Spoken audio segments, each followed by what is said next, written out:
to hold a morning sitting on Thursday of 17th of November, the year 2022. This is pursuant to provisions of Standing Order 34-4B that the Senate resolves to hold a sitting on Thursday, 17th November 2022, commencing at 9:30 a.m. and terminating not later than 2:15 p.m. In this case, for purposes of the election of members to the East African Legislative Assembly and any other business as may be approved by the Senate Business Committee. So that is one of the motions that members will this afternoon be seeking to consider and approve this sitting of Thursday, 17th of November 2022, to commence from 9:30 a.m. and terminate not later than 2:15 p.m. for purposes of the election of members to the East African Legislative Assembly and any other business as may be approved by the Senate Business Committee.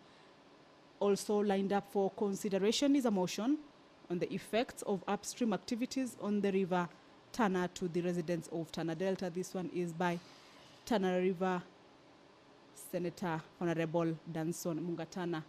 Speaker of the Senate, Honorable Amason Kingi, has stepped into the chambers. He will be presiding over this afternoon sitting. I will now hand you over for this live broadcast brought to you by PBU in partnership with KBC. Good afternoon. Let's pray.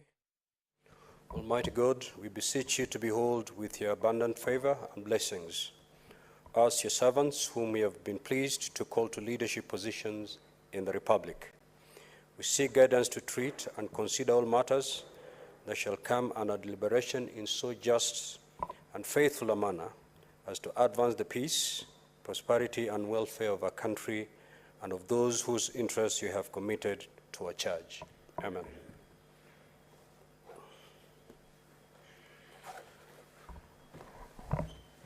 Clerk, do we have quorum, Clerk?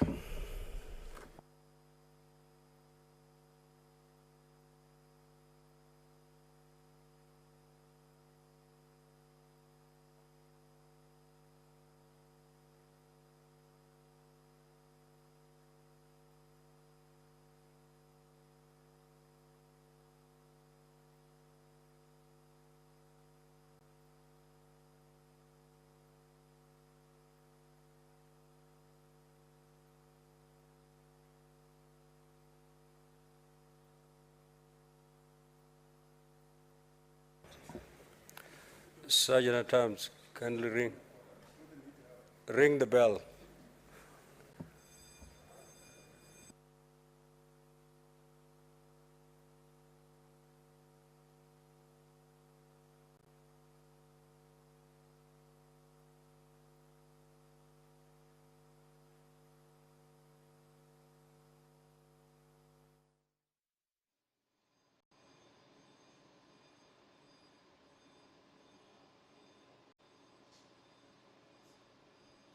Speaker of the Senate, Honorable Amason Kingi, has just directed that the quorum bell be rung for 10 minutes.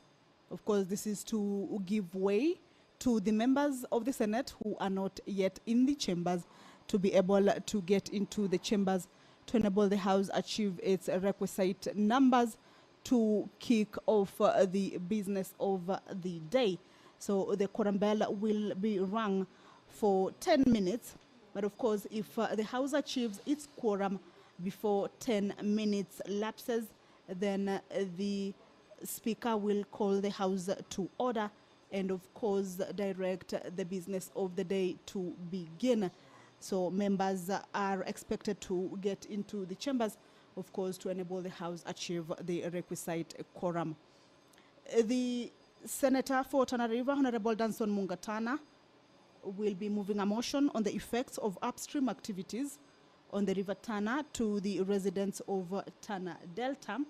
And in this motion, the Senate will be seeking to urge the Ministry of Water and Sanitation and Irrigation in conjunction with the Water Resources Authority, WRA, to conduct stakeholder participation before undertaking any major upstream activity, including construction of dams before the release of water during rainy season, and of course limiting flow of water to River Tana during the dry season. The Senate House will also be urging the Ministry of Water, Sanitation and Irrigation, in conjunction with the Water Resources Authority, to develop a policy in line with the Nile Treaty of 1959 to guarantee average annual flow of the River Tana. And finally, they will be seeking the ministry and the authority to come up with mitigation measures to the perennial floods and water scarcity to the residents of Tana Delta. This is what this particular motion will be seeking to get from the Ministry of Water, Sanitation and Irrigation, and of course in partnership with the Water Resources Authority. It is a motion that is moved by Honorable Senator Danson Mungatana. There are a number of reasons he has given to this particular motion, but currently is a quorum bell that is underway. The requisite number of members in the House to enable the House begin its business or start its business has not been achieved yet. But as you can see, members are slowly trickling into the chambers. Currently, the number is not yet achieved. And once the number has been achieved, then the Sergeant at Arms will, of course, alert the Speaker and call the House to order for the business of the day to start.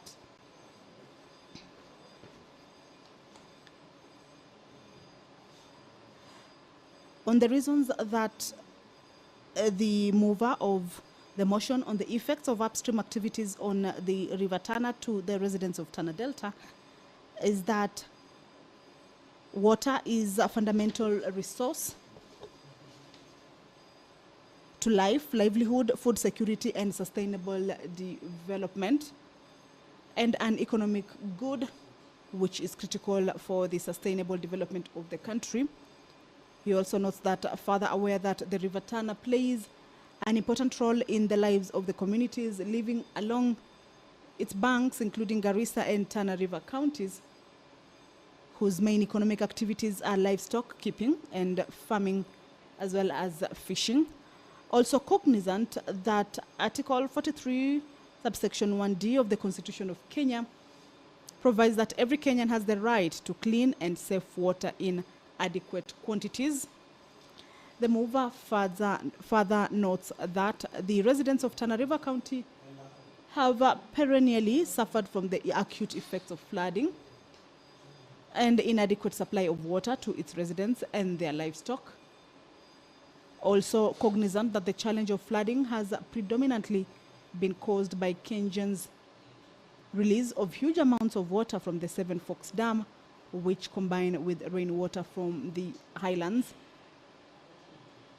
And that further cognizant that the hoarding of water of the Seven Forks dams and other significant upstream activities such as irrigation and small-scale dams limits the amount of water that flows downstream through River Tana, significantly affecting agricultural activities in irrigation schemes such as Bura, Galole, and other small-scale irrigation schemes in the Tana Delta as a result of inadequate water supply to the canals that channel the water to the irrigation schemes. Well, the quorum has been achieved. I will now hand you over for this live broadcast. Order number 1, administration of oath. Order number 2, communication from the chair. Thank you. Order number 3, messages. Order number 4. Clerk, I thought there was a communication.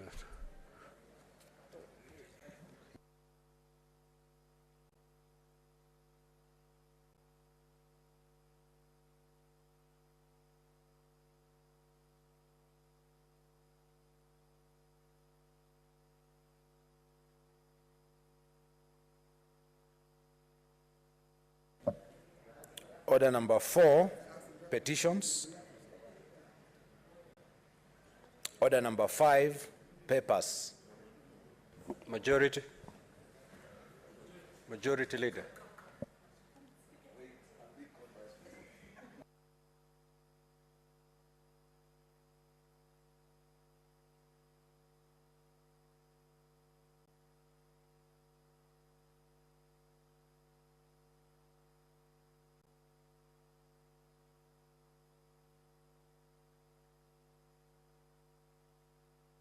Mike.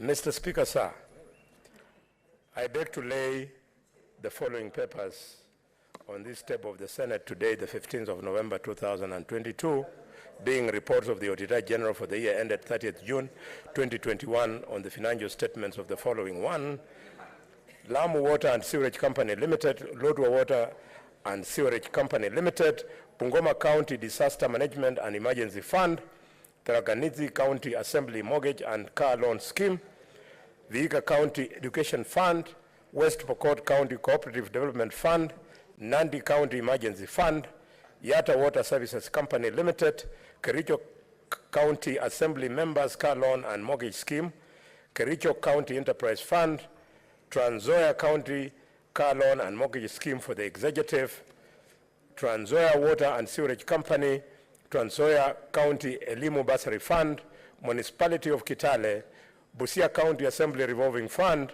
Busia County Cooperative Enterprise Development Fund, Busia Water and Sewerage Service Company Limited, and, Mr. Speaker, the Kakamega County Assembly Loans and Mortgage Schemes Fund.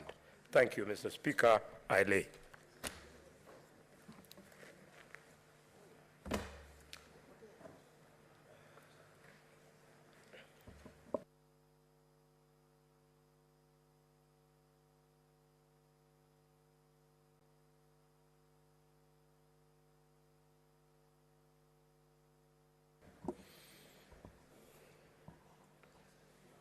Next order, Clerk.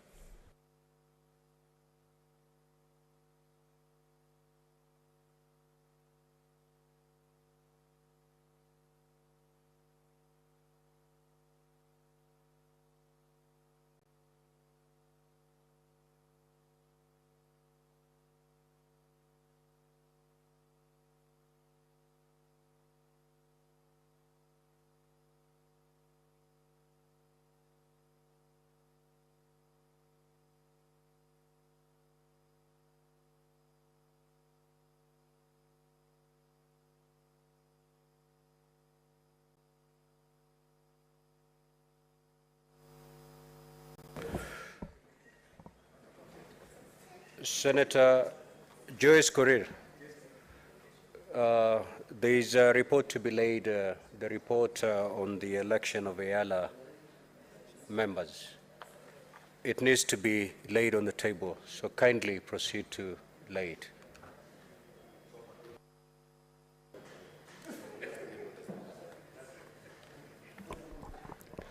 Thank you very much, Honorable Speaker. Honorable Speaker, I beg to lay the following paper on the table of the Senate today, 15th November 2022. Report of the Joint Select Committee on the elections of members to the East African Legislative Assembly.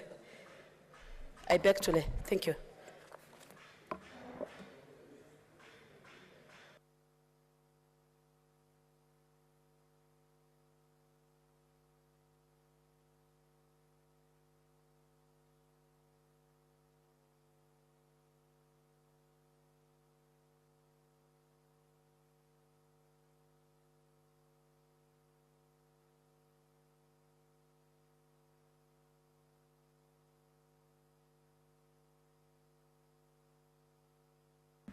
Next order.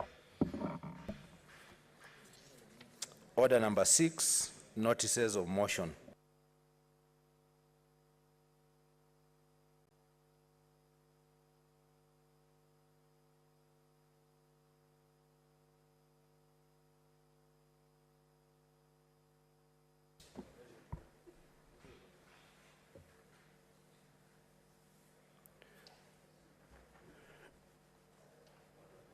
You give notice of motion for consideration of your report. Thank you very much, Honourable Speaker. I beg to give a notice of motion. Adoption of the report of the Joint Select Committee on the elections of members to the East African Legislative Assembly.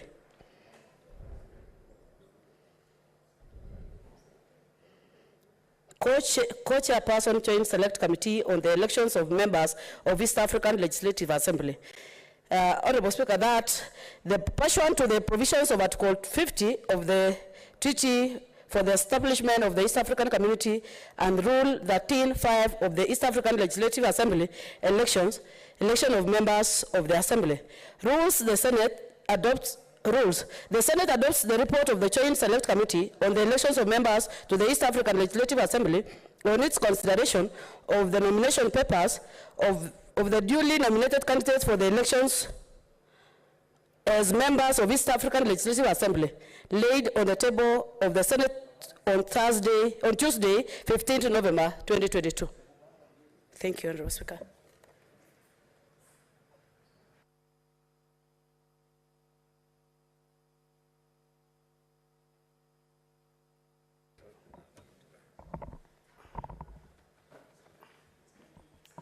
Honourable Senators, as you have noted, Senator Joyce Korir, on behalf of Senator Dan Elmanzo, MP, the co-chairperson of the Joint Select Committee on Election of Members to the East African Legislative Assembly, has tabled the report to the East African report of the Joint Select Committee on its consideration of the nomination papers of the duly nominated candidates for election as members of the East African Legislative Assembly.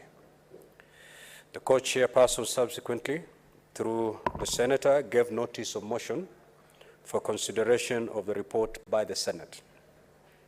At the time of moving the motion, debate will proceed in the usual manner, and at the conclusion of the debate, the question will be put.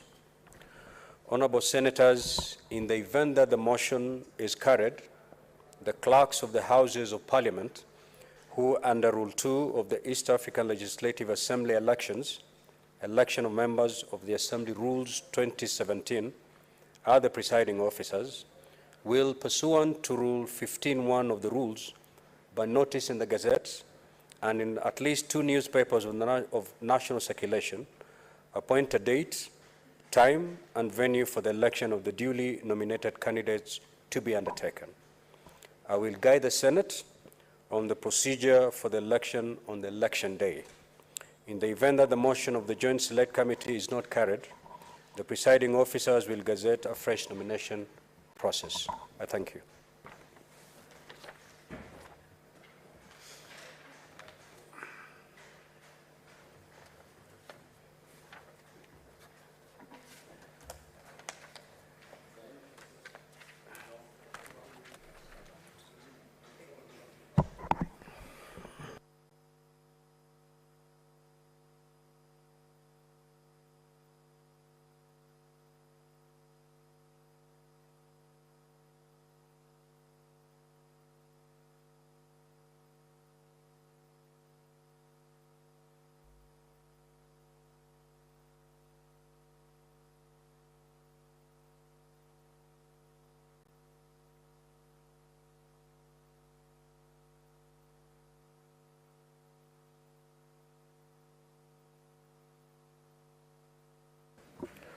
Majority Leader.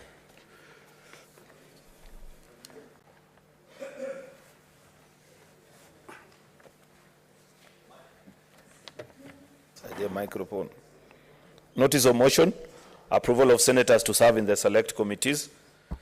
That the Senate resolves that pursuant to Standing Order number 199 and 228 and the fourth schedule to the standing orders, the Senate approves the following senators nominated by the Senate Business Committee to serve in the standing committees of the Senate as follows. A, Devolution and Intergovernmental Relations, Senator Esther Anyeni Okenyuri, MP. B, Health, Senator Esther Anyeni Okenyuri. C, Trade, Industrialization and Tourism, Senator Danson Mungatana. Pursuant to Section 15(1)(b) Part 2 of the Parliamentary Powers and Privilege Act and the Standing Order number 199, the Senate approves the nomination by Senate Business Committee of Senator Esther Anyeki Okenyori to serve in the Committee on Powers and Privilege, and pursuant to Standing Order number 199 and 194 and 199, the Senate approves the nomination by the Senate Business Committee of Senator James Kamau Murango to serve in the County Public Investment and Special Funds Committee.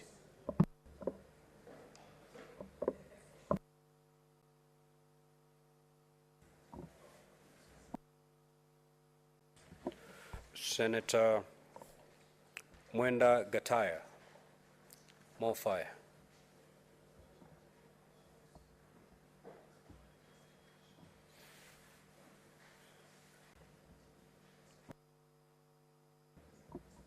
Next order.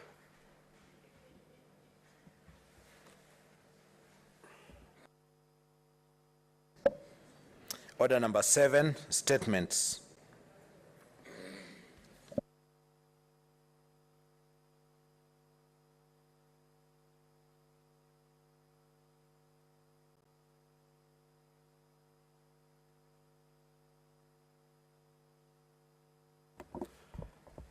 Senator Samson Chiranke.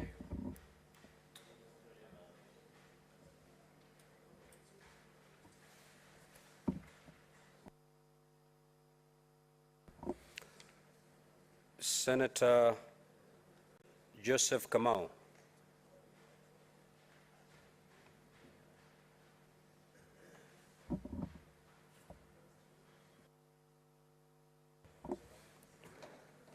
Senator Mohammed Chute.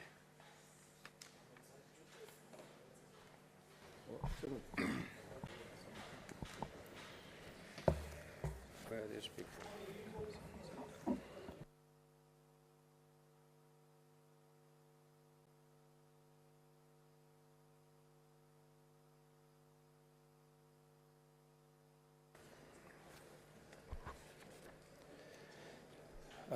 Request for a statement on cost of electricity in the country. Mr. Speaker, sir, I rise pursuant to Standing Order 53(1) to seek a statement from the Standing Committee on Energy regarding the cost of electricity in the country. In the statement, the committee should, 1, explain the reason for the escalating cost of electricity in the country, yet the country's electricity generation capacity is on the upward trajectory. With the inclusion of solar and wind-generated electricity to the grid. 2, provide details of contracts signed between the government and the independent power producers, detailing the applications of contractual agreements on affordability of electricity in the country. 3, explain why counties in northern Kenya that are host to some of the IPP do not benefit from the electricity generated in the region, which is instead powered to other parts of the country. 4, inform the Senate if there are plans by the government to totally switch to the renewable sources of energy to power the country electricity grid as a way of reducing the carbon footprint and provide a timeline for the same. And state plans, if any, by the government to reduce the cost of electricity in the country as a way of addressing the high cost of living. Senator Mohammed Chute, Marsabit County. Thank you, Mr. Speaker.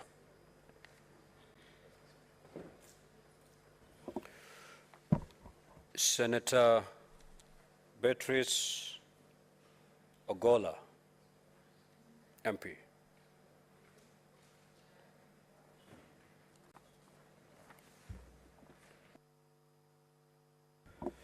Senator Mariam Omar.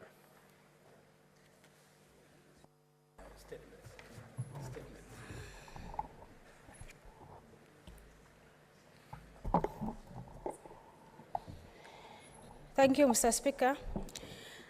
I rise pursuant to Standing Order 53-1 to seek a statement from Standing Committee on National Security, Defense and Foreign Relations regarding registration of birth in Mandera County.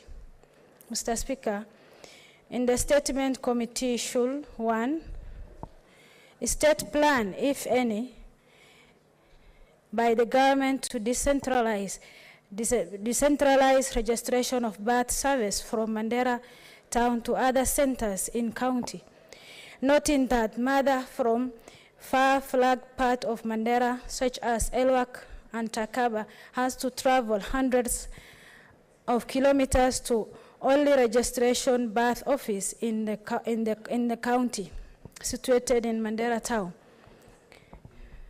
2, explain measures in place by relevant government authorities to ensure children born out of hospital in remote parts of Mandera County are registered and issued with birth certificates, noting that birth notification is hardly issued in the home deliveries. Thirdly, and final, state measures put in place in facilitating late registration of births in Mandera County in view of the fact that many infants in Mandera are often not registered upon birth due to nomadic lifestyles to local population, yet a birth certificate is an essential requirement for school enrollment. Senator Mariam Omar, nominated Senator from Mandera. Thank you.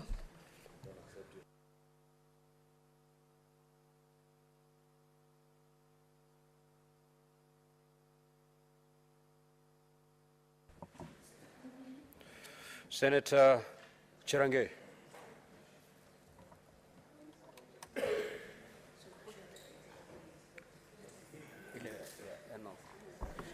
Thank you, Mr. Speaker. I have two statements under Order Standing 51.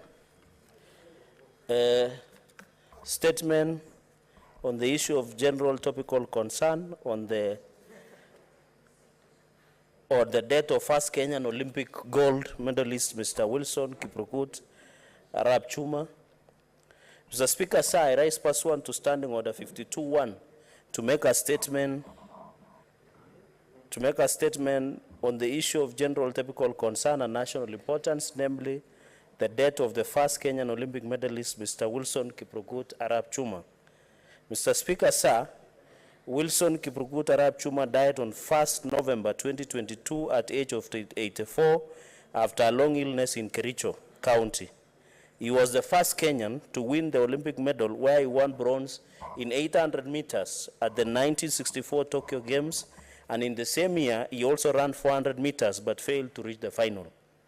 Mr. Speaker, sir, Wilson Kiprukut also made a breakthrough on the international stage after storming to the silver medal at the 1968 Summer Olympics in Mexico the following year. He clinched a bronze medal in the 880 yards at the Commonwealth Games held in Kingston, Jamaica, and later sealed a slot in the Kenyan team that placed the 5th in the 4,400 yards at the 1962 Commonwealth Games in Perth, Australia.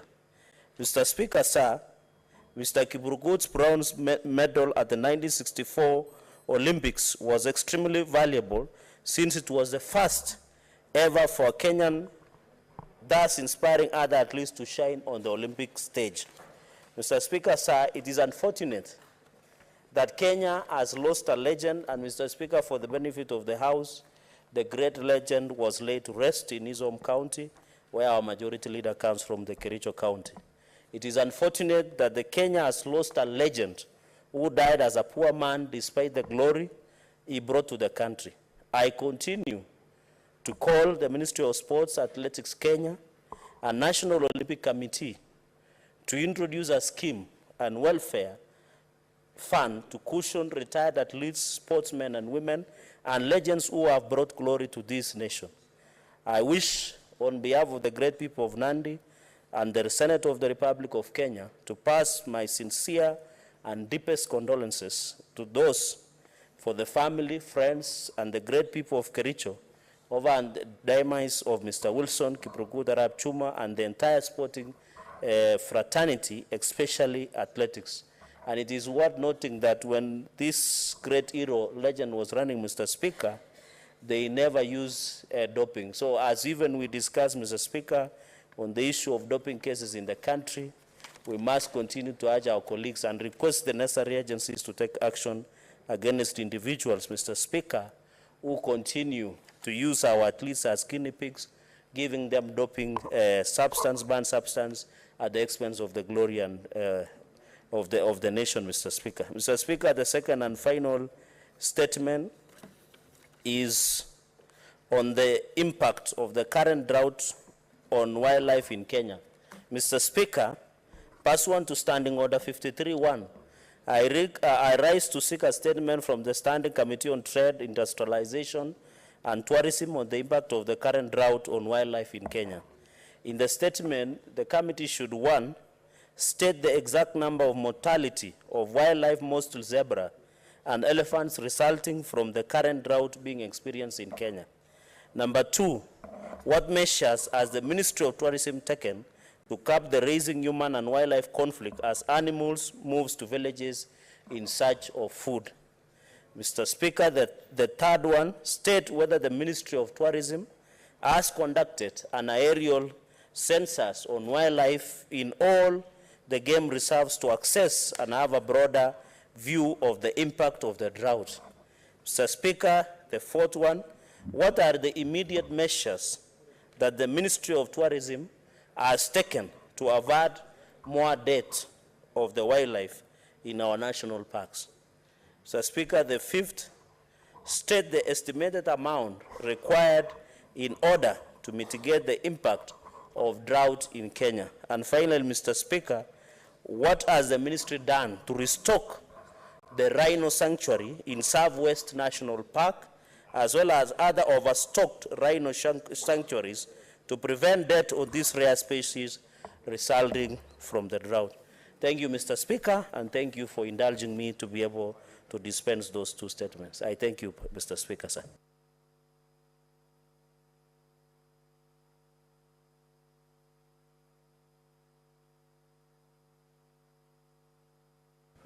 Senator Aaron. Thank you, Mr. Speaker. I want to say something on the statement issued by Senator Samson Cherargei on the fallen hero, Wilson Kiprugut. Mr. Speaker, I want to join him, just like he has mentioned. Last weekend, we laid Kiprugut to rest at his home in Kericho. First of all, I wish to appreciate that unlike in previous occasions where we've laid heroes to rest, the Ministry of Sports was well represented. Athletics Kenya also came in its full force. I was not able to personally join them, but I followed the event and appreciated that at least the country recognized this hero, albeit in death. It will have been my wish, Mr. Speaker, that such legends get to enjoy the fruits of their labor while they are alive. There are many people, Mr. Speaker, who have given tremendous service to the country and earned us glory and fame, something which is priceless, and unfortunately we've never been able to quantify as a country.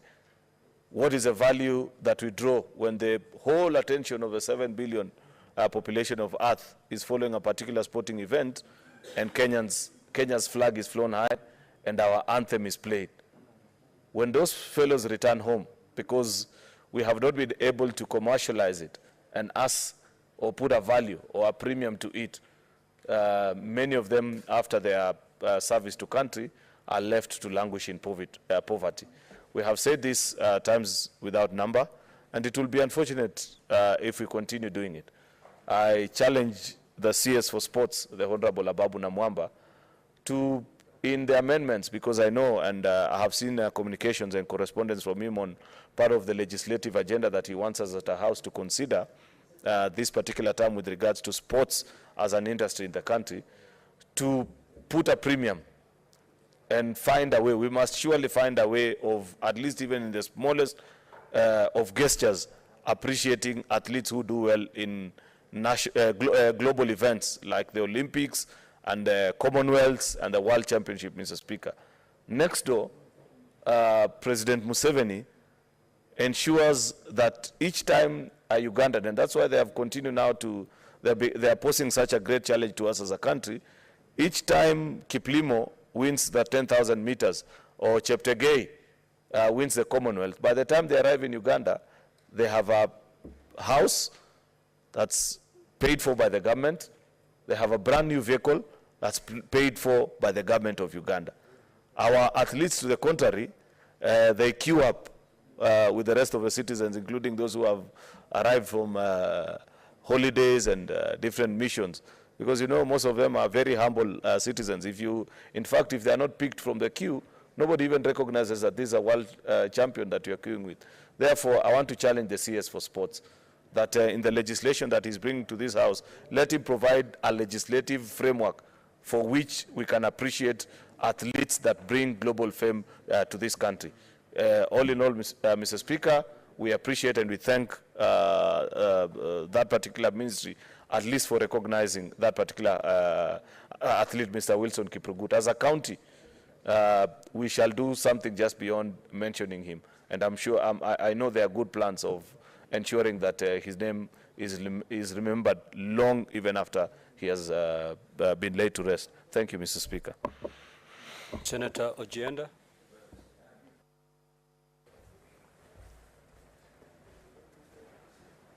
Mr. Speaker, thank you, Mr. Speaker. Let me join Senator Cherargei and the Leader of Majority, Aaron Cheriot, in paying homage and in acknowledging, Mr. Speaker, sir, the athlete that died and was buried last week. And Mr. Speaker, sir, it is not just about athletics and about paying homage to a hero who competed and won in athletics, and who has continued to shine and to mentor other young athletes. But I think, Mr. Speaker, sir, it is about sport and about the development of sport in our counties, Mr. Speaker, sir. It is an opportunity, Mr. Speaker, sir, when we speak to sport, to speak to the real issues about sports development within counties and the roles and the steps that our different counties are taking to develop sport to the next level, Mr. Speaker, sir. Mr. Speaker, sir, we know that sport is not only important for health purposes, and I think that even sport in Parliament, but sport, Mr. Speaker, sir, goes to the very essence of developing the youth and developing talent.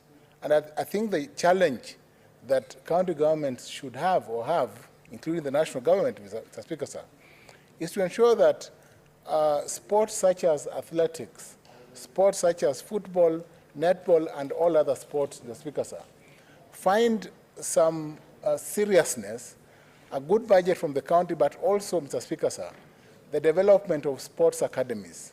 And I believe, Mr. Speaker, sir, that counties should take the issue of sports academies seriously, so that when our heroes and sports heroes die, like the one that we celebrate today, Mr. Speaker, sir, we are able to have younger sportsmen and women come in to take up their role, Mr. Speaker, sir.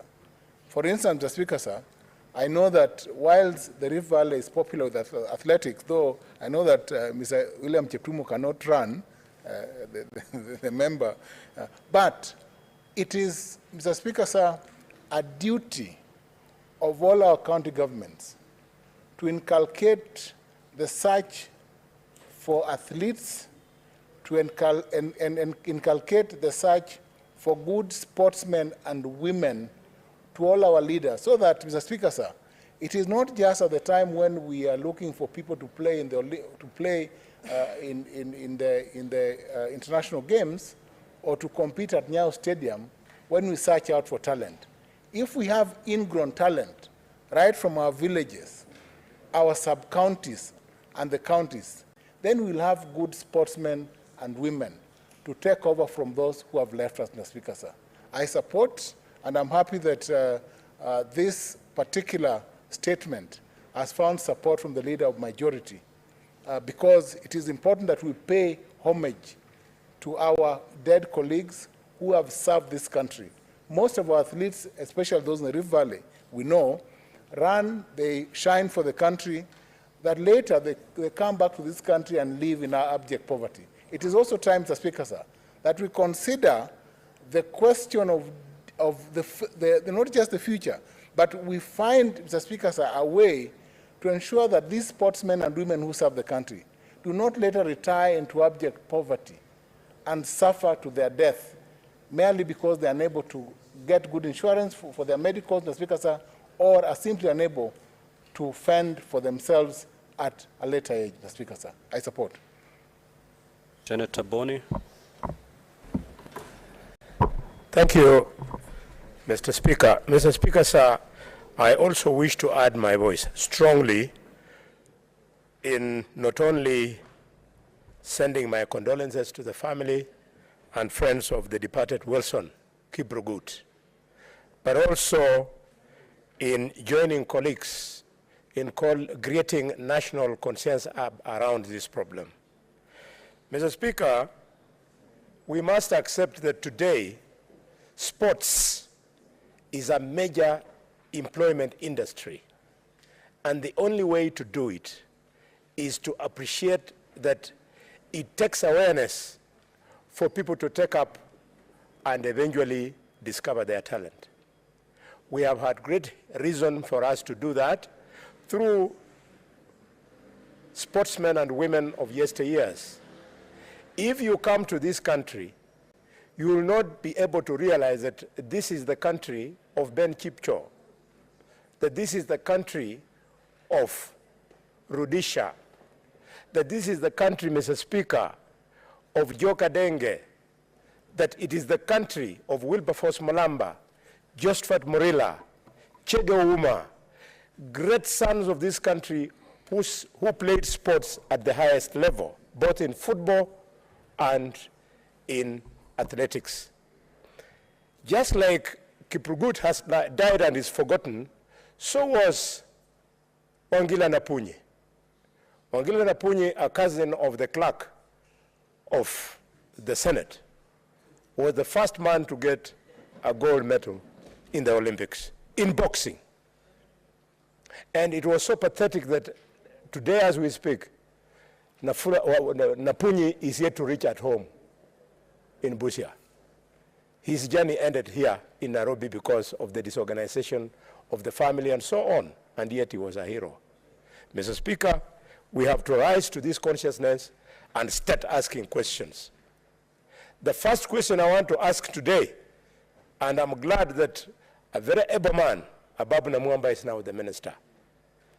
The devil and threat of doping. The issue of doping is not properly investigated and properly punished. Whenever you hear of doping, Mr. Speaker, the only thing you hear is that this or that other athlete has been punished. But where are the doctors behind this athlete? The day you ban him, also, you should punish the doctor. You should punish the chemist, Mr. Speaker. Mr. Speaker, you should punish the hotels and restaurants where these children take food which is laced with these doping drugs. Mr. Speaker, most of the athletes are not usually highly educated people, like the great son of the Mijikenda, who is currently seated in the Speaker's chair. They're usually people with little or no education, Mr. Speaker. So when you tell them you don't eat this food and eat this, and the poor man, all his life in Ekolomani, has been eating ugali and mrenda, he doesn't understand what you're talking about. He thinks food is what you eat when you're hungry. So the people who take advantage of these children, then the people who actually traffic the drugs, because to have access to these chemicals, it requires a lot of knowledge, Mr. Speaker, must be punished. Finally, Mr. Speaker, instead of people running around looking for politicians and roads that they'll name after us, let them name these monuments after the people who bring joy and happiness in our houses, on our TV screens, and everywhere. If you think it is a small thing, go to Brazil today. Brazil has got a more than realistic chance of winning the World Cup for the 6th time in Qatar. And they're not doing it by chance. Before the coach of Brazil, Tite, named the 26 players of Brazil who will play in Qatar, Mr. Speaker, the National Assembly of Brazil, where Romário sits, Romário is an MP, a former football star, where he sits, they had to debate so that it comes with the conscience of the coach that there are certain players he cannot leave out in the team. And in the process, they have developed a culture. Brazilians are the richest footballers in the world. They produce the best talents because of the support they get back home. These little Kalenjin boys, I see on my way to Nairobi, along Kapsabet Road, along Kericho Road. If we backed them, we can back all the medals. And may the people from the Kalenjin community, may them be congratulated, but they should know that we are coming for them today. Today we have Omanyala. Omanyala now the latest boy in 100 meters. For your information, Omanyala is a son. Speak to the chair. I wanted to warn some people here who think they have the monopoly of running. Mr. Speaker, Omanyala's grandmother is my sister. From Ekolomani here. But people don't know these things. So it shows the possibilities. And the man who is there having a closed eye reflection on what is going on, called Osotsi, is actually a second nephew of Joe Kadenge. And you can see even in the Bungek team, he cannot play. Mr. Speaker, Mr. Speaker.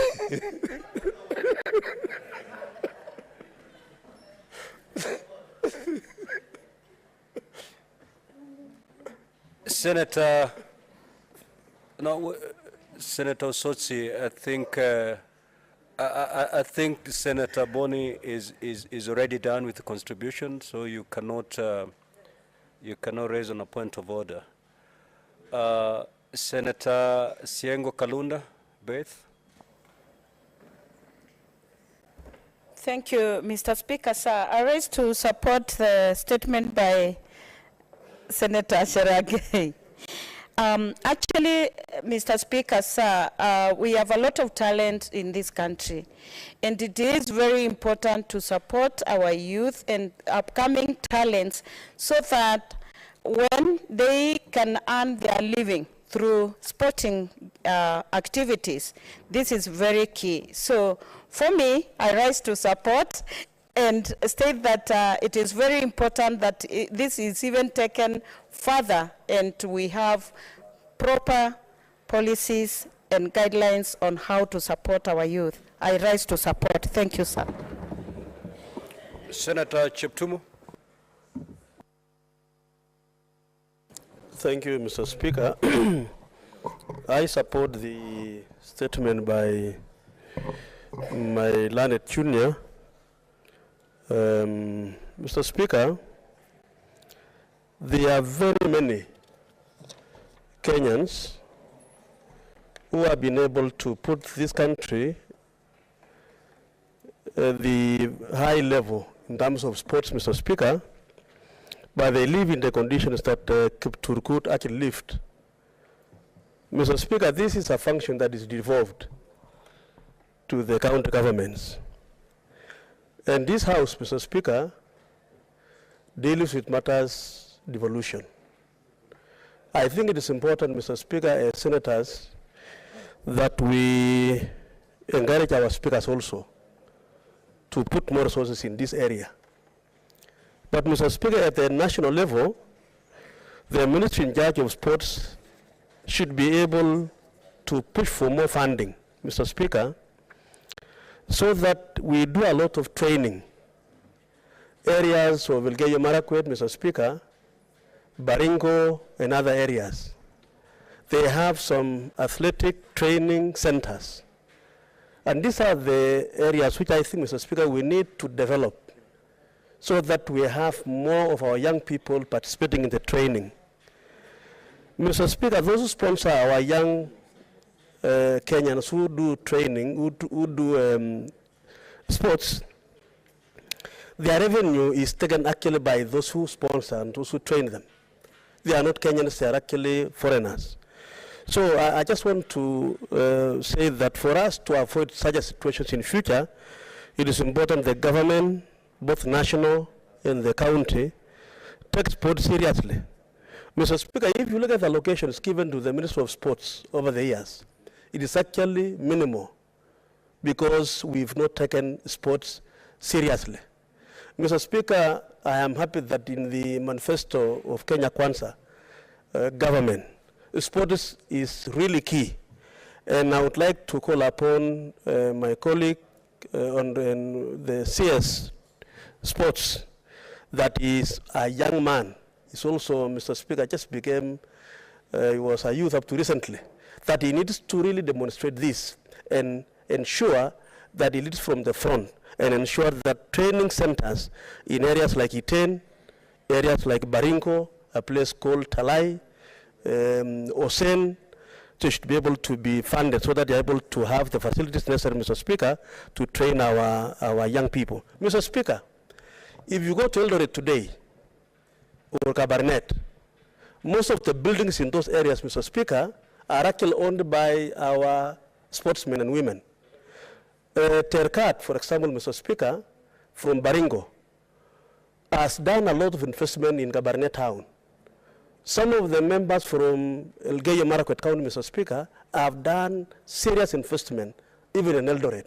So, Mr. Speaker, it is not just a question of sports, and this country becomes recognized, but even in wealthy creation, Mr. Speaker, sports becomes critical. And so I really support, and I want to request both our national government and county government to take sports seriously, because it's a way also of empowering our people. Thank you, Mr. Speaker.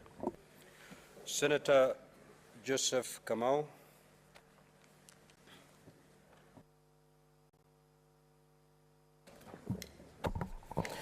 Thank you, Mr. Speaker. Mr. Speaker, I rise pursuant to Standing Order 53, subsection 1.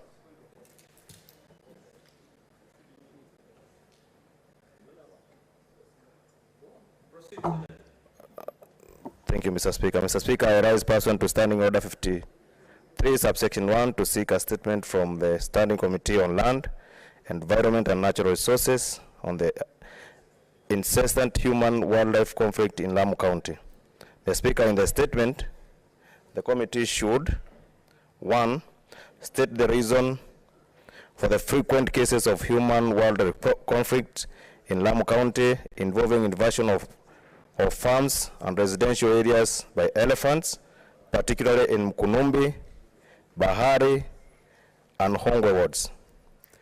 Mr. Speaker, the committee should explain the reason for the failure by the Kenya Wildlife Services, KWS, to deal with the menace in view of the destruction of the food, crops, and properties in the area. Number 3, apprise the Senate on the number of compensation claims filed in the Lamu County in the financial year 2021-2023, providing a list of all settled claims indicating the nature of compensation, the year of the claim, the year the claim was filed, and the amounts paid in the respective claims. Mr. Speaker, number 4, the committee should explain cause KWS undertake a thorough assessment of the matter and spell out target measures to avert more cases of human-wildlife conflict in the area. Senator Joseph Githuku Kamau, Lamu Senator, dated 10th November 2022. I thank you, Mr. Speaker. Senator Chiranke.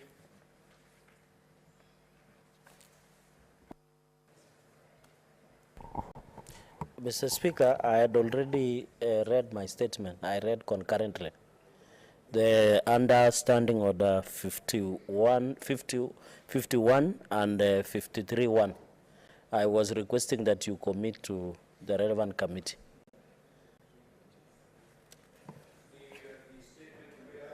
Yeah, on the impact of the current drought in wildlife in Kenya. The other one was just a statement under Standing Order 51 that can be referred to the Committee of Sports and Social Welfare, and this one maybe to tourism, trade, and industrialization. Very well, Senator, but you also have a statement under Order 53.1. The statement requested by the Lamu Senator is referred to the relevant committee. But the reason I called you is because you have a request for a statement under Order 53.1, different from the statement that you've made. Yes, So that one is equally committed to the relevant Thank you, committee. Mr. Speaker. Senator Beatrice Ogola.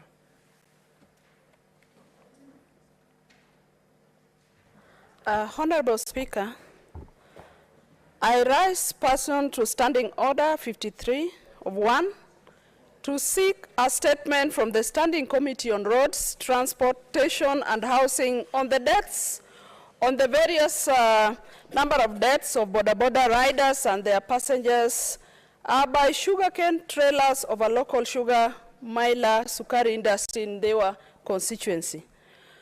Honorable Speaker, the situation in Dewa and where the trailers operate is so pathetic.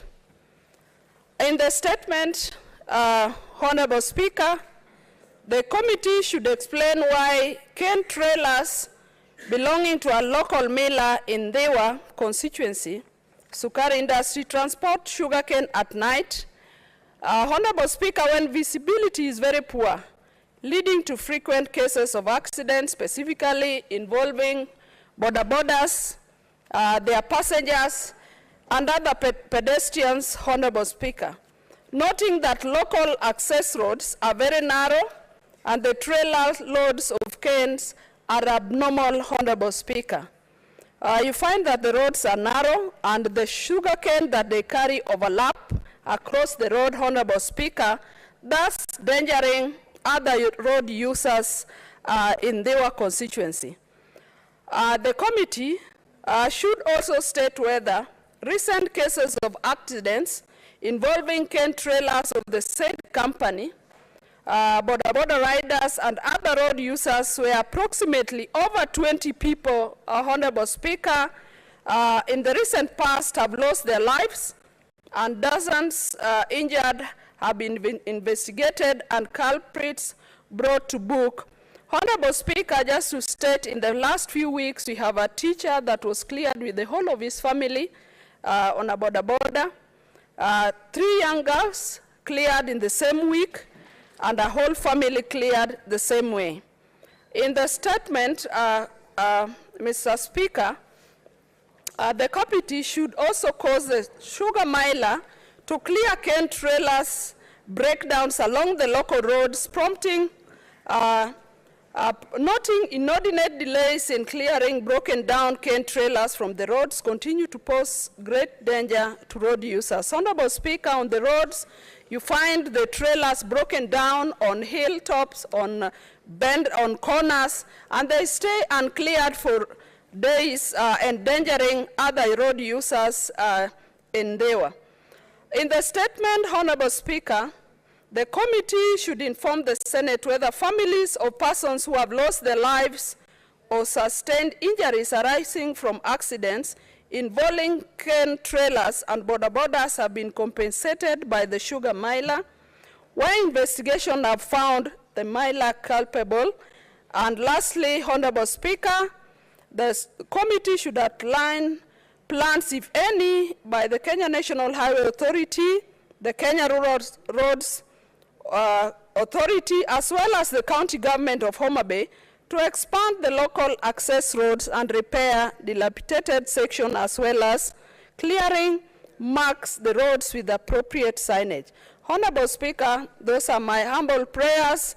And Honorable Speaker, the dreams of their constituents when this factory was initiated thus that it would uplift the livelihoods of this region. But, Honorable Speaker, other than that, our people are now losing their lives, young people riding border borders, passengers on the roads, and as long as the pedestrians. Honorable Speaker, those are my prayers. Thank you. It is so referred. Next order, Clerk.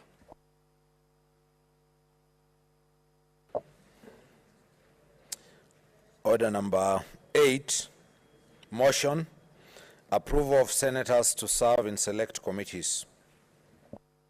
Majority Leader.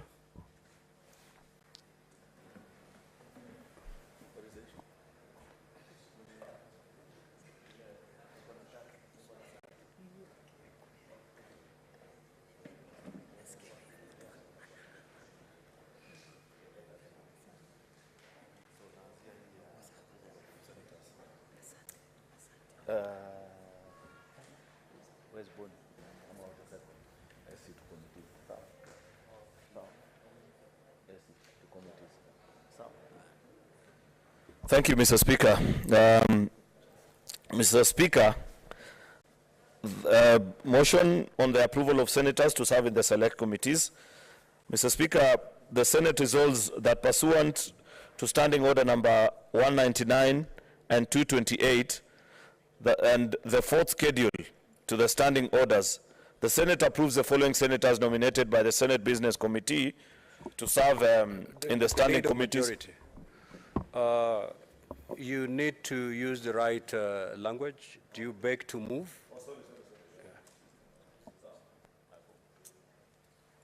Sorry. Mr. Speaker, let me make a correction. I beg to move the following motion, that the Senate resolves that pursuant to Standing Order numbers 199 and 228, the fourth schedule to the standing orders, the Senate approves the following senators nominated by the Senate Business Committee to serve in the standing committees of the Senate as follows. A, Devolution and Intergovernmental Relations, Senator Esther Anyeni Okenyuri. B, Health Committee, Senator Esther Anyeni Okenyuri. C, Trade, Industrialization and Tourism, Senator Danson Mungatana. Pursuant to Section 15(1)(b)(2) of the Parliamentary Powers and Privilege Act and Standing Order number 199, the Senate approves the nomination by the Senate Business Committee of the Senate Business Committee of Senator Esther Anyeni Okenyuri, MP, to serve in the Committee on Powers and Privilege.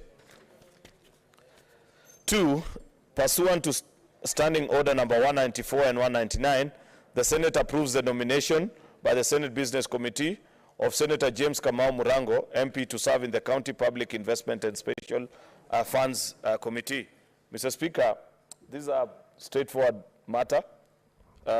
Basically, these arose with the Senator Soipan Tuya resigning from Senate because of a nomination to the cabinet. Therefore, it created this slot in our committees, after which the Kenya Kwanza coalition, or rather the UDA party, nominated Senator Esther to join the Senate to replace Senator Soipan. She has duly been sworn in. She's now a colleague, a senator like the rest of all of us. Therefore, it's unfair for her to continue being a senator without enjoying the duties of serving in our committees. Therefore, the SBC this morning approved her to be joined or to become a member of these two committees, and the reorganization that comes thereabout, because you are aware, Mr. Speaker, that there is additional vacancy because Senator Kipchumba Murkomen also resigned. We are still awaiting further consultations amongst the majority side on how to fill the vacancy. But in the meantime, we have proposed Senator Mungatana to serve in Trade Committee and Senator James Kamau Murango to serve in the County Public Investments and Special Funds Committee to replace Senator Kipchumba Murkomen, because these are very important committees, and it's important for purposes of quorum to always have membership. So I do not expect debate actually on this matter, because I know it's a packed afternoon. We have 3 very important motions actually that we need to consider. Therefore, I wish to request Senator Samson Cherargei. Mr. Speaker, I beg to move and request Senator Samson Cherargei to second this motion.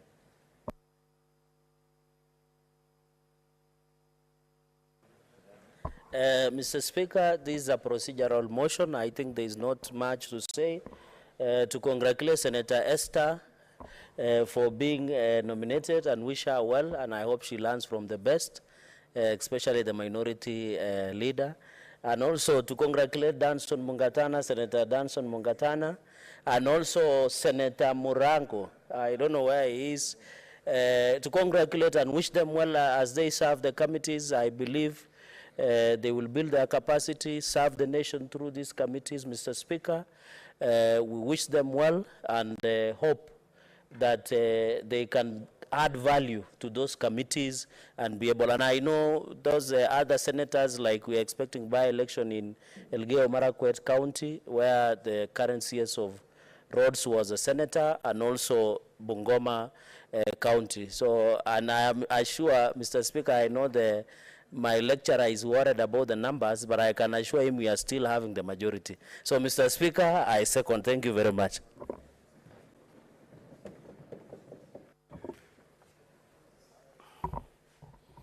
Honorable Senators, I now propose the question that the Senate resolves that 1, pursuant to Standing Orders number 199 and 228 and the 4th schedule to the Standing Orders, the Senate approves the following senators nominated by the Senate Business Committee to serve in the standing committees of the Senate as follows.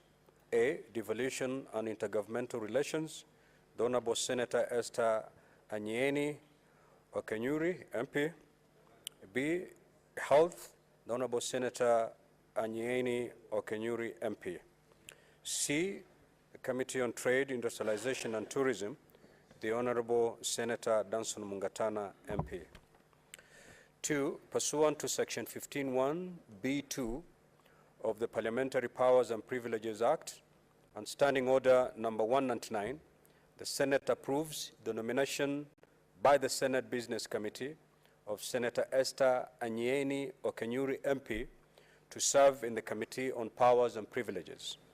3, pursuant to Standing Orders number 194 and 199, the Senate approves the nomination by the Senate Business Committee of Senator James Kamau Murango, MP, to serve in the County Public Investments and Special Funds Committee. You may now make your contributions, Honorable Senators.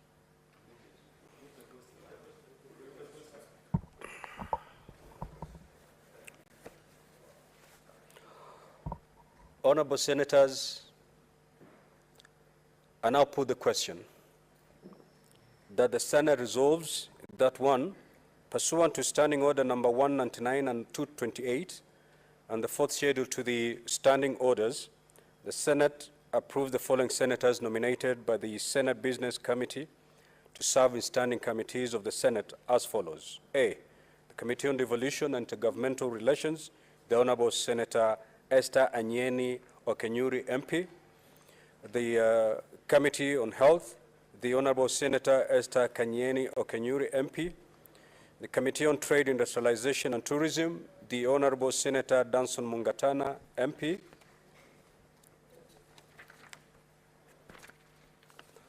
Two, pursuant to Section 15(1)(b)(2) of the Parliamentary Powers and Privileges Act and Standing Order number 199, the Senate approves the nomination by the Senate Business Committee of Senator Esther Anyeni Okenyuri, MP, to serve in the Committee on Powers and Privileges. 3, pursuant to Standing Orders number 194 and 199, the Senate approved the nomination by the Senate Business Committee of Senator James Kamau Murango, MP, to serve in the County Public Investments and Special Funds Committee. Will as many as of that opinion say aye? Aye. Will as many as of the contrary opinion say nay?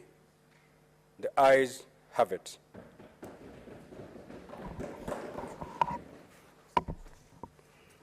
Next order.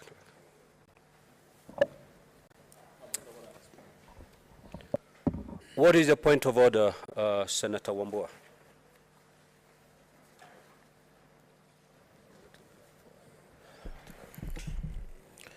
The Speaker, I rise on a point of order pursuant to Standing Order 37 to seek leave of the House to adjourn to discuss a matter of national importance, namely the security situation in Kitui County as a result of conflict between Kamawadas and residents of the county at an appropriate time this afternoon, Mr. Speaker. The Speaker, I ask Senator Kenywa to second.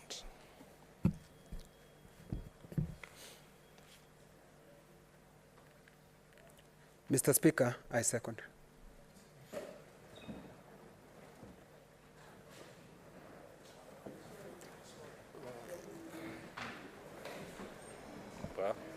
Okay.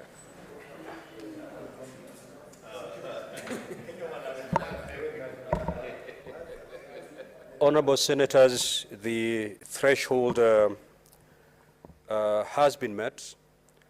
Therefore, I nominate the motion to be moved at 5:30. Thank you.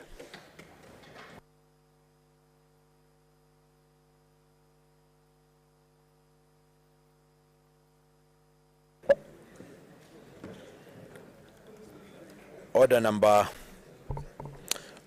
9, motion, adoption of the report of the Joint Select Committee on the election of members to the East African Legislative Assembly. The co-chairperson of the Joint Select Committee on the election of members to IALA.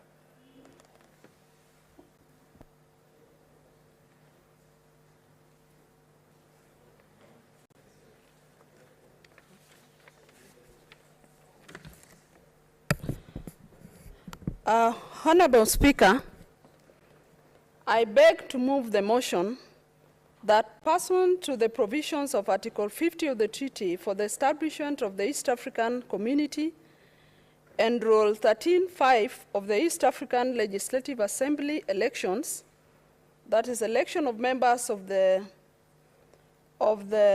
Assembly rules, the Senate adopts the report of the Joint Select Committee on the election of members to the East African Legislative Assembly on its consideration of the nomination papers of the duly nominated candidates for election as members of the East African Legislative Assembly laid on the table of the Senate on Tuesday, 15th November, 2022. Honorable Speaker, Honorable Speaker,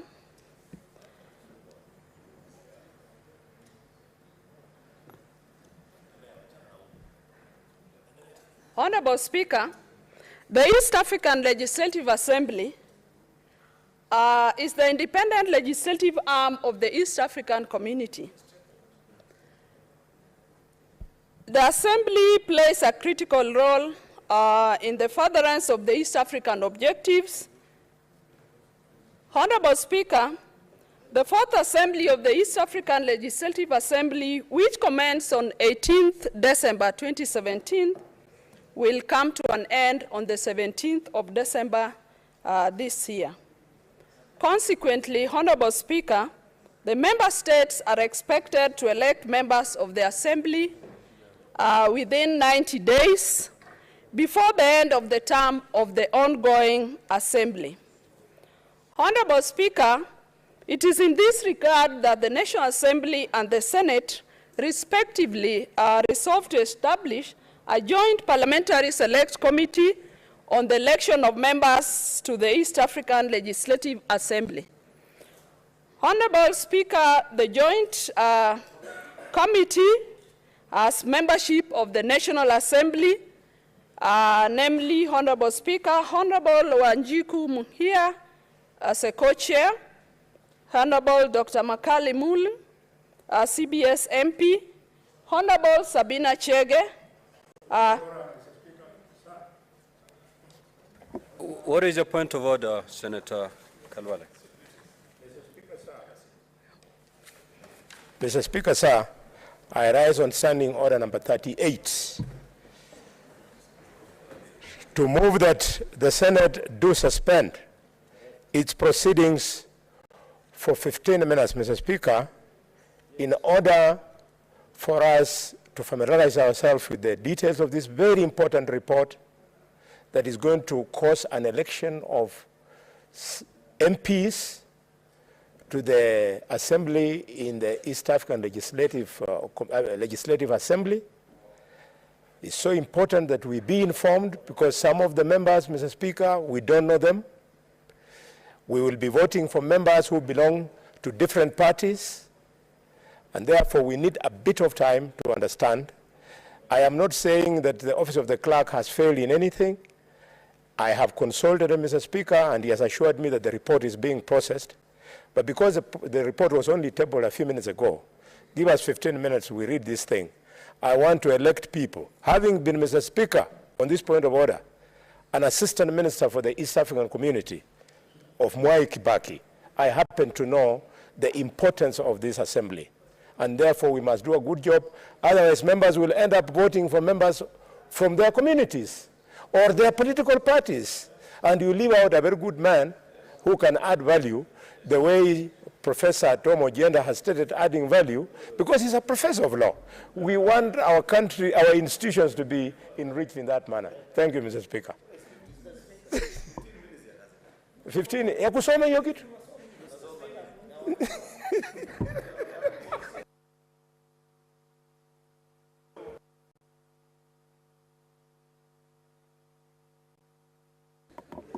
Honorable Senators, I thought maybe one of you would have seconded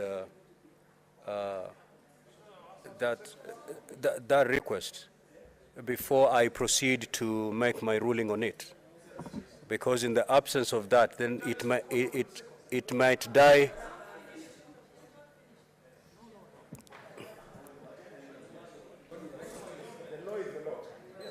Honorable Boni Kalwale, do you have a seconder or not? Mr. Speaker, sir, I do have a seconder, the distinguished senator from my neighborhood, Nandi, Council Cherere. Mr. Speaker, I think it is important that it is a tradition of this House that whenever, and I remember during your election, our good clerk, Mr. Nyegenye, had to suspend time when the senior counsel, Okongo Mugeni, requested to look at the CVs of the people who are running for the Speaker.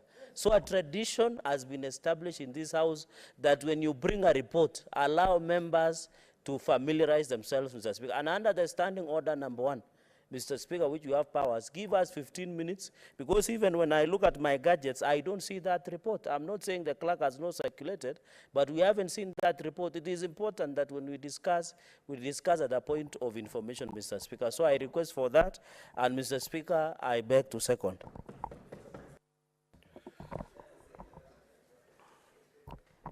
Honorable Senators, under Order 38, subsection 2,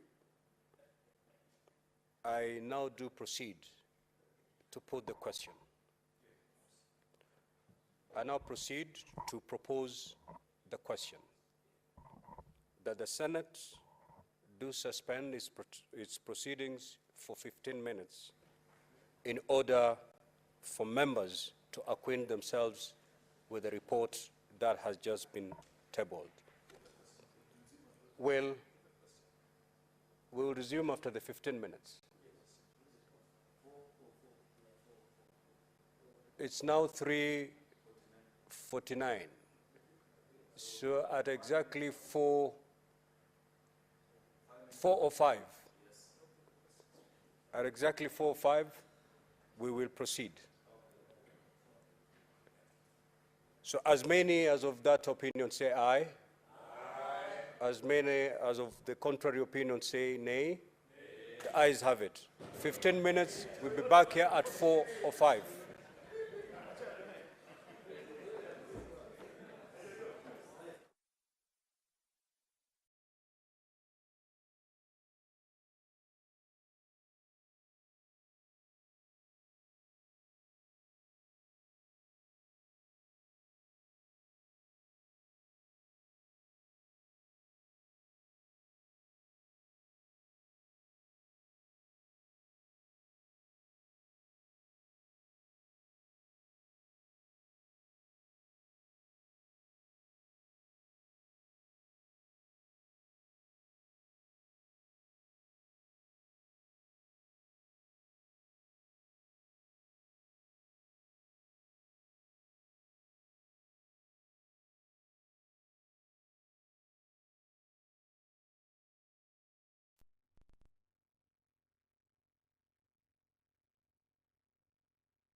Just too long for you to get the services that you want to procure, and you still have to pay that parking. Mr. Speaker, most of the malls in Nairobi, although you are going there to give them money, they still want to take money from you at the parking.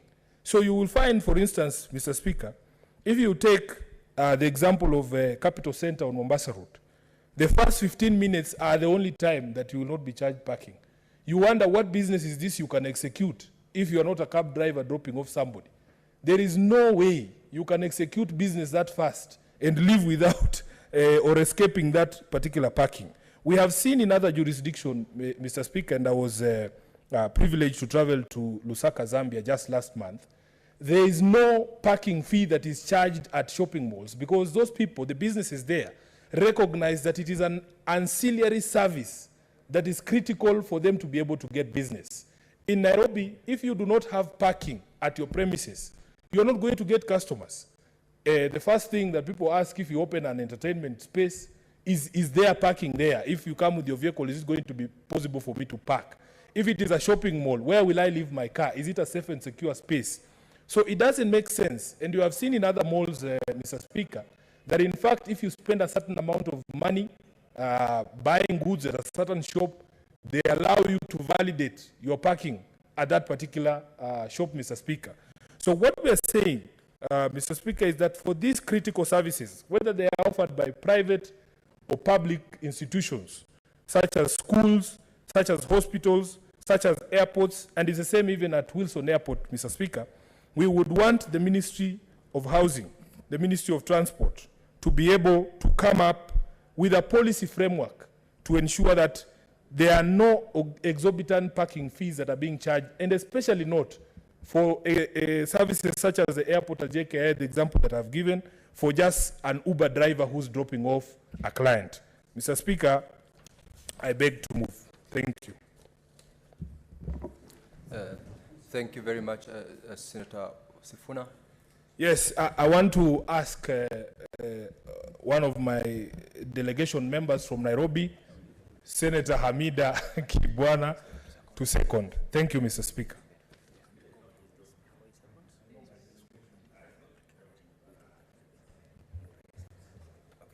Mr. Speaker, thank you for the opportunity, and thank you, Senator Sifuna, for giving me this opportunity. Parking fee is a thorny issue, Mr. Speaker. The debate on parking charges of private hospitals was revived in 2019 by nominated MCA Ann Tumbi, who urged that the patients and visitors of the hospital be paid, which is unfair, Mr. Speaker. Finding a suitable answer to the question of whether or not to abolish hospital parkings, this depends on whom you speak to. It is unfortunate. The proposal is yet to be effective, leaving patients at the mercy of hospitals, which is quite sad. I think if this House adopts the resolution, Mr. Speaker, banks and all other facilities that provide public services will also be compelled to drop this parking fee. So I hereby definitely second the motion. Thank you, Mr. Speaker.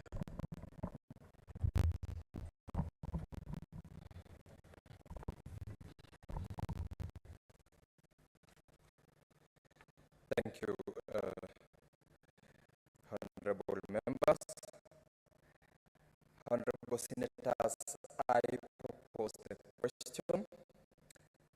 Now that aware that many urban areas and towns in Kenya lack designated car parking areas as a result of imbalance between parking supply and demand, mainly due to ineffective land use, planning, and miscalculations of space requirements, thereby leading to exorbitant parking fees, noting that most essential services offered in hospitals to conduct stakeholder participation before undertaking any major upstream activity, including construction of dams before the release of water during rainy season, and of course limiting flow of water to River Tana during the dry season.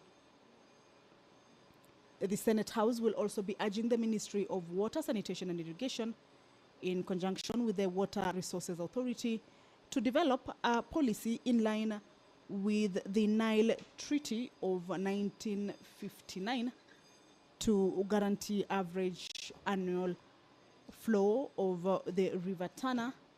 And finally, they will be seeking the ministry and the authority to come up with mitigation measures to the perennial floods and water scarcity to the residents of Tana Delta.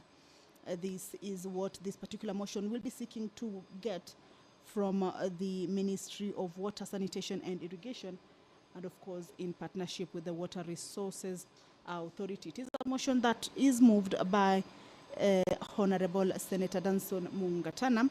There are a number of reasons he has given to this particular motion, but currently is a quorum bell that is underway. The requisite number of members in the House to enable the House begin its business or start its business has not been achieved yet. But as you can see, members are slowly trickling into the chambers. Currently, the number is not yet achieved. And once the number has been achieved, then the Sergeant at Arms will, of course, alert the Speaker and call the House to order for the business of the day to start.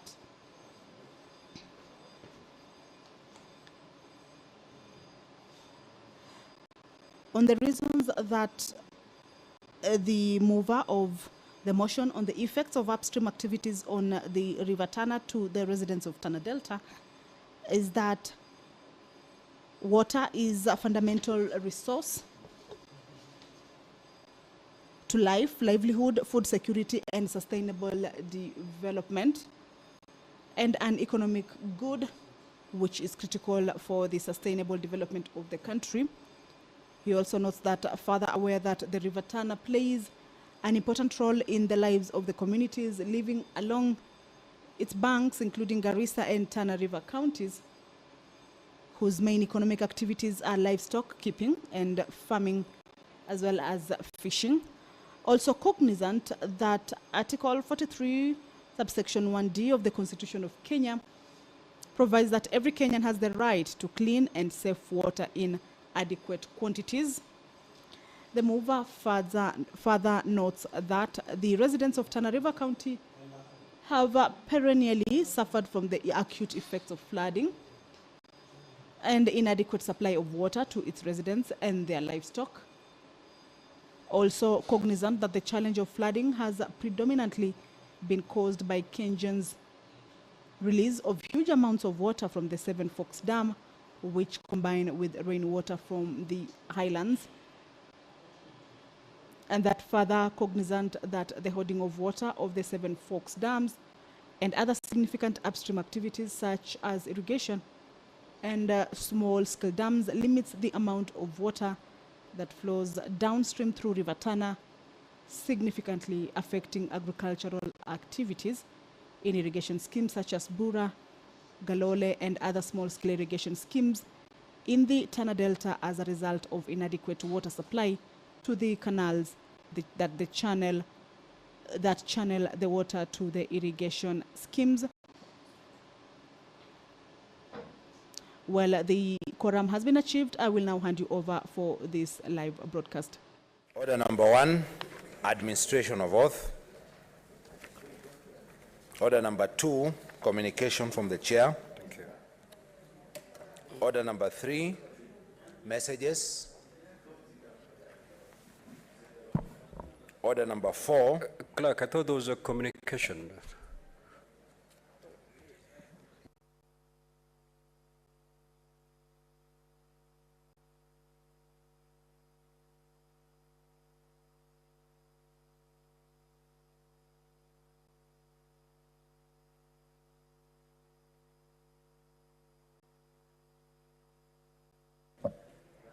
Order number 4, petitions. Order number 5, papers. Majority Leader.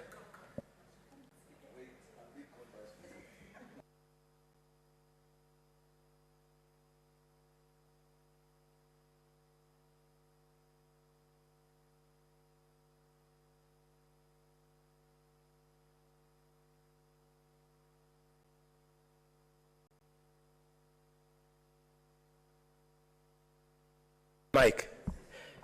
Mr. Speaker, sir, I beg to lay the following papers on this table of the Senate today, the 15th of November 2022, being reports of the Auditor General for the year ended 30th June 2021 on the financial statements of the following: 1, Lamu Water and Sewerage Company Limited, Lodwar Water and Sewerage Company Limited, Bungoma County Disaster Management and Emergency Fund, Taraganithi County Assembly Mortgage and Car Loan Scheme, Vihiga County Education Fund, West Pokot County Cooperative Development Fund, Nandi County Emergency Fund, Yatta Water Services Company Limited, Kericho County Assembly Members Car Loan and Mortgage Scheme, Kericho County Enterprise Fund, Trans Nzoia County Car Loan and Mortgage Scheme for the Executive, Trans Nzoia Water and Sewerage Company, Trans Nzoia County Elimu Bursary Fund, Municipality of Kitale,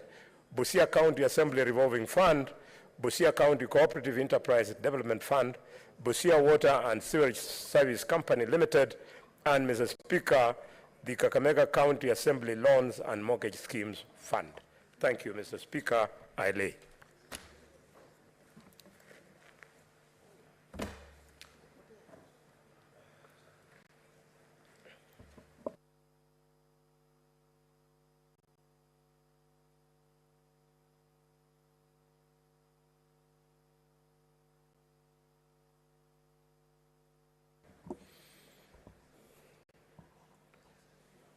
Next order, clerk.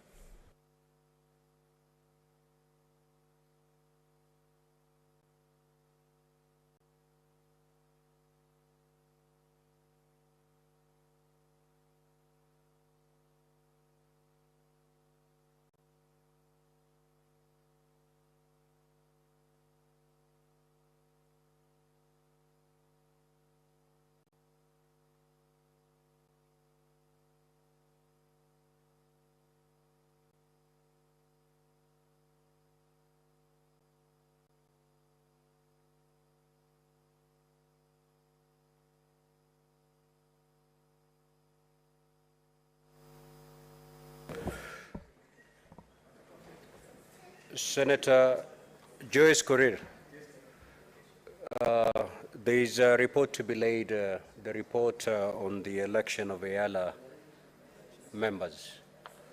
It needs to be laid on the table, so kindly proceed to lay it.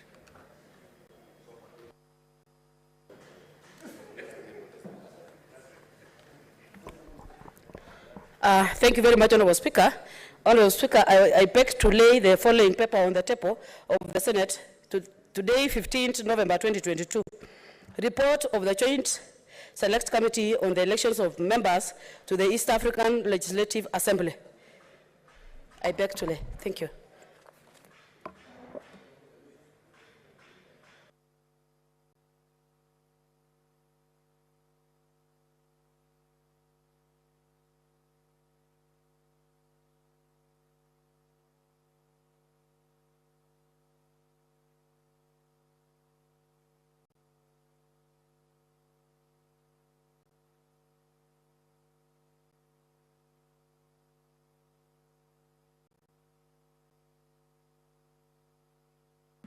Next order.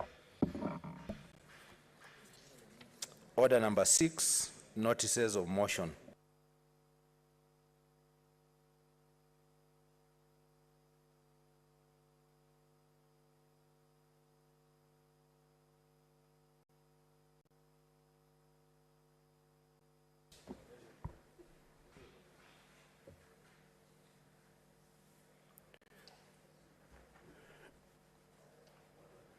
You give notice of motion for consideration of your report. Thank you very much, Honorable Speaker. I beg to give a notice of motion. Adoption of the report of the Joint Select Committee on the elections of members to the East African Legislative Assembly.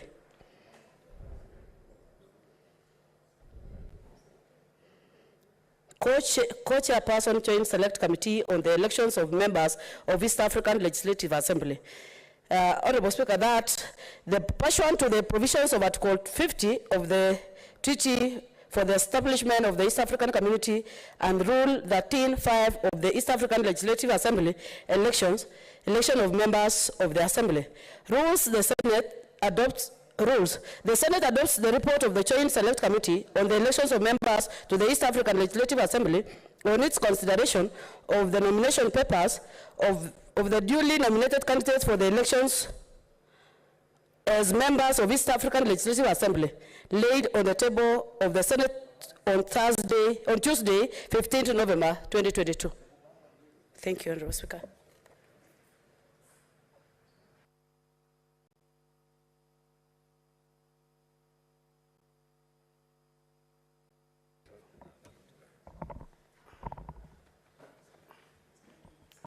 Honorable Senators, as you have noted, Senator Joyce Korir, on behalf of Senator Dan Elmanzo, MP, the co-chairperson of the Joint Select Committee on the election of members to the East African Legislative Assembly, has tabled the report to the East African report of the Joint Select Committee on its consideration of the nomination papers of the duly nominated candidates for election as members of the East African Legislative Assembly. The co-chairperson subsequently, through the Senator, gave notice of motion for consideration of the report by the Senate. At the time of moving the motion, debate will proceed in the usual manner, and at the conclusion of the debate, the question will be put. Honorable Senators, in the event that the motion is carried, the clerks of the Houses of Parliament, who under Rule 2 of the East African Legislative Assembly elections, election of members of the Assembly Rules 2017, are the presiding officers, will, pursuant to Rule 15.1 of the rules, by notice in the Gazette and in at least 2 newspapers of national circulation, appoint a date, time, and venue for the election of the duly nominated candidates to be undertaken. I will guide the Senate on the procedure for the election on the election day. In the event that the motion of the Joint Select Committee is not carried, the presiding officers will gazette a fresh nomination process. I thank you.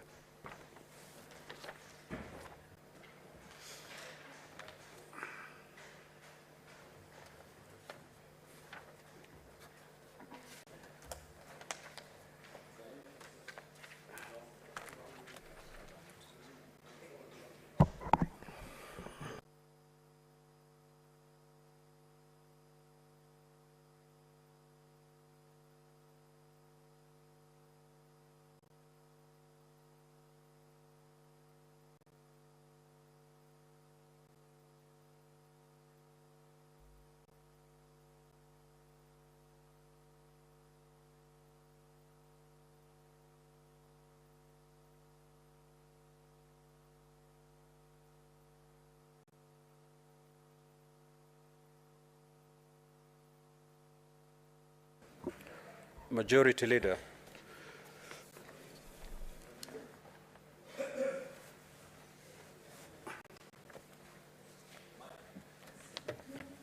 Microphone. Notice of motion, approval of senators to serve in the select committees.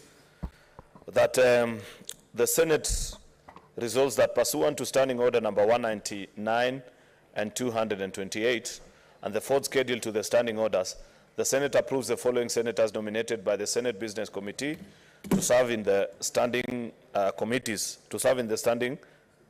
committees of the Senate as follows. A, Devolution and Intergovernmental Relations, Senator Esther Anyeni Okenyuri, MP. B, Health, Senator Esther Anyeni Okenyuri. 3, or C, rather, Trade, Industrialization and Tourism, Senator Danson Mungatana.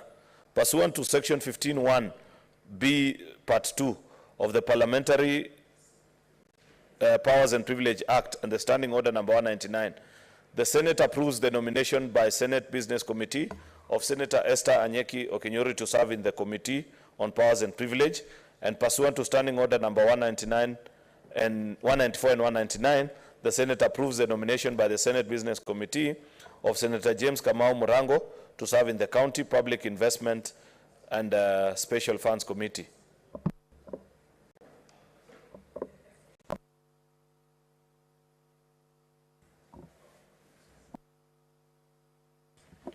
Senator Mwenda Gataya. More fire.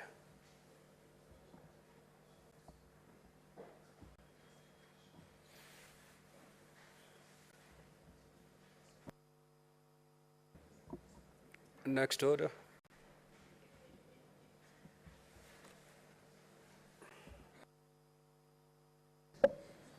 Order number 7, statements.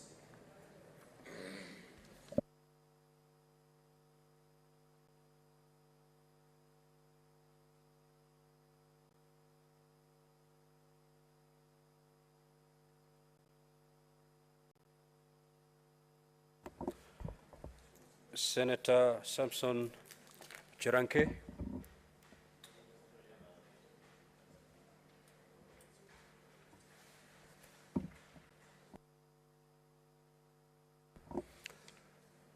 Senator Joseph Kamau.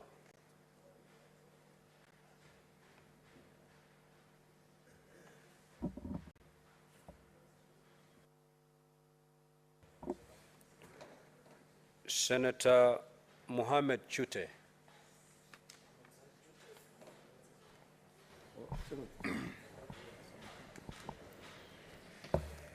Where are these people?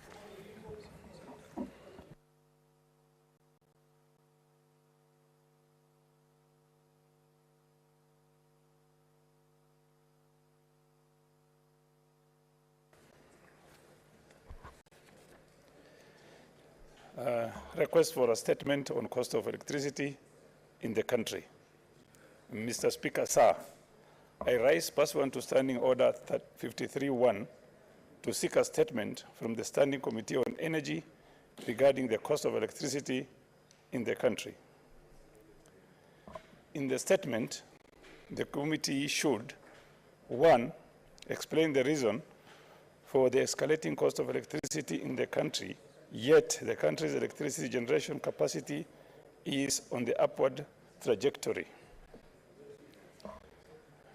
With the inclusion of solar and wind-generated electricity to the grid. 2, provide details of contracts signed between the government and the independent power producers, detailing the applications of contractual agreements on affordability of electricity in the country. 3, explain why counties in northern Kenya that are host to some of the IPP do not benefit from the electricity generated in the region, which is instead powered to other parts of the country. 4, inform the Senate if there are plans by the government to totally switch to the renewable sources of energy to power the country electricity grid as a way of reducing the carbon footprint and provide a timeline for the same. And state plans, if any, by the government to reduce the cost of electricity in the country as a way of addressing the high cost of living. Senator Mohammed Chute, Marsabit County. Thank you, Mr. Speaker.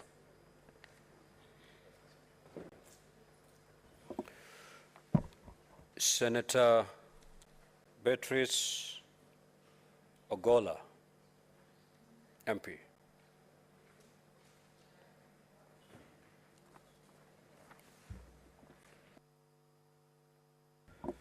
Senator Mariam Omar.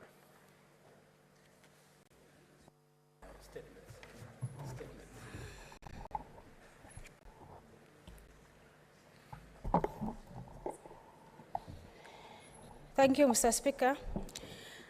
I rise pursuant to Standing Order 53-1 to seek a statement from Standing Committee on National Security, Defense and Foreign Relations regarding registration of birth in Mandera County.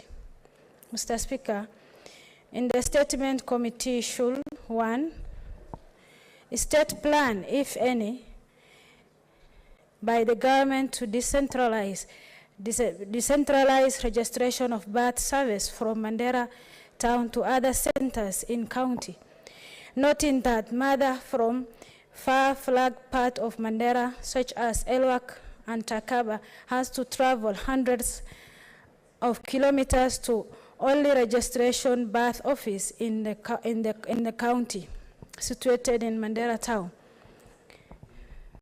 2, explain measures in place by relevant government authorities to ensure children born out of hospital in remote parts of Mandera County are registered and issued with birth certificates, noting that birth notification is hardly issued in the home deliveries.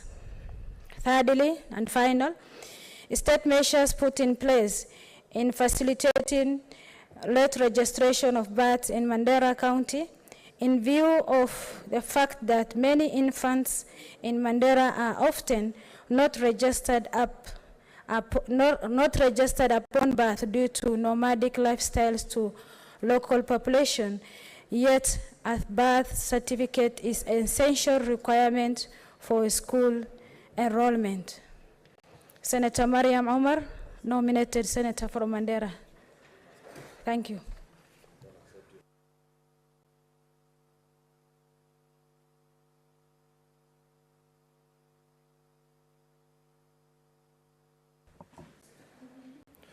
Senator Chirange.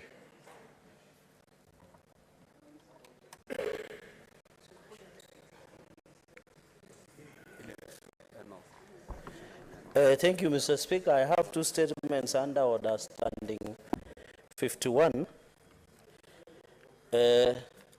Statement on the issue of general topical concern on the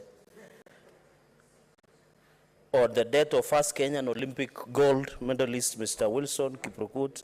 I rise pursuant to standing order 52-1 to make a statement of the death of the first Kenyan Olympic medalist Mr. Wilson Kiprokut Arap Chuma. Mr. Speaker, sir, Wilson Kiprokut Arap Chuma died on 1st November 2022 at the age of 84 after a long illness in Kericho County. He was the first Kenyan Speaker, providing for the election day, specific election day on Thursday, which is before. All that we need to compress and be concluded before that 5:30, Mr. Speaker. That being the case, Mr. Speaker, I wish to request that you limit debate to the members. If members can agree, actually, that maybe 2 or 3 only on one side, 2 or 3 on the other. But then again, because I want to be specific on time, you limit it to maybe 3 minutes per person, Mr. Speaker. I'll really appreciate. I want to ask Senator Medu to second me on that.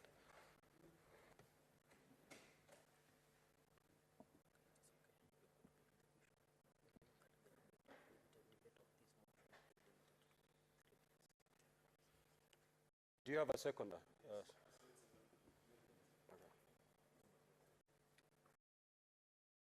Thank you very much, Mr. Speaker. I second. Honorable Senators, I now put the question. The debate on this motion be limited to 2 minutes per 2 minutes. 2 minutes per senator.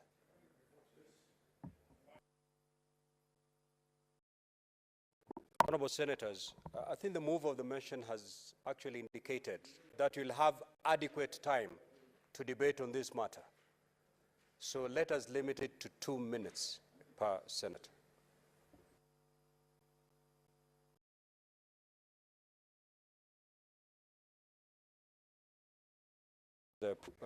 Senator Ojienda, I'm yet to conclude on this matter. Okay, I have put the question and we are yet to vote on it. So as many as of that opinion say aye.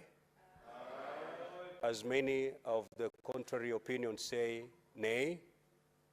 The ayes have it. 2 minutes per senator. Professor, proceed. Let me just spend my time wisely. The reason why I seek to contribute on this motion, Mr. Speaker, sir, is because, as you are aware, Mr. Speaker, sir, I've previously served as president of the East African Law Society. And I was part of the drafting of the protocol of the Customs Union. I contributed professionally, and I've been part of the process. And therefore, Mr. Speaker, sir, what I wanted to say is that the election of members to the East African Legislative Assembly, which is one of the arms contemplated by the treaty, the summit, the ESCJ, and now IALA, is a very important organ. I was just going to urge members to ensure that they vote for competent people to represent this region in that assembly. I have today, Mr. Speaker, sir, received a lot of interest from individuals who want to go to that assembly, Mr. Speaker, sir. And I know very, very competent ones, Mr. Speaker, sir, that we shall vote for, Mr. Speaker, sir. I urge, Mr. Speaker, sir, that this House, in considering who to vote for Winnie Odinga. Thank you, Mr. Speaker, sir. Klaus, can you put the timer on so that we limit time to 2 minutes? The Honorable Mungatana. Mr. Speaker, very quickly, I wanted to make this point that, Mr. Speaker,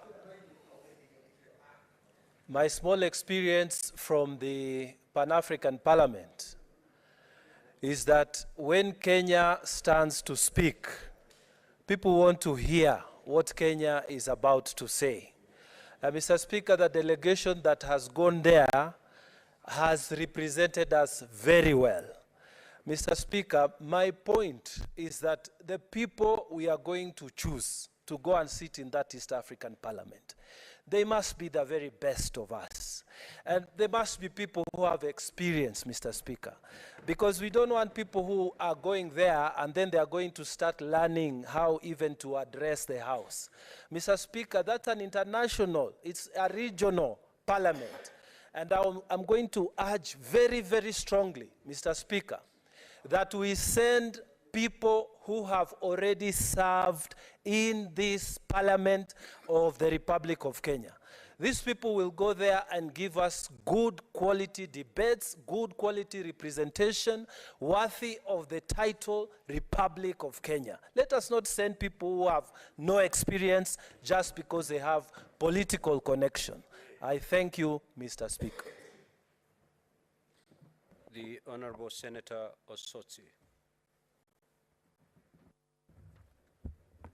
Thank you, Mr. Speaker, for the opportunity. Mr. Speaker, reading through the report, the committee has recommended that the rules needs to be amended so that we have clarity on the role of the joint committee, because the rules talk about presiding officers. So I hope the relevant committee will take it up and make sure that the rules are amended appropriately. Also, the provision on the withdrawal of candidates is not clearly stipulated. The committee has recommended that that be looked at. Mr. Speaker, many people have talked about competence, but I think one important qualification is that those who come near the borders should be considered. For example, those who come near the border, like Victoria and Tanzania, or Western and Uganda, and those who come from northern part of Kenya with Somali, those who come from Turkana with the southern Sudan, they must be considered, because those are people who go through challenges which needs to be addressed under the framework of IALA. So I recommend that we vote for individuals who come from regions which have challenges with the borders and with the East African community. I also encourage members, please vote according to your own conscience. We are told that some people will go to a PG and a list will be given to them. I think this country is democratic. Let people vote freely and vote for the people they want to vote for, and not to be coerced to vote for particular individuals because the party has given them direction to do that. We must exercise democracy. Senator Onsotsi, your time is up, Senator. Thank you. Thank you. The Honorable Senator Veronica Duarte.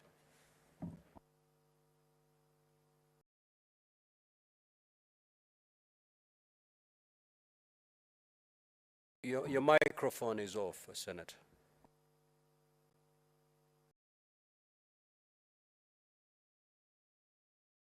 There is a problem. Okay, now that's okay. Mr. Speaker, sir, I first want to thank the Joint Committee for the good job they have done and presenting the report that has been brought to the floor of the House. Mr. Speaker, sir, all the candidates who have been shortlisted in that report should be considered as equal and qualified to serve and fit to serve within the East African Legislative Assembly. The fact that a candidate has not served in any parliament before should never act as a bar towards them ascending to the East African Legislative Assembly.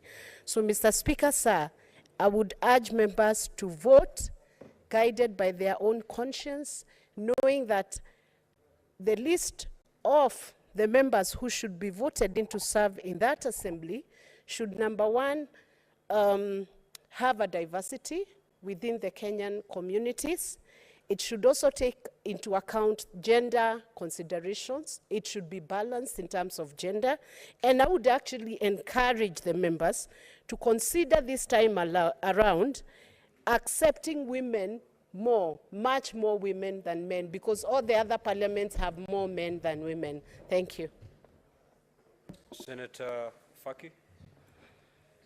Asante Mheshimiwa Spika kwa kunipa fursa hii kuunga mkono ripoti ambayo imeletwa bungeni ya uteuzi wa wagombea wa ubunge wa East Africa Mashariki. Mheshimiwa Spika, kwa hakika wote ambao wameteuliwa ni watu ambao wana tajriba, lakini ni vizuri tuchague watu ambao watakuwa na uwezo wa kusongeza mbele bunge hili la East Africa. Mheshimiwa Spika, tukiangalia katika zile taasisi za bunge za East African Cooperation, mahakama ya East Africa, Mheshimiwa Spika, imefanya maamuzi ambayo yamesaidia masuala ya haki za binadamu na masuala ya human rights katika maeneo yetu kwa sehemu kubwa kuliko yale ambayo yameweza kufanywa na bunge hili.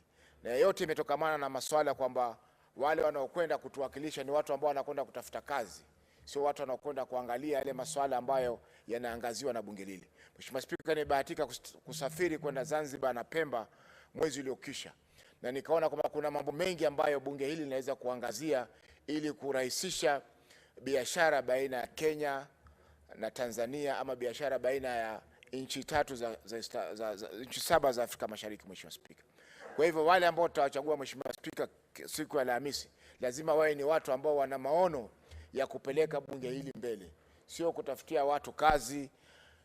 Hata kama mtu ndio mara yake ya kwanza kuchaguliwa Mheshimiwa Spika, lakini ikiwa ana maono ya kupeleka bunge hili mbele, anafaa kupewa kazi hiyo.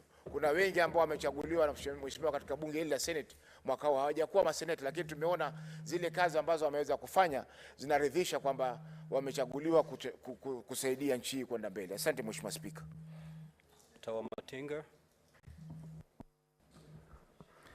Thank you very much, Mr. Speaker, sir. I also like to support. We know that when we talk about East African community, the thoughts of Pan-Africanism are realized. I would wish to ask the members also, when they go to elections, that they should look, and I want to repeat this, look at people who will be able to put the face of Kenya in that parliament. Thank you, Mr. Speaker. Senator Manzo.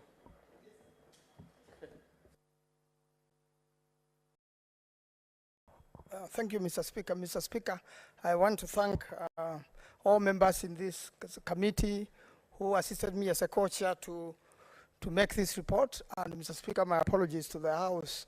I was not there, and Senator Beatrice Ogola was very kind to move it on my behalf.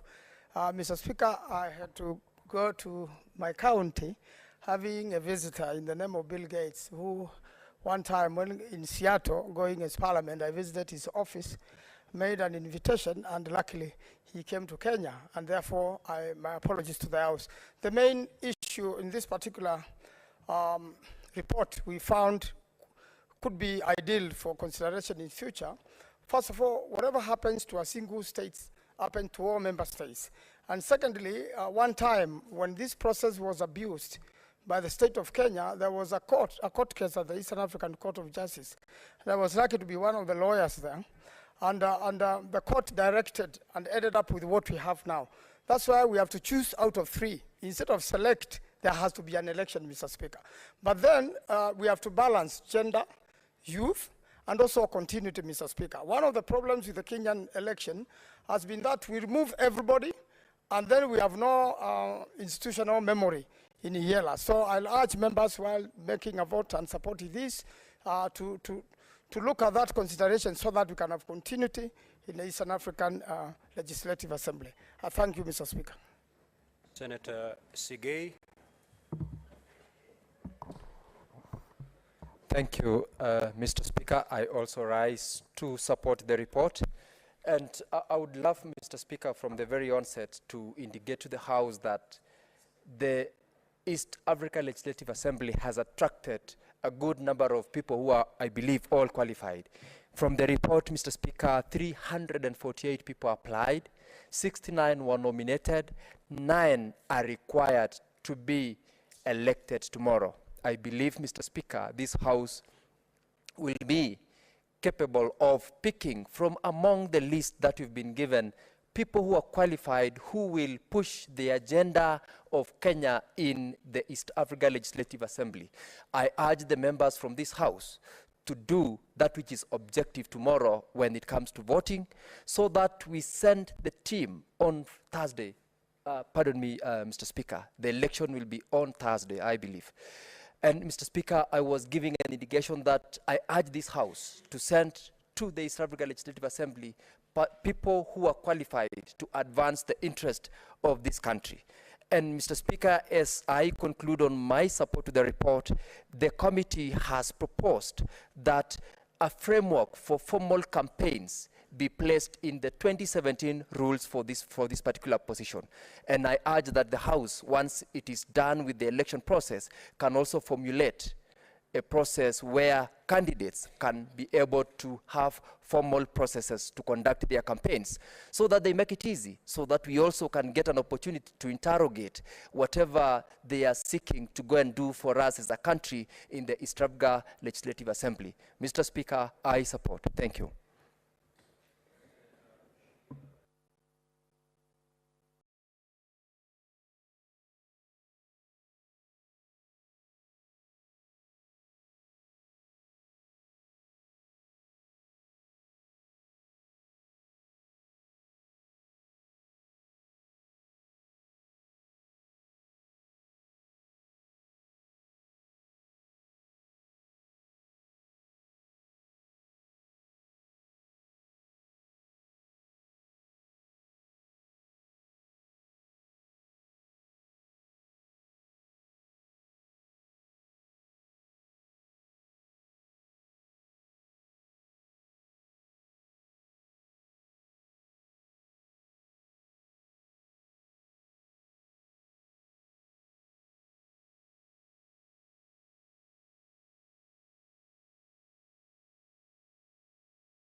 Thank you.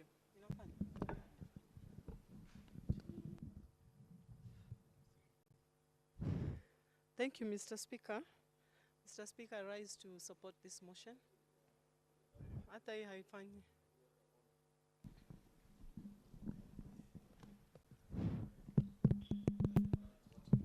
Thank you. Thank you, Mr. Speaker. I rise to support this motion.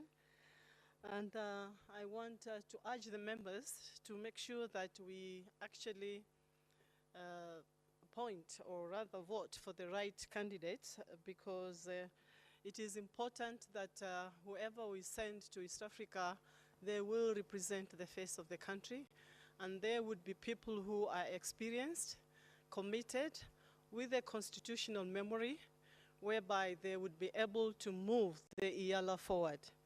Mr. Speaker, again, it's important to give opportunity to all the applicants, because there should not be barriers whereby somebody, if it's connected to any political affiliation or any political kingpin, for them to be denied the opportunity.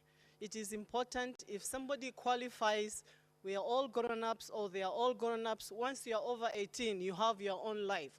So people should not be denied opportunities, or their dreams to be shattered because simply they are connected to a certain politician. So please, Mr. Speaker, I want to urge the House to make sure they give the opportunity to everybody who deserves the opportunity to be able to serve in IALA, Mr. Speaker. I think with those few remarks, I support. Thank you. Senator Chirange.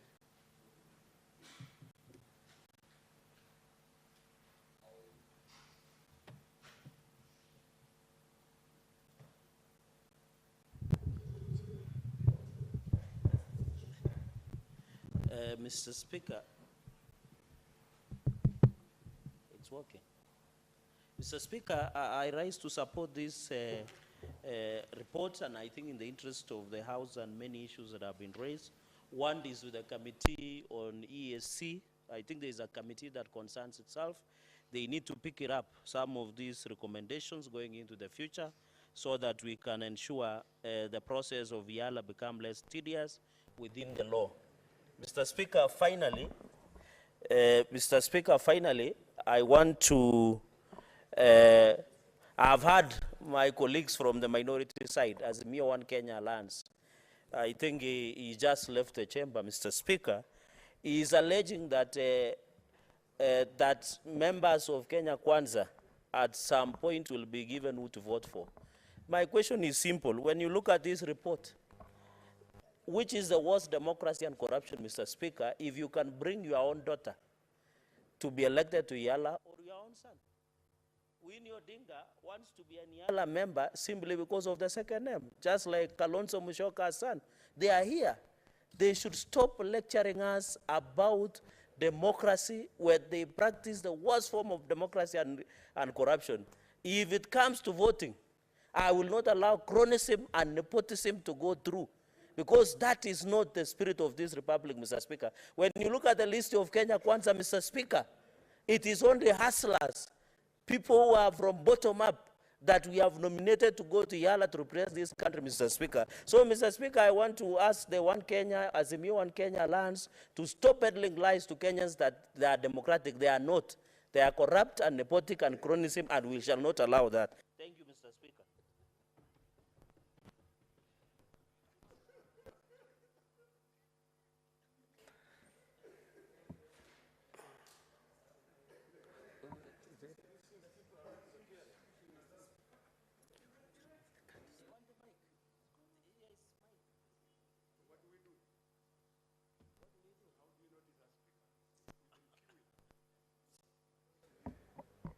Thank you. Senator Hazana. Thank you, Mr. Speaker. First of all, every time I rise, the expectation is that I'll be speaking for the marginalized people in this country. But I want to highlight, as regards the YALA nomination list, that the most marginalized group of people in this country turns out to be the youth.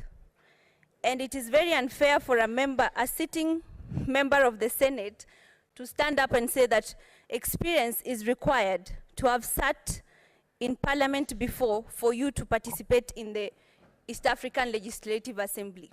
I want to strongly refute that, and I hope that this House, each member will interrogate themselves and remember that these very youth who are seeking for these positions have no experience, and next time could turn out to be their own children.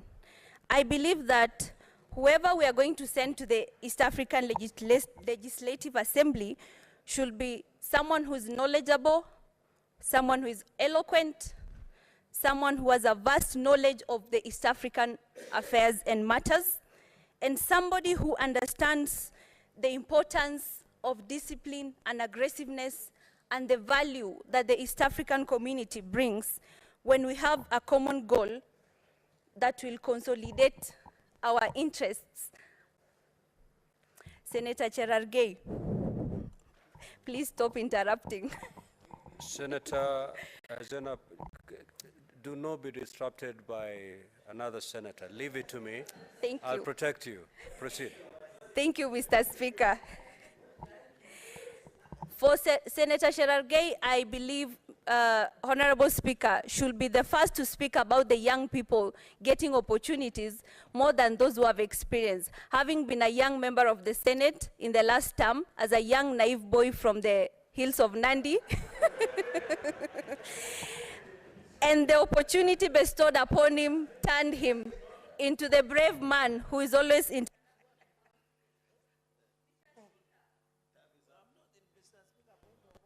Honorable Senator, your time is up. Senator Boni Kalole.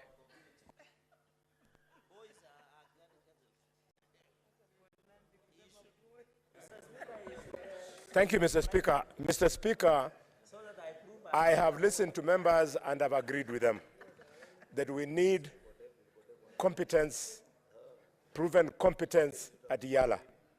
You and I have been there in an executive role, and you know the critical role played by this assembly, and countries like Rwanda and Uganda bring very good members of parliament. Let me tell you, I've listened to Senator Osotsi and I sympathize with him. He's saying that a parliamentary group meeting that is going to discuss this matter should not be entertained. Poor him. Senator Osotsi, in November 2006, Professor Peter Anyang' Nyong'o and 10 other leaders belonging to the Rainbow Coalition took President Mwai Kibaki to the East African Court of Justice. And the ruling was given in Anyang' Nyong'o's favor that no political party within a coalition can be locked out.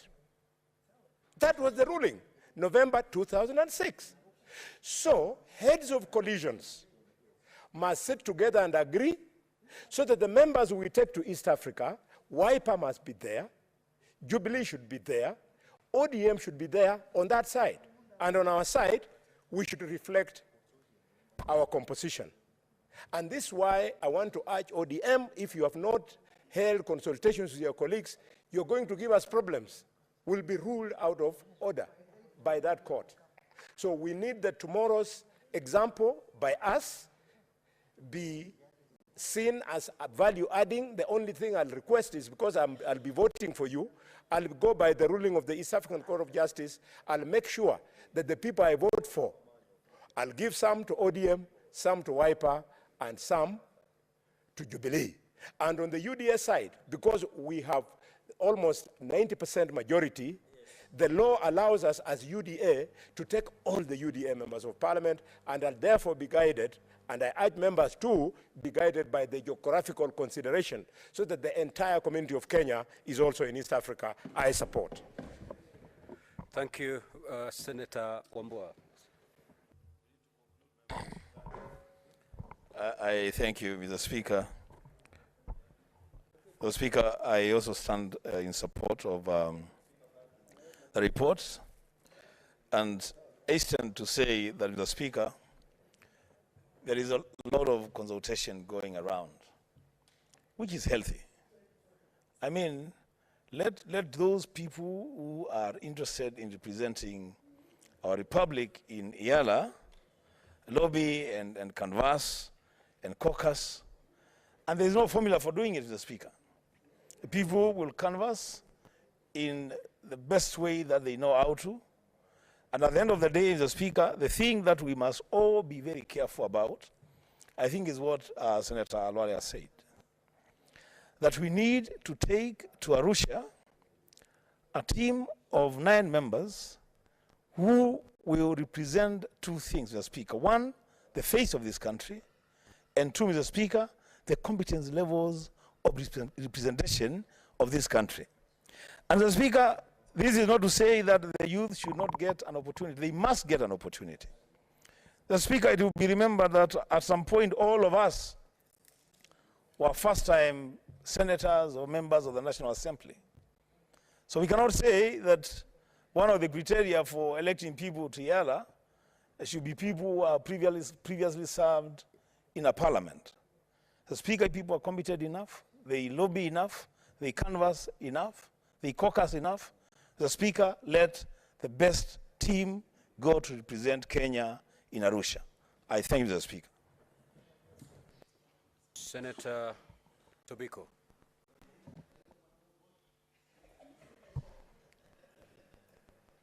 Thank you, Mr. Thank you, Mr. Thank you, Mr. Speaker. Thank you, Mr. Speaker. Mr. Speaker, let me arise to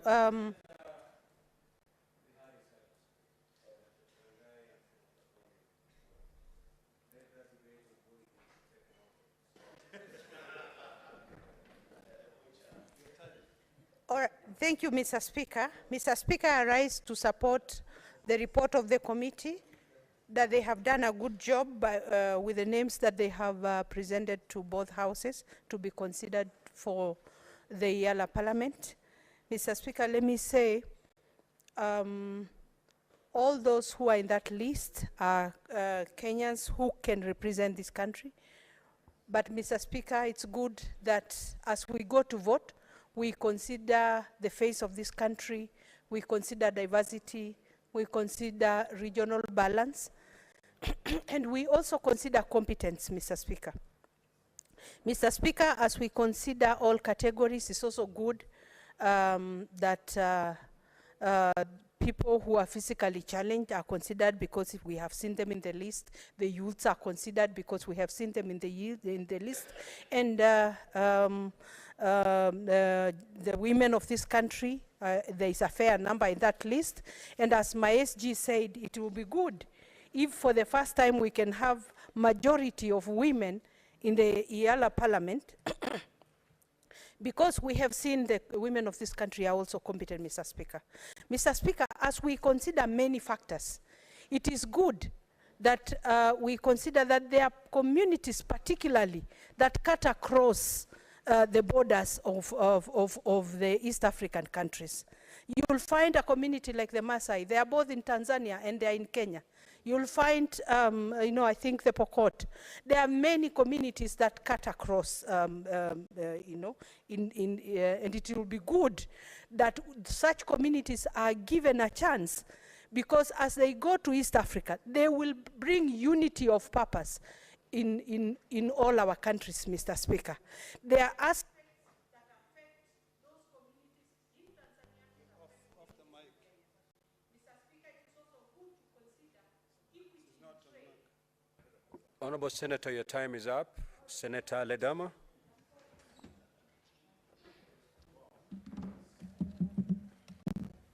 Thank you, Mr. Speaker. Mr. Speaker, I rise to support the report on the Joint Committee on the elections of members to serve in the East African Parliament.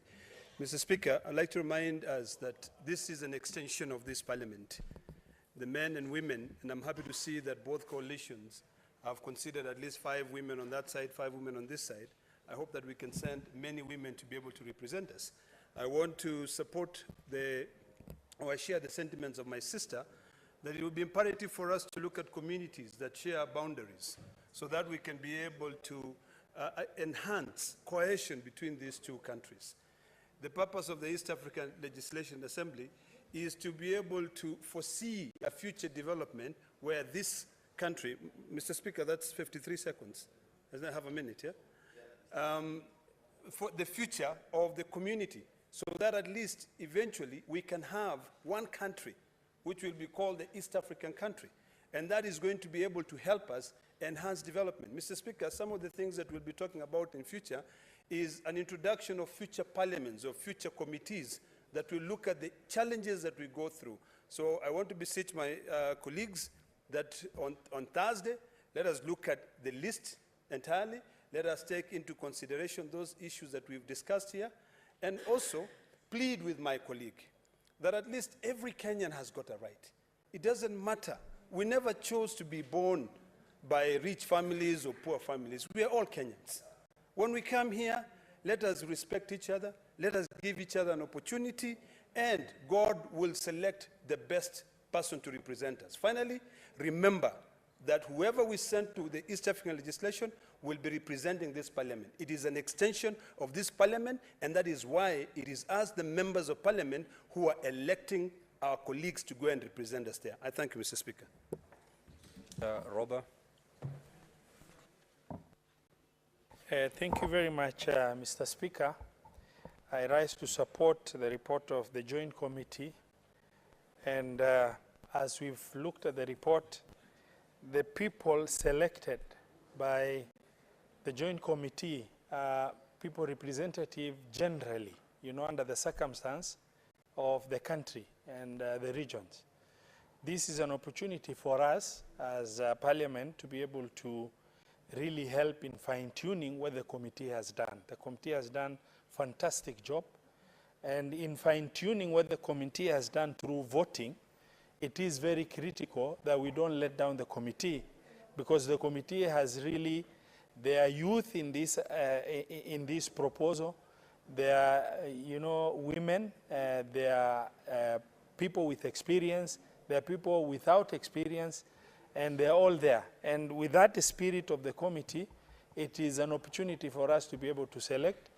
Yes, the proposals has been given by different political coalitions, but as members of parliament here, allow people to lobby, as what we have gone through in terms of election.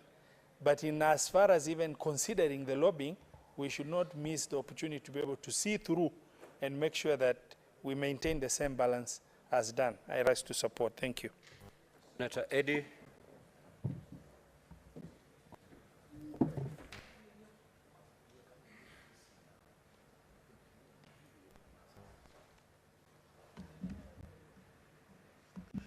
Thank you, Mr. Speaker, for giving me this opportunity.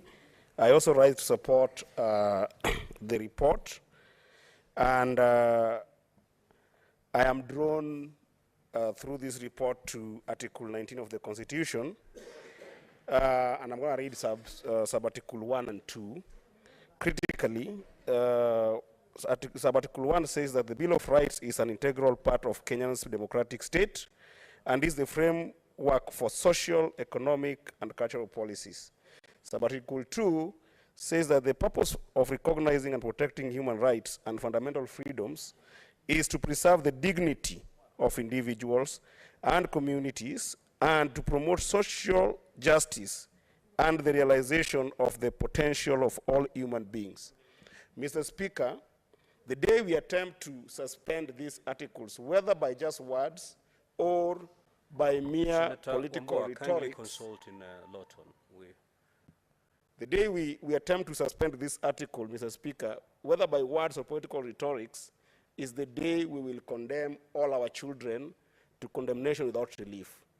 I am very disappointed at a senator who has spoken very passionately, profiling sons and daughters of other senior politicians in these countries with regards to this, when we know that when we talk about dynasties today, by virtue that you've gotten an opportunity to be in this house, you are also, you are a politician, and your sons and children will be treated to the same measure that you put. And therefore, I request that as we consider this election coming in on Thursday, please let us consider people on the basis of people who can advance the economic opportunities for our people in the East African market. If you talk about somebody like Winnie Odinga, you might look at the daughter of Raila Amolo Odinga. But Winnie Odinga is also a qualified Drexel University double major graduate. So please respect the Constitution. Thank you so much, Mr. Speaker. Senator Anyeni. Thank you, Mr. Speaker. I also rise to support the report by the Joint Committee and also urge honorable members in this House that the shortlisted candidates meet the requirements, but we need to shed off the narrative of these slots being a bureau of employment. This House is going to be judged by citizens across the East African community countries by the kind of people we are going to send to that House. Secondly, someone like me would never have made it to this Senate hadn't I been given a platform.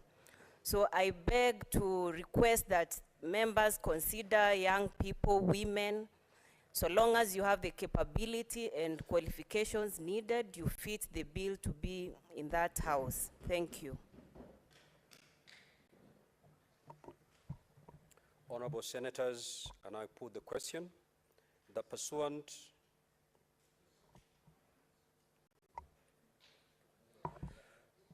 Honorable Senators, at this juncture, I will invite the mover to reply.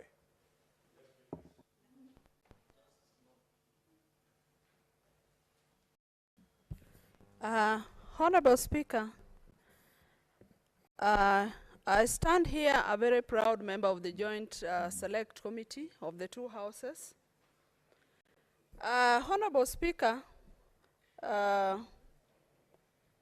of note is the fact that this committee took into consideration a lot of comments that I've heard from the honorable senators on the floor. Honorable Speaker,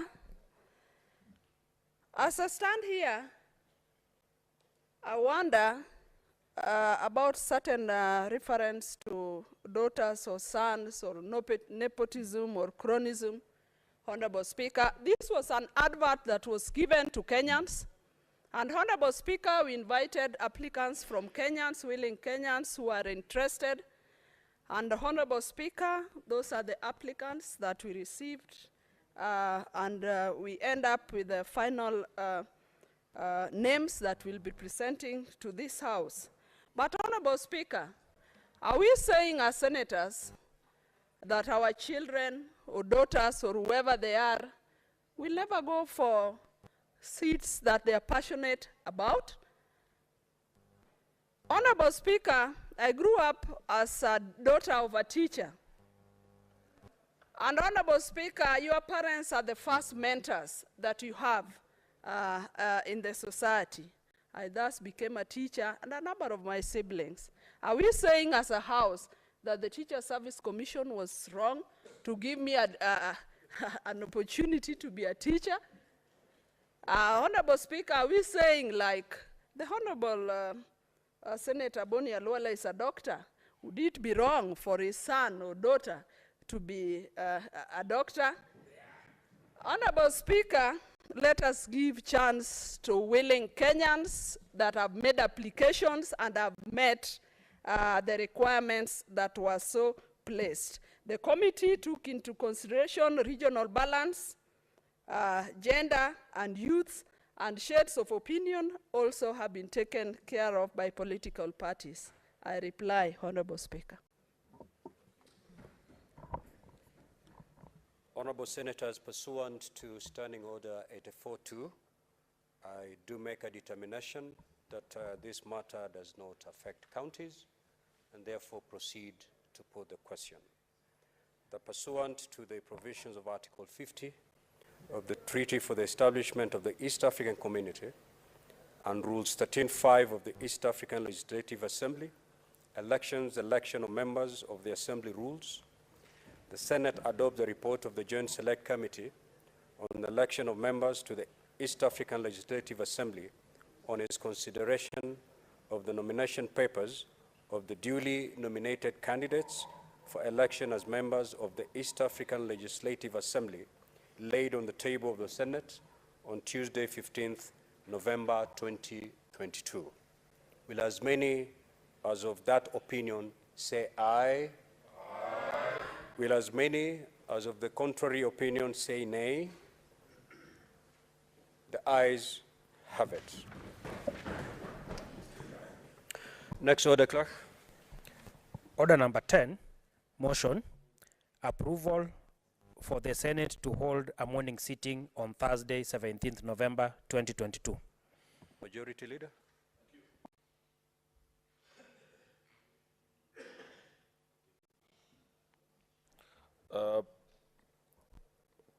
Mr. Speaker, I beg to move that pursuant to the provisions of Article, I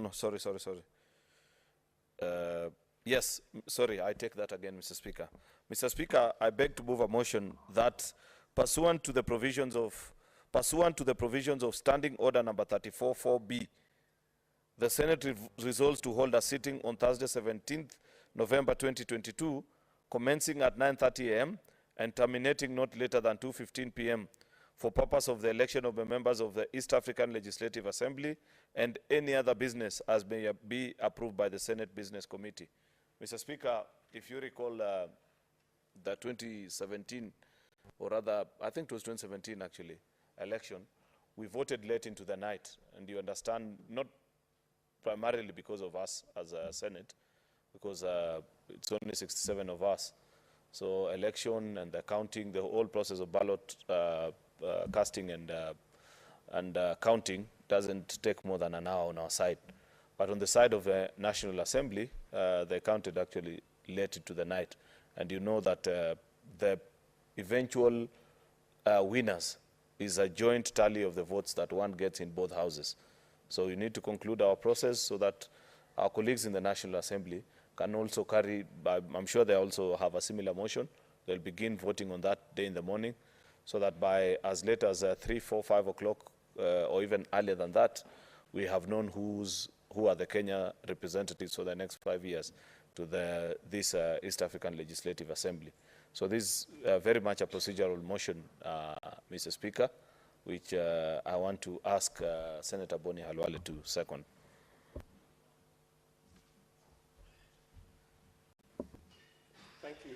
Thank you, Mr. Speaker. Mr. Speaker, this being purely a procedural mission, whose reasons have been ably justified by the leader of the minority, I wish to support the leader of the majority. You know, because of his height, I forgot that he's here. Thank you, Mr. Speaker. Mr. Speaker, I wish to second him and request that the House support the motion on both sides. Thank you, Mr. Speaker. Honourable Senators, I now propose the question that pursuant to the provisions of Standing Order 34-4B, the Senate resolves to hold a sitting on Thursday, 17th November 2022, commencing at 9:30 a.m. and terminating not later than 2:15 p.m. for purposes of the election of members to the East African Legislative Assembly and any other business as may be approved by the Senate Business Committee. You may now proceed, Honourable Senators, to make your contributions.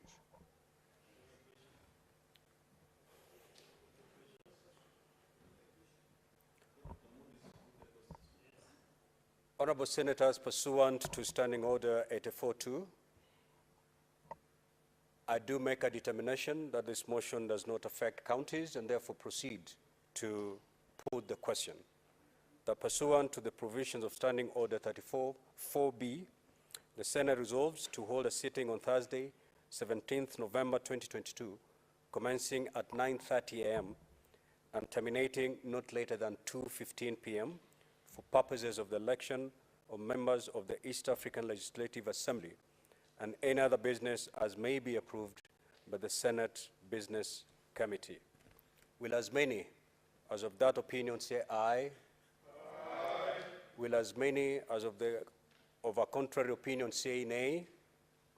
The ayes have it. Next order.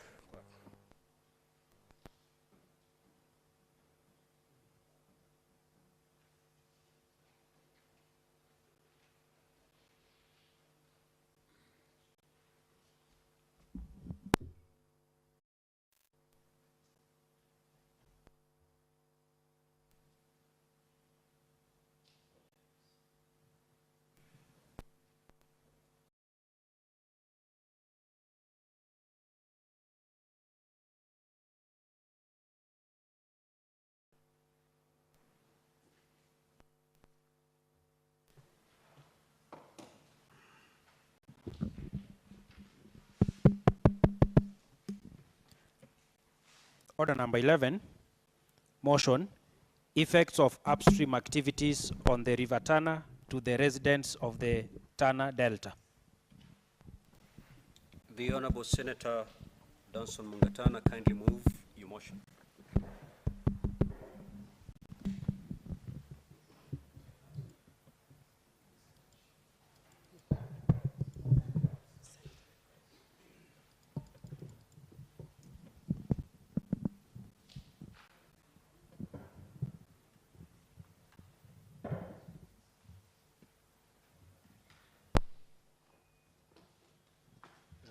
Thank you, Mr. Speaker.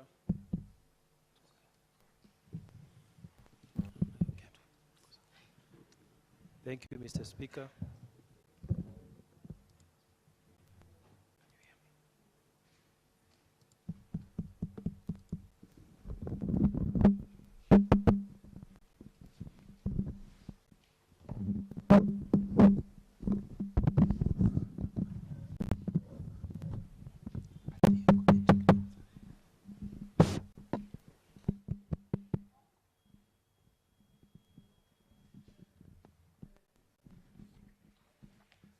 Thank you, Mr. Speaker. Mr. Speaker, I want I beg to move this motion that aware that water is a fundamental resource to life, livelihood, food security, and sustainable development and economic good, which is critical for the sustainable development of the country. Further aware that the River Tana plays an important role in the lives of the communities living along its banks, including Garissa and Tana River counties, whose main economic activities are livestock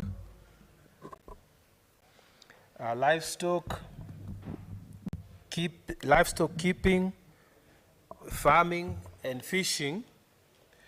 Recognizing Article 43(1)(d) of the Constitution provides that every Kenyan has a right to clean and safe water in adequate quantities, noting that the residents of the Tana River County have perennially suffered from acute effects of flooding and inadequate supply of water to its residents and their livestock, cognizant that the challenge of flooding has predominantly been caused by KenGen's release of huge amounts of water from the Seven Forks dams, which combine with rainwater from the highlands. Further cognizant that the hoarding of water at the Seven Forks dams and other significant upstream activities such as irrigation and small-scale dams limits the amount of water that flows downstream through River Tana, significantly affecting agricultural activities in irrigation schemes such as Bura, Galole, and other small-scale irrigation schemes in the Tana Delta as a result of inadequate water supply to the canals that channel the water to the irrigation schemes. Concerned that limited water supply to the hinterland and irrigation schemes cause severe hunger to the residents of Tana River, death of livestock, and conflicts between farmers and herders, and that floods cause death, displacements, and other challenges like waterborne diseases such as cholera downstream at the Tana Delta. Now, therefore, the Senate urges the Ministry of Water, Sanitation, and Irrigation, in conjunction with the Water Resources Authority, to 1, conduct stakeholder participation before undertaking any major upstream activity, including construction of dams, before release of water during rainy season, and limiting flow of water to River Tana during the dry season. 2, develop a policy in line with the treaty, the Nile Treaty of 1959, to guarantee average annual flow of the River Tana. And 3, come up with mitigation measures to the perennial floods and water scarcity to the residents of Tana Delta. Mr. Speaker, I want to explain the basis of this motion, Mr. Speaker. Mr. Speaker, for many years, the people living downstream the River Tana have suffered and have borne the brunt of the activities that are carried upstream the River Tana. Mr. Speaker, developments have been done upstream, and we have nothing against those developments. But, Mr. Speaker, these developments have had a huge impact on the ecosystem downstream.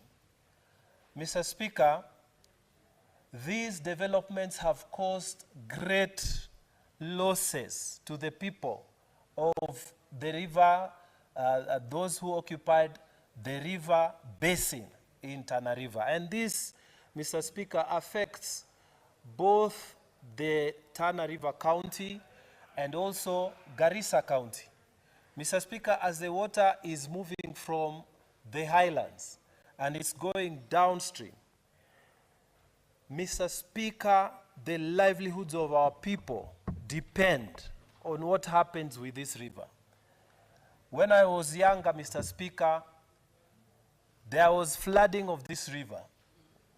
And when this flooding occurs, Mr. Speaker, the water then recedes. And when it recedes, it was a beautiful time of planting. Everybody used to know it is time for planting. And people would go and plant on the rich alluvial soils that have been left by the receding waters of the river. And there will be plentiful of harvest, Mr. Speaker. The Delta used to remove a lot of rice. Nobody used to talk about hunger in the basin of Tana River. Mr. Speaker, it was a time of rejoicing and celebration when the rivers would recede and the people would go to do the planting. Mr. Speaker, this has changed. The livelihoods of many people in the basin has changed completely. Mr. Speaker, the volumes of the water that is coming from upstream going into the sea has receded so much to the level that all those areas that used to be areas where alluvial soils would be deposited and then farming would take place in the traditional manner, these areas, because of the reduced volume of the water that is coming down, Mr. Speaker, the sea has started asserting itself. And when it asserts itself, Mr. Speaker, those lands, they have now become areas of salt deposits. Mr. Speaker, those farmlands have been converted into areas where salt is deposited and therefore no farming takes place. Mr. Speaker, our people have become impoverished. The whole ecosystem that used to exist, life the way it used to be free and happy, it is no longer there because now the whole system has been changed by the power of the sea. Mr. Speaker, the motion is bringing to the attention of the nation and this House, Mr. Speaker, to pronounce itself that the people who are at the bottom have as much right to this water as the people who are upstream. And Mr. Speaker, this motion tries to bring in the whole debate about participation of communities in this country. Mr. Speaker, some communities are so small that their voices are not able to be heard when big programs are being arranged. Mr. Speaker, there is no other way that they will be helped if this Senate does not pronounce itself on this matter. Mr. Speaker, dams have been created upstream. And Mr. Speaker, when it is dry season, we pay the price because there is no water downstream. And Mr. Speaker, when the rainy season begins, like it has now, and the dams are full, and then the water is excess upstream, the only thing they will tell us downstream is that you people need to move to higher ground because we are going to release waters. Mr. Speaker, KenGen in particular has been our greatest enemy downstream. They release these waters with so much energy. Mr. Speaker, you could be sleeping in your house, and then in the morning you find you are not even on your bed. Mr. Speaker, people have lost animals in their thousands, in their hundreds, because water is released, and then when it comes, the communities downstream, they pay the price the second time, that they make huge financial losses. And Mr. Speaker, the question begs, when these programs and when these developments were being done, were there stakeholder participation by communities downstream? Mr. Speaker, the answer is negative. Mr. Speaker, when these projects were being conceived, apparently for the good of the country, were there any benefits that were transferable to the communities downstream? Mr. Speaker, the answer is negative. Mr. Speaker, when these projects were being done, were there environmental impact assessments that were carried? And how were these reports done? Because, Mr. Speaker, when you look at it, none of these environmental impact assessment reports on all these major projects have mentioned the river basin, have mentioned Garissa County or Tana River County. Mr. Speaker, yet we bear the brunt of all the losses that affect us downstream. Mr. Speaker, there are many experts who have studied river ecology, who are experts in lake ecology, and they tell us that the water upstream actually belongs to the people downstream. And Mr. Speaker, if projects are being done upstream, the biggest stakeholders are the people downstream.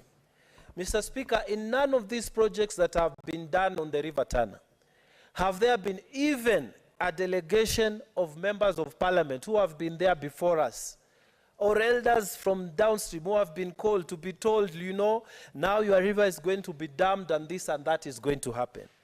None has ever happened. There has been no stakeholder participation. There has been open suppression of the people, Mr. Speaker. And there's been no voice that has been given to those minorities whose lives depends on that river. Mr. Speaker, when we were growing up, there were oxbow lakes. When the river recedes, people used to do a lot of fishing. Mr. Speaker, there's no oxbow lakes anymore. When we were growing up, Mr. Speaker, the river used to move with force. People used to even use it for irrigation downstream. Mr. Speaker, now you will find the river has lost its power. You will find the river is cutting off entire villages because upstream, Mr. Speaker, the volume and the strength of the river has been cut down. And then you will find villages, Mr. Speaker, making homes of thousands of people, ancestral homes. They are cut off because the river comes and then because it does not have power, it starts changing. It goes to the bushes and people are left, whole communities, Mr. Speaker, that never used to know the lack of water. Whole communities that used to know that if I want to shower, I just go to the river. Now, Mr. Speaker, the river changes.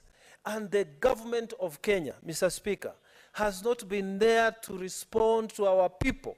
And the people have continued to be marginalized and impoverished, Mr. Speaker. And nothing has happened. So what this motion, Mr. Speaker, is asking this House is to recognize that we have a right as people who are downstream, as much as those people upstream have a right. And anything that is being done upstream will affect us downstream. And we are Kenyans, Mr. Speaker. We did not come here as refugees. We are Kenyans and we have a right and we need to be consulted.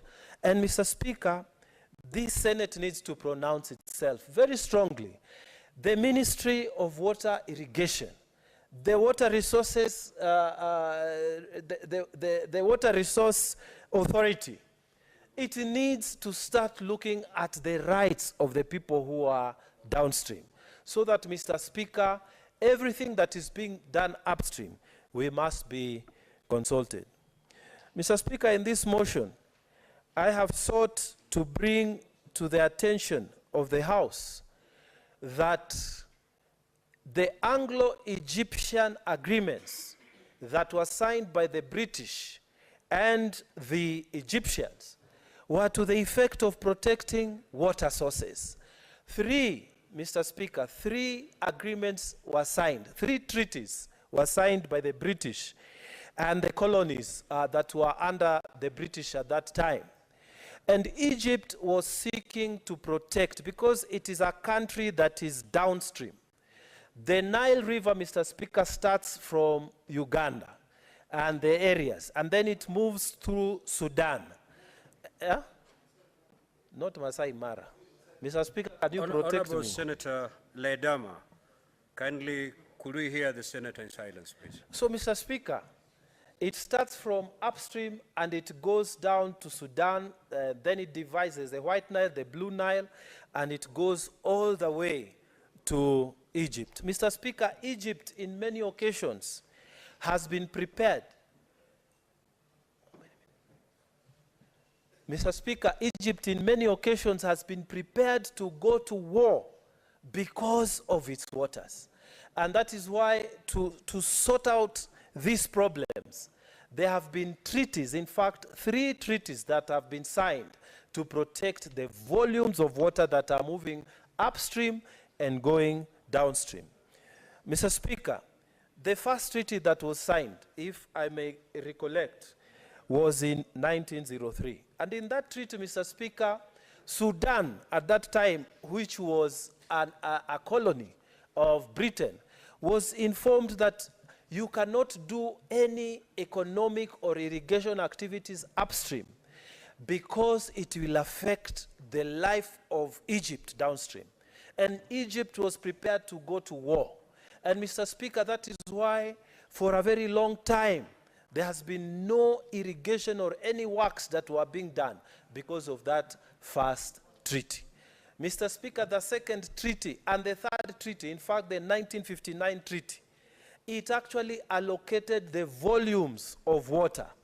How much water would be, is supposed, the million of cubic waters that are supposed to be for Egypt, those ones that are supposed to be for South Sudan, or now the Sudan, and those ones that are supposed to be remaining with Uganda.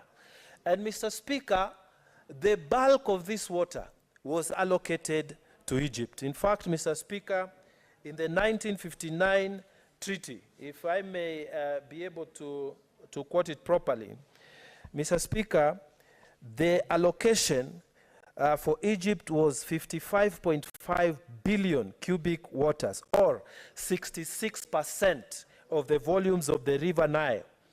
Mr. Speaker, 22% or 18.5 billion cubic waters was allocated to the other colonies.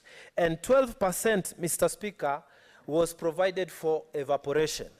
But when you look at that treaty and the details within which the provisions of that treaty stated, you see that Egypt, which was the downstream state, was given the bulk or the majority of the water, Mr. Speaker.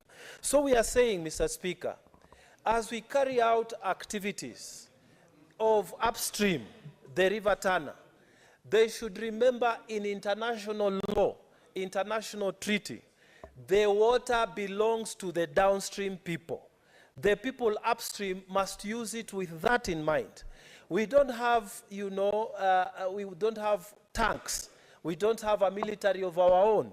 We don't have war machines. But, Mr. Speaker, I'm telling you today, if the people of Tana River were to be given those machines, we would cause war against any person who touches that river. That river is life. That river gives us our identification. Mr. Speaker, I, Danson Mungatana, when I was born in Ngao, Mr. Speaker, my umbilical cord, Mr. Speaker, was cut and thrown in the river. That is the connection, Mr. Speaker, that river has with the people of the River Tana. Mr. Speaker, I want to ask this Senate, Mr. Speaker, to understand that the river is our life. The river is almost something that is almost connected to some sort of deity. Mr. Speaker, our people are suffering because this river is drying up. the activities upstream are destroying the lives of the people downstream. And Mr. Speaker, the government has not changed its mind about how to treat us downstream. Mr. Speaker, when they were diverting the water of River Tana down to the basin of Athi River to create water here for Nairobi, this huge project that was being done, I remember very well that the opposition in this nation, and I hope they continue being strong, it is the opposition that rose and said, you people are going to drain the basin of the river and the people are going to die. Mr. Speaker, that project has continued and it has not even involved our people. Honorable Senator, your time is up. You have made your case. You have truly made your case. If you have a seconder, he can second. I beg to move, and I never finished, Mr. Speaker, but it's okay. Boni Khalwale will second this motion. Thank you, Mr. Speaker.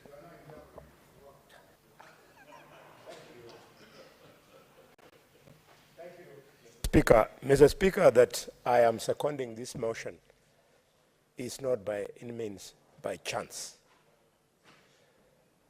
Honorable Senator Mungatana created a partnership with me, with Ababu Namwamba, with the Gitobu Manyora, with Mother Karua, with the late Jacoyo Mediwo, and others for whom I cannot finish, around 10 of us. And we defined Kenya after Kenyans voted against tribalism in the year 2002, Mr. Speaker. Sorry if I've offended you, member. What is your point of order on Honorable Senator Joyce Korir?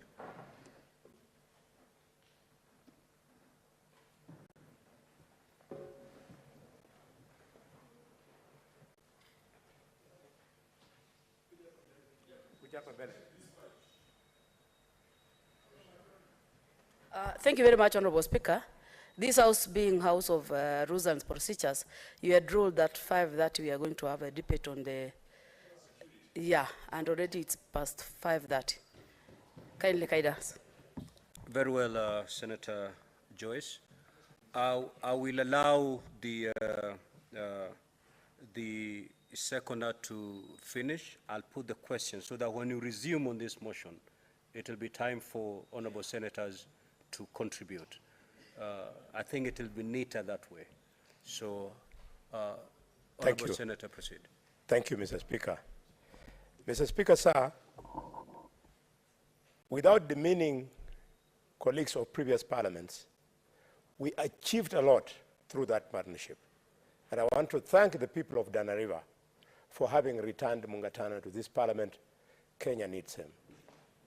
Mungatana is the father of the Unclaimed Assets Authority.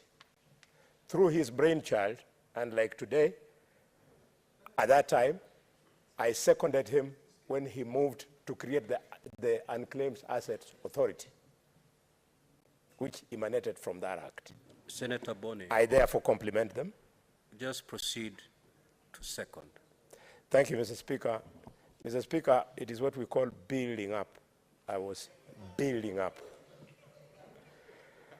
Mr. Speaker, the long and short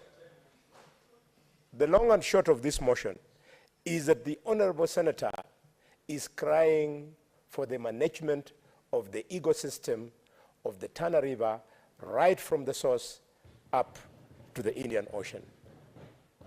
And he has done sufficient research. He has confirmed that we don't have to, as a country, to invent the wheel.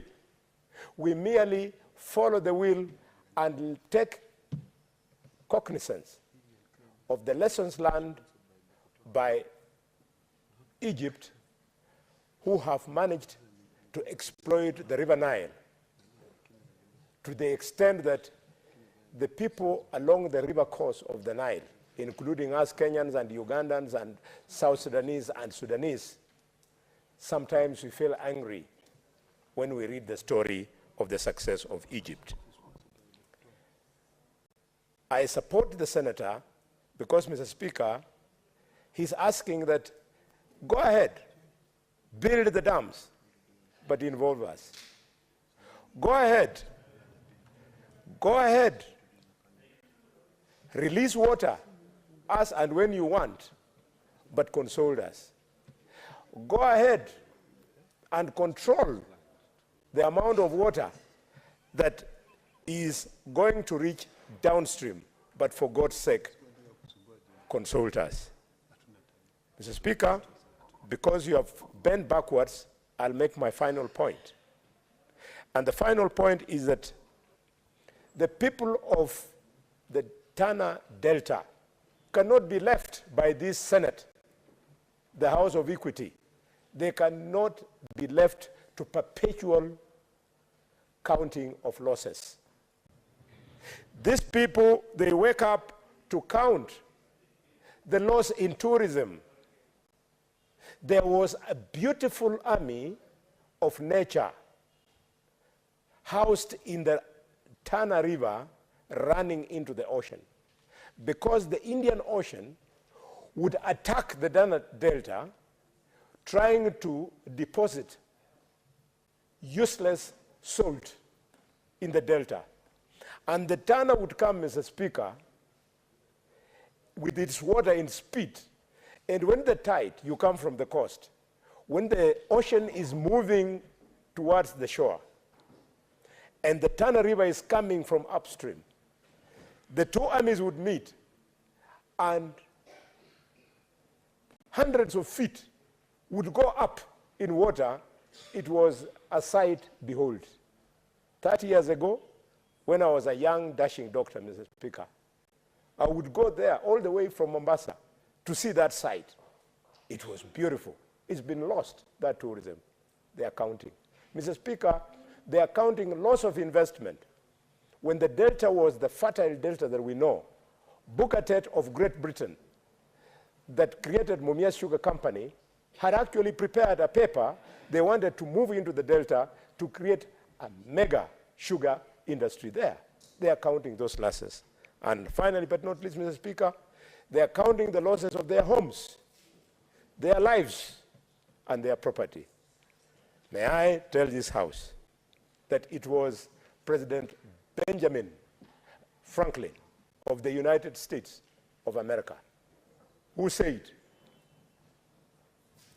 that poverty is not to be ashamed of. It is shame for you to be ashamed of poverty. Mungatana, you might have come from that poor place, but defend them. Be proud of that poverty so that you make it different when you'll be our president, God willing. You address it properly. I wish you good luck. And wish me good luck as well. Thank you.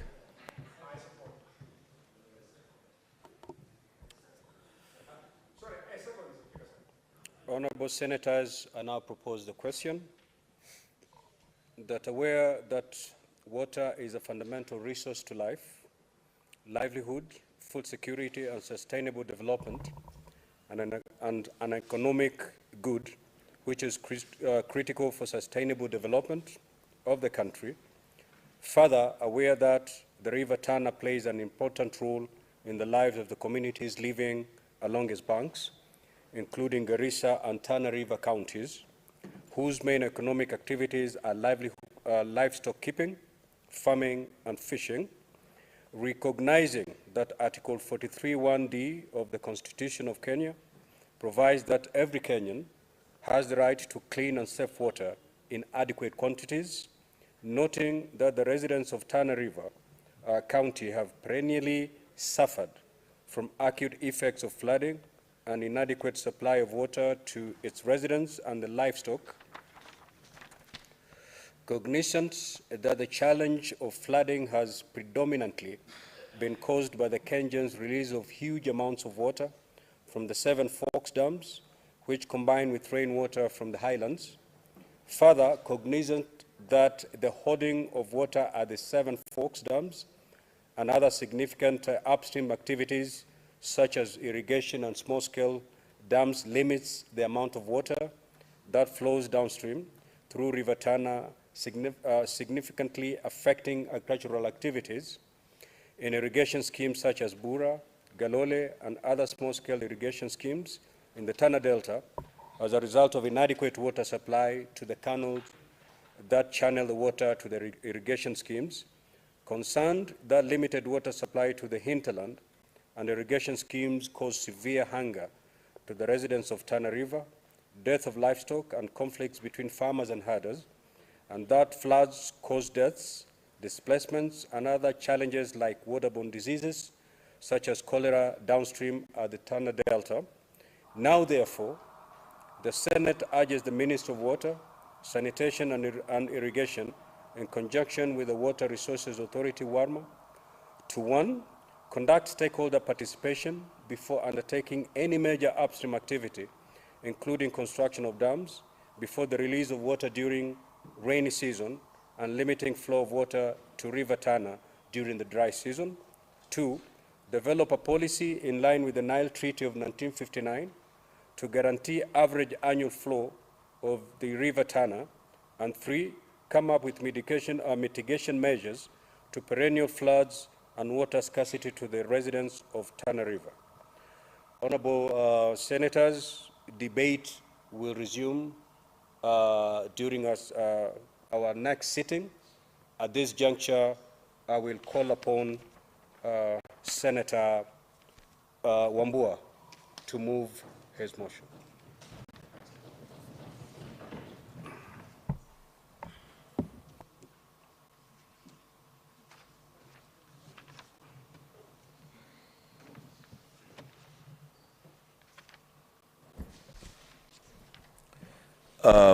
I thank you, Mr. Speaker, sir. Mr. Speaker, I beg to move the following motion that pursuant to Standing Order number 37, the Senate do discuss a matter of urgent national importance, being the security situation in Kitui County occasioned by ranging conflict between Kamoadas and residents of the county. The Speaker, in this country, insecurity has become a matter of serious national concern. We have all heard and listened to the newly installed Inspector General of Police vowing to tame runaway insecurity. Recently, Mr. Speaker, we were all treated to a video that went viral of a senior police officer caught on camera advocating for a ruthless approach in dealing with criminals. The Speaker, a lot has been said and done about urban crime. Little has been said and done about crime in rural Kenya. Mr. Speaker, the insecurity visited on the residents of sections of Kitui County amounts to acts of terrorism. Our people continue to lose their lives, and the common denominator in this crime that is meted on the innocent souls in Kitui County and parts of this country, Mr. Speaker, is that the perpetrators are never brought to book. Yesterday, Monday, the 14th day of November, A man by the name Musea Mati from Chamalutu village in Wikiduki area of Seikuru ward was literally butchered. So, Speaker, the circumstances around the killing of this innocent man, a trader in livestock, was called by a person known to him. His name is Ali, and lured him to his death. He told him that he should come to the Manyata to buy goats. Innocently, the victim hired a boda motorcycle and went to buy goats. Upon arriving at the Manyata, he realized that the Manyata had been vacated, and he called Ali and asked him, "Where are you? You told me to come and buy goats. Where are you?" He said, "Wait for me. In 2 minutes, I'll be with you." True to his word, in 2 minutes, Ali came back and told Mati that they had moved, and so they should go to where they had moved to so that he can see the goats and buy the goats. Hardly 2 minutes in their walk, 2 men emerged from the bushes. Ali disappeared. They attempted to attack the motorcycle rider, a young man, who took off. Mati was not lucky. They literally chopped off his head from his body.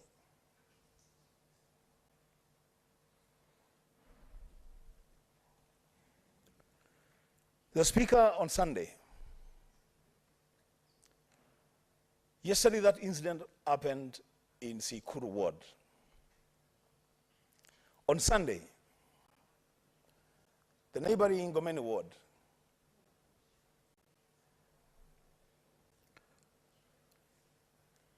these Kamoadas invaded the village and attempted to kill a man called Mutia. If the senator, the nominated senator of ODM, Madam Siengo, will get an opportunity to contribute to this motion, she will tell this house that that is actually a relative. Mutia managed to escape, but with a deep cut in the neck. On the same day in the night, the others opened fire, were shooting aimlessly to scare away villagers, and they succeeded. The entire village of Mandongoi, people, women, children, men, went to spend the night in the bush.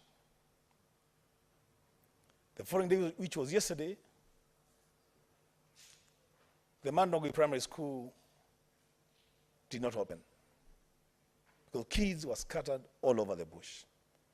Teachers have already written to be allowed to move from that region. Mr. Speaker, what I'm talking about today is not any different from the experiences of colleagues in this House representing their counties in Marsabit, in Samburu, in Taita Taveta, in Baringo, Mr. Speaker, in Tana River. Mr. Speaker, the question that these senators are asking and the question that the people of Kitui County are asking is, are we children of a lesser God? Are we being invited into this country and live at the mercy of these people that own animals that they cannot contain in their own land, on their own farms? The Speaker, it will go on record, and I want to repeat this. I've said before, because I appeared before the NCIC the other day, and I told them, and I want to repeat it here, that perhaps it is time that we should have a conversation about the effectiveness of some of these commissions that we put in place. Whether the national cohesion really is still relevant to our situation. So, Speaker, once you frame a question badly, then chances are that you'll come up with a very wrong prescription. We have never had a conflict between the people of Ukambani and the people of Somali origin. Mr. Speaker, I want that point to sink and sink well. That the Kamba community and the Somali community are not in conflict. That what problem we suffer today is a problem of camel herders who invade our farms and kill our people with impunity. But Mr. Speaker, because this message that does not seem to be understood where it should be understood, I fear, Mr. Speaker, and I must say this on the floor of this Senate, I fear that in very few days, the conflict that we have always tried to avoid may eventually happen. And when that happens, as Speaker, it will be very, very difficult for anyone to deal with that situation. Now we have an opportunity, as the Senate of the Republic of Kenya, to put an end, Mr. Speaker, to this menace. We have an opportunity, Mr. Speaker, to ensure that people in the counties that are affected by these camel herders are protected by the law. We can't have a situation, Mr. Speaker, that a small group of people ignites national tension, which has a potential of skyrocketing into national conflict. Mr. Speaker, as I conclude, in international law, and we have lawyers in this house, there is something called the responsibility to protect. That if governments are either unwilling or unable to protect their citizens, then frontline states have a moral responsibility to step in and protect suffering citizens. The Speaker, closer home, and I hope that we don't have to go that way, that the government must demonstrate ability and willingness to protect the lives and property of its citizens. If that does not happen, Mr. Speaker, can I get just 1 minute? If that does not happen, Mr. Speaker, then the only option left to citizens is to find means and ways of protecting themselves and their property. The Speaker, as I said, I hope we don't walk that way. Mr. Speaker, with those many remarks, I move the motion and request Senator Ezena to second. I thank the Speaker. Senator Ezena.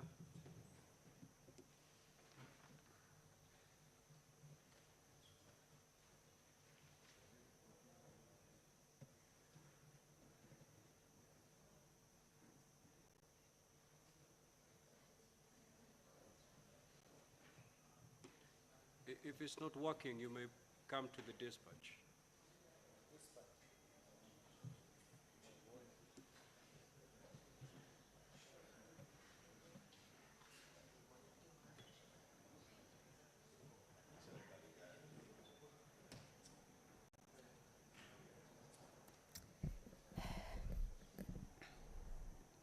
Thank you, Honorable Speaker. Mr. Speaker, I rise to second this motion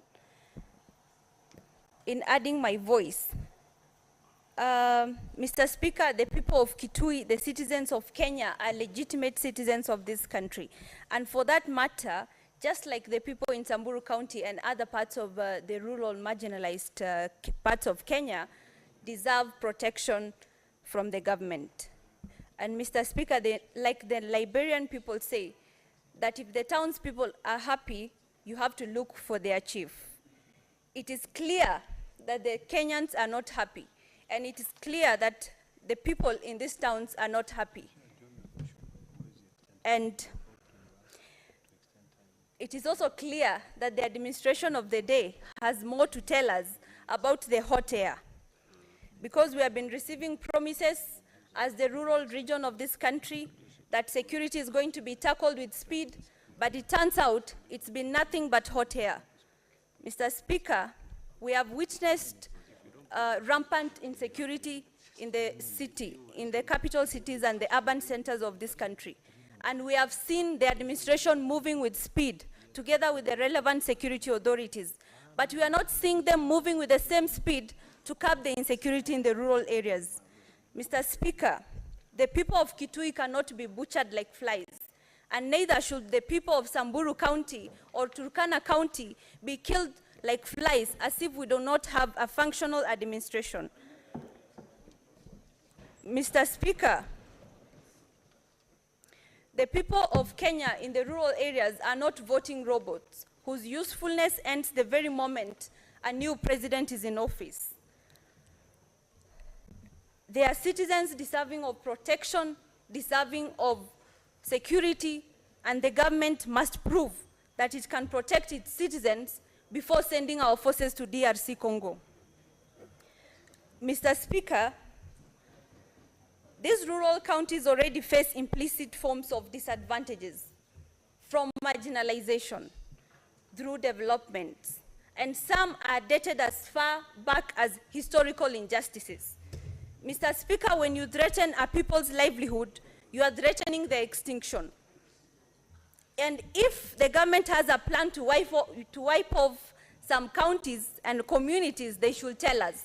Because most of these people affected by insecurity in the northern, northeastern of Kenya and the lower eastern are minority communities already. I reiterate that the national government and its security forces must provide citizens with sufficient security and with immediate effect. It should be a conscious effort aimed at providing security in rural areas, just like in the urban areas. And I'm challenging my colleagues on the other side of the floor, that they normally say, when a king has good counselors, his reign is peaceful. You are the people we depend on reaching directly to the chief Asla to help us join hands with our side and ensure that there is security in the rural areas equally with the same speed that they are doing in the urban centers. Mr. Speaker, conflict has been ongoing in Samburu as far as yesterday. And despite the meetings we've had with the security Cabinet Secretary for Security and the relevant leaders within the security system, it is clear that there is a lot of delay in providing the security for the rural Kenya, especially Samburu County. Mr. Speaker, the Chief Asla should remember that the very people that voted for him are looking out for him. Mr. Speaker, I want to challenge leaders like Samson Cherargei to come out and tell us whether his interest is the coalition that he belongs to or the citizenship of this country that is meant to protect and defend as an oversight house. Thank you, Mr. Speaker.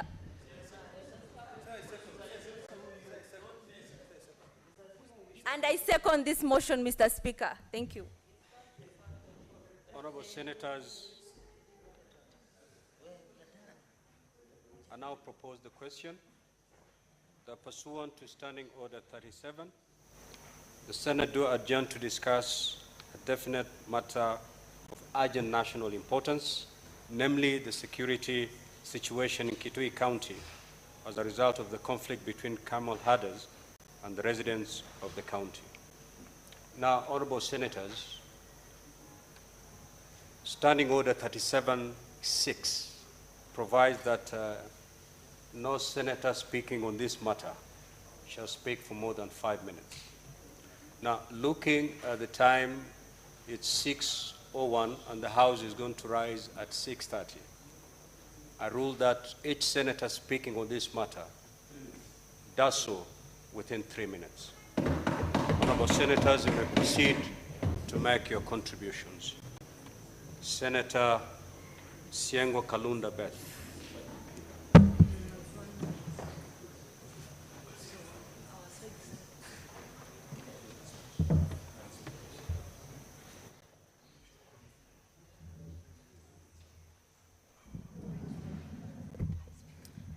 Thank you, Mr. Speaker, sir. Actually, I stand to support the motion that has been moved by Senator Wambua of Kitui County. Talking of the situation in Kitui County and other parts of other rural parts of this country, the insecurity that is being witnessed is so much, and it must be worrying. Quoting the situation in Kitui County, actually the man that Senator Wambua referred to is my relative. Mutie is a brother-in-law, and he escaped death by a whisker. Mr. Speaker, sir, the situation is even worse. Am I okay? It's even worse because as we speak now, people from Mandongoi, Kasiluni, Kakuyuni, parts of Ngomeni Ward in Mwingi North, Kitui County, are spending nights in the bush. And actually, as we speak, there are about over 400 people, women and children, who are camping at Mandongoi Primary School and some in the dispensary.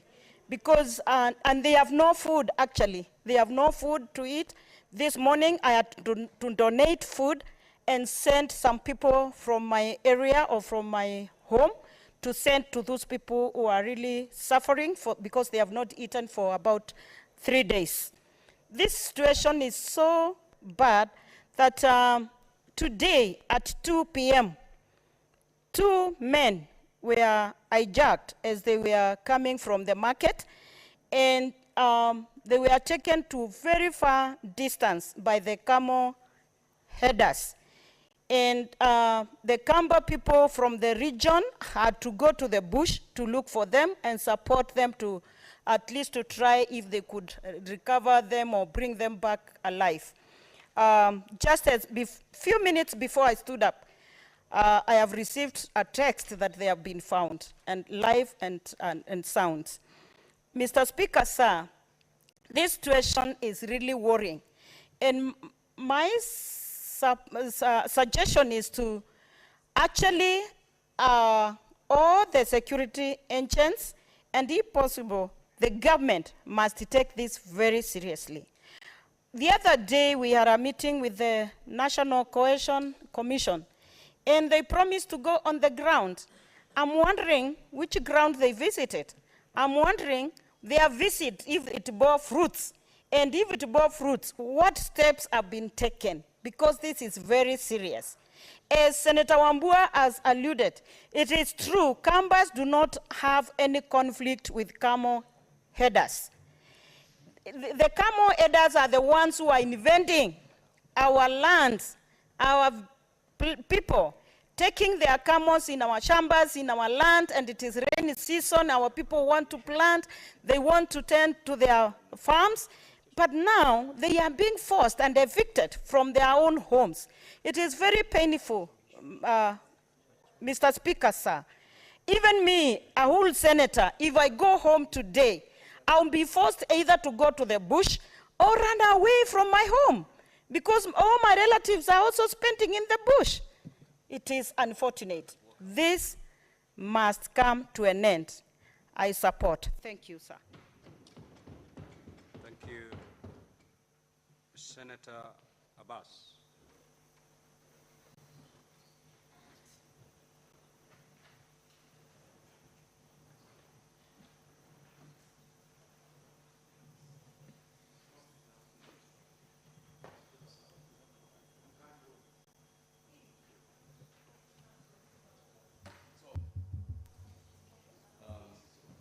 There is a technical problem. Honorable Speaker, thank you for the time you gave me. First and foremost, I want to condone my brother's tweet. And unfortunately, this event has taken place. Mr. Speaker, as the Senator for Kitui, Honorable Uhuru said,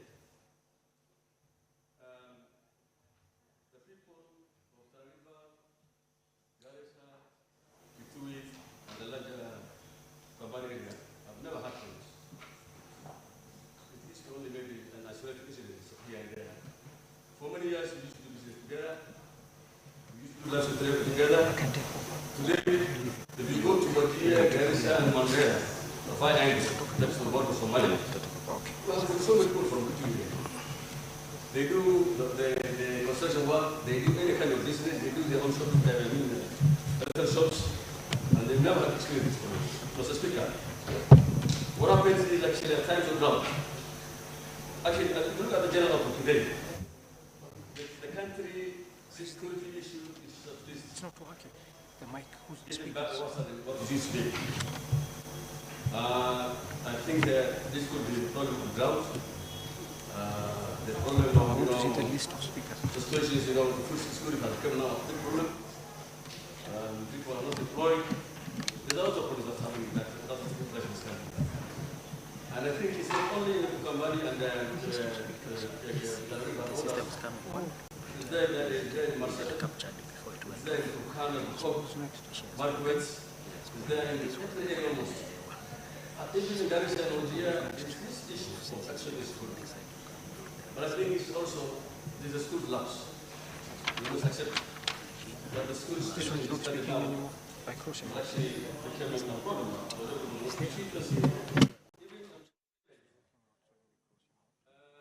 People have been up in the streets of Nairobi and areas.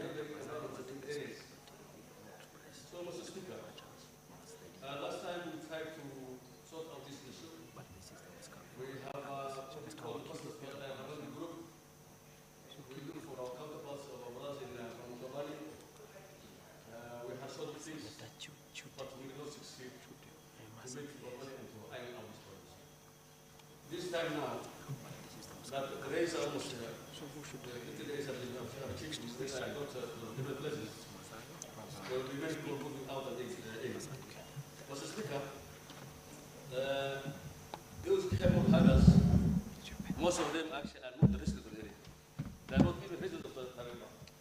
They are not residents of Garissa. People are moving from cross borders. There are people actually, because of the ongoing drought. Because of the ongoing drought, people are going to cross borders. They move from Ethiopia, they move from Somalia, they move from Tanzania, they move to, and we also move out. And as a result, because of that, there are many new people who don't understand the dynamics and the neighborhood people, the way people live together, and the customs of living together that come into this country, falling up with the camels, coming up with the animals, and as a result, they cause a lot of problems for us. Us to come together as leaders, we sit down, we now talk to the people, we iron out this problem, and of course we know, and everybody knows, most of these cases they are known. Senator Abbas, your time is up. Senators, you will bear with us, the system seems to be down. I have a list of senators. This side, Senator Mazayo.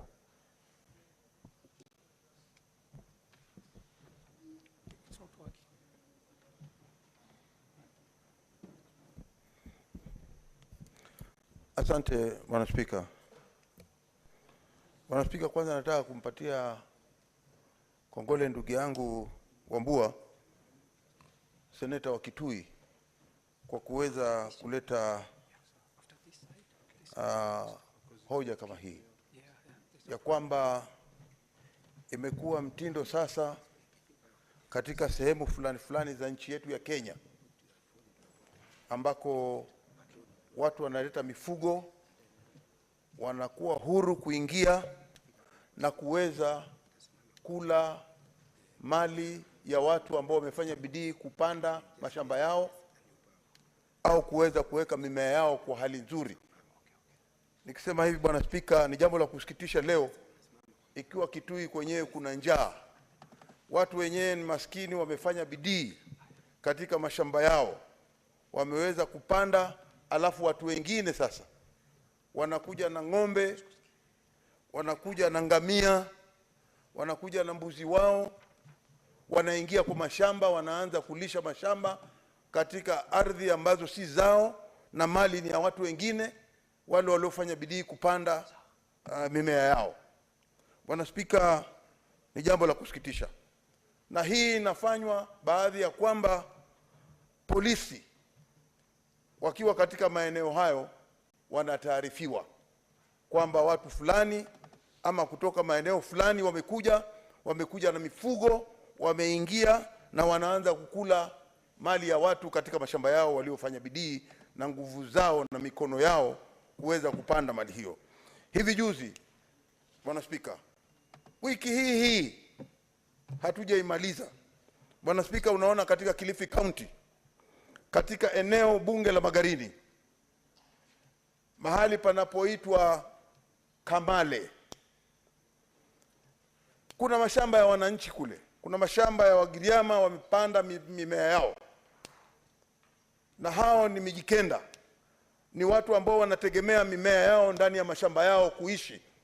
Leo wamepanda mahindi yao mpaka yamefika maeneo ya kwamba wanataka kutarajia kula mali yao. Sasa imetokea kwamba watu wametoka sijui ni pande gani ama pande gani, wamekuja na ng'ombe, wamekuja na ngamia, wamekuja na mifugo yao, wameingia ndani ya mashamba sasa.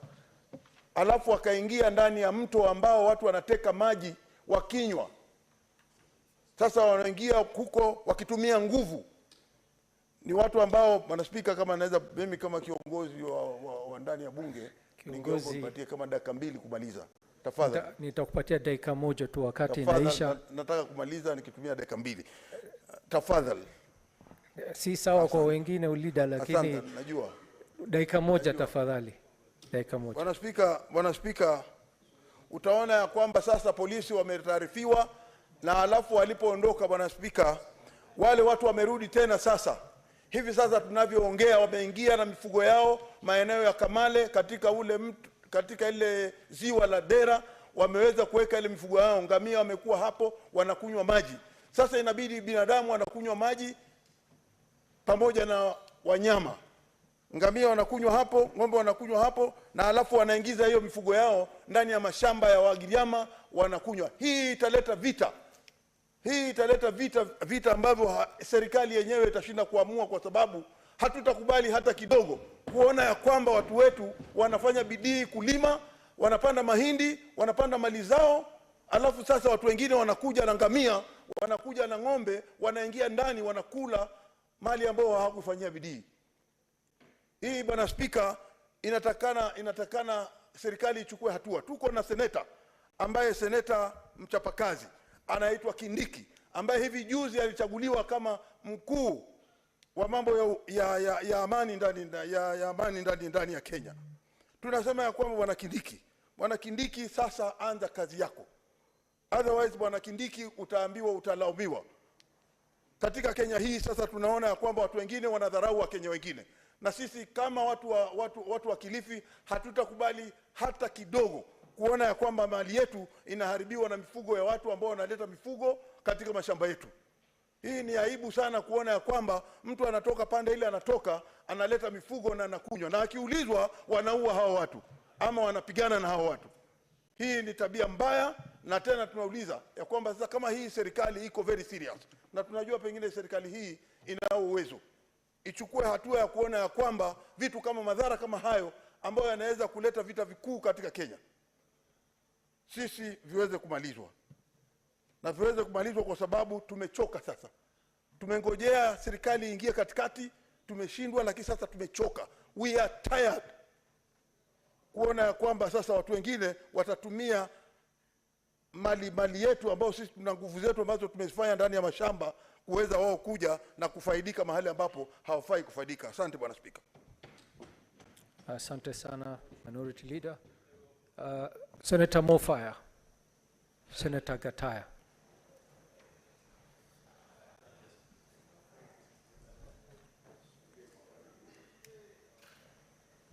Thank you, Honorable Speaker. I think what Honorable Wambua has presented in this House is a very sad story. It's a very pathetic story because that story has really touched quite a number of us, and it has been with us for quite some time. But I think, Honorable Speaker, we all know that we were on transition. We were transitioning from the previous government to this government. So most probably and most likely we had some transitional gaps. So just recently we put in place a CS in the name of Professor Kidole Kideke, who is a brainchild of this House, and all senators would confirm that Kideke is an efficient CS. And the recently, Honorable Speaker, Kideke issued a very stern warning that he is going to deal ruthlessly with all the perpetrators of crime, including Kitui and any other part of this country. All the criminals will be apprehended. We had also a statement from Commissioner of Police, who was just recently vetted and passed by this House, that in the soonest time possible. So we are going to see some serious changes, that in the next few weeks, we are not going to listen to what is happening in Kitui, Samburu, or any other part of this country. There is a new regime, and I'm sure the people who are in control now, including the CS Interior, Professor Kideke, is equal to the task. And I'm very sure Honorable Wambua is not going to raise that issue again in this House, because that matter will be addressed. Thank you, Honorable Speaker, and I support the motion. Thank you, Senator. He has completed his, so there's no need for point of order. Senator Olekina.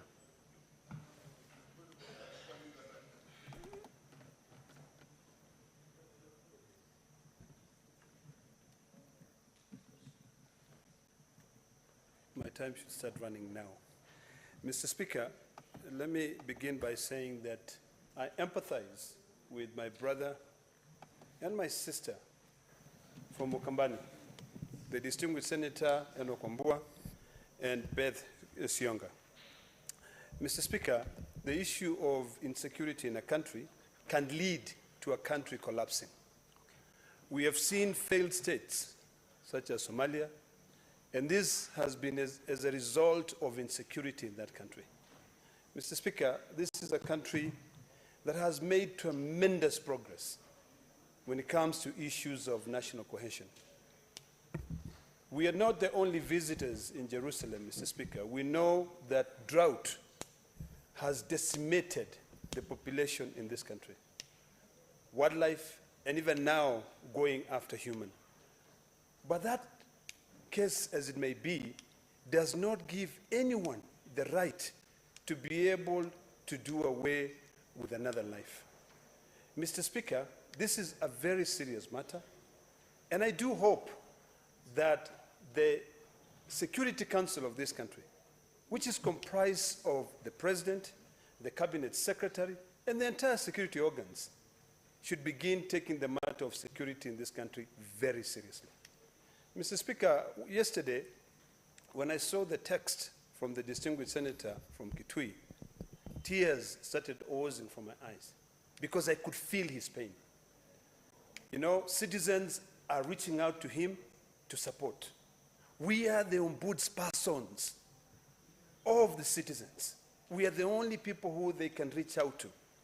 I'm now pleading to my colleagues from the other side of the aisle to reach out to the leaders of this government and let them know that unless there's security in this country will collapse. Mr. Speaker, there's various videos of people being killed Yesterday, there was a student, Mr. Speaker, from USIU, who was coming back from playing basketball, and he was stabbed because of a lot of things that are happening in this country. We know that the Constitution is quite clear that no one can direct the the Inspector of Police. I think that's Article 245.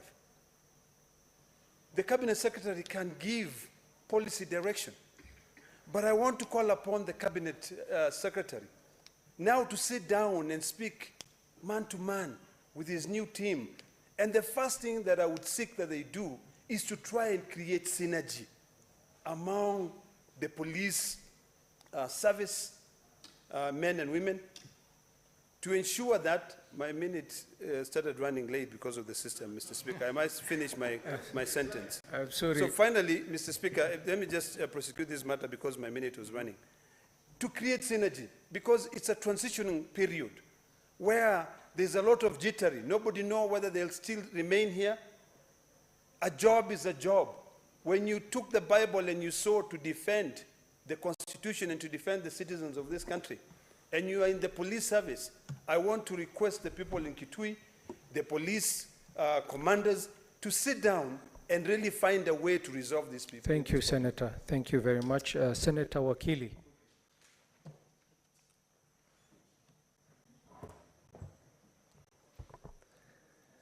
Thank you very much, Mr. Speaker. Listening to Senator Wambua speaking about what has gone on is very painful, to say the least, Mr. Speaker. Listening to Senator Shengo, whose relative, who is also unable even to go home, is not the best.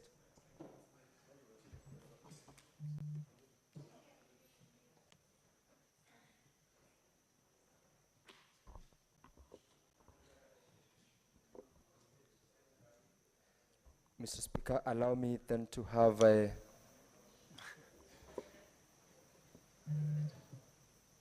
I proceed, Mr. Speaker. Allow me then to have my minutes begin to run. I was saying, Mr. Speaker, that listening to the Honorable Senator Wambua and Honorable Senator Shengo talking about what their people are going through is very painful, to say the least. It is the responsibility of every government, Mr. Speaker, to provide security. It is the least of that responsibility to ensure that that government is in office to protect its citizens from whatever kind of invasion. And where people, in this case, the late Muse Mati, Mr. Speaker, was butchered. It is not the simplest of the things to discuss in this House. This government is governed by law and order. His Excellency the President himself has not in one occasion, but very many occasions, confirmed to the citizenry that this is a government of law and order. When we have people who are invading on other people's land, whether in search of pasture or otherwise, that in itself is a breach of the law. Where is the security forces from within the places where these invaders have attacked the people? We heard yesterday the CS internal security giving very hard position and also warning criminals. I believe and I wish that the warnings which was sent out yesterday went down to be put into action so that the people, not only from Kitui or the neighboring countries, are protected. Mr. Speaker, it is very painful, and I urge the security forces, I urge the government to take up the responsibility and begin to show to the people of Kitui and the neighboring countries that whoever is in breach of the law is not let off, and the full force of the law is meted on those who have been involved in these murderous acts. It does not matter whether you are looking for pasture or otherwise. Law is the law. And Mr. Speaker, I want to laud the Honorable Wambua for speaking out, because if you don't speak about it today, it will be you tomorrow, and there'll be no one to speak about. I, Mr. Speaker, support this, and I urge the government to take up the challenge and protect the citizenry of this country. Thank you, Mr. Speaker. Thank you, Senator. And when senators are speaking, you can also donate your time, because there are many speakers and we have very few minutes. Senator Lomonen, Turkana.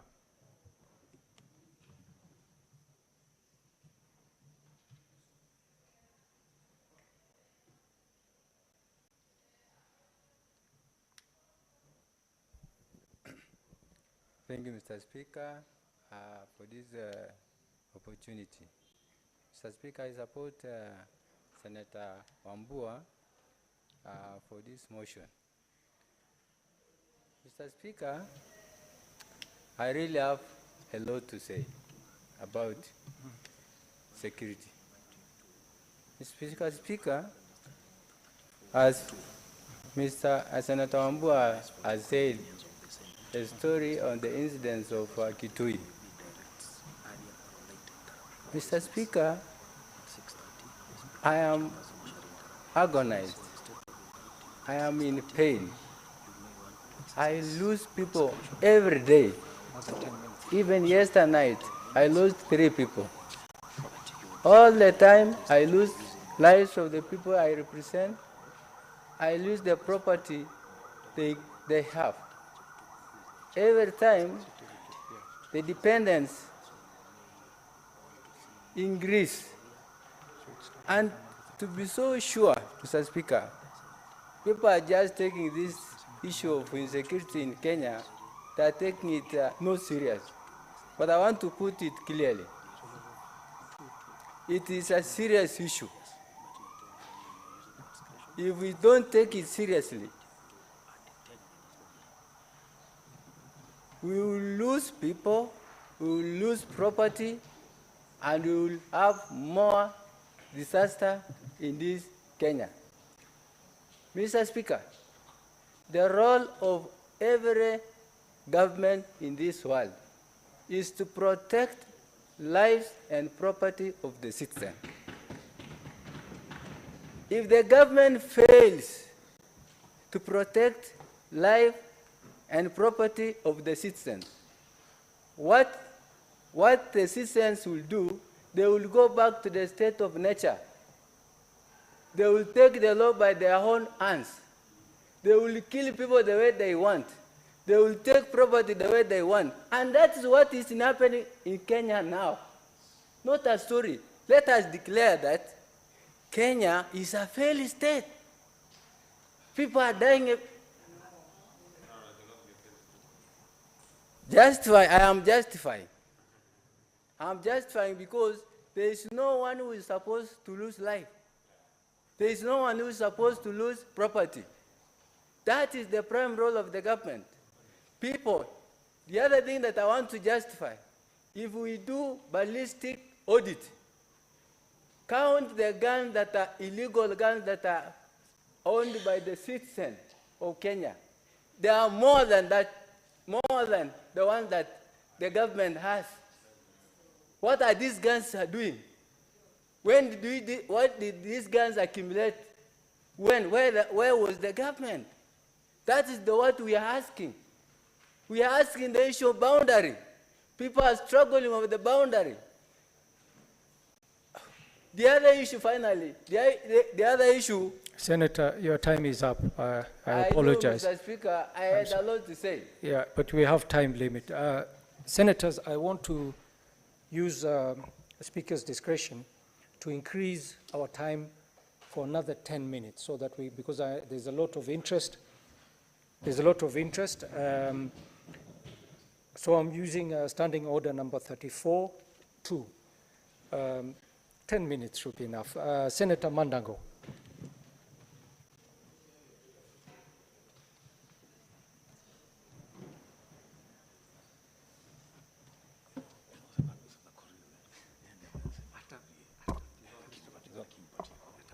Thank you very much, Mr. Speaker. Mr. Speaker, first, I rise to support the motion by Senator Wambua of Kitui on this matter of security, Mr. Speaker.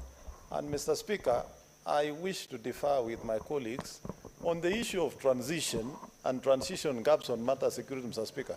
Mr. Speaker, as you are aware, is only about 3 or so offices in the security sector, Mr. Speaker, that has been affected by appointments.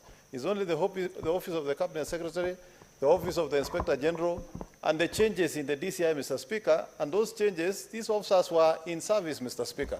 Mr. Speaker, in every county, we have the county commander of police, we have the county commander of CID, we have the county coordinator of intelligence, Mr. Speaker. Mr. Speaker, it is the failure of the public officers to take their duty seriously, Mr. Speaker, and that is why we are losing lives, Mr. Speaker. Mr. Speaker, in my opinion, the officers responsible must be taken to task.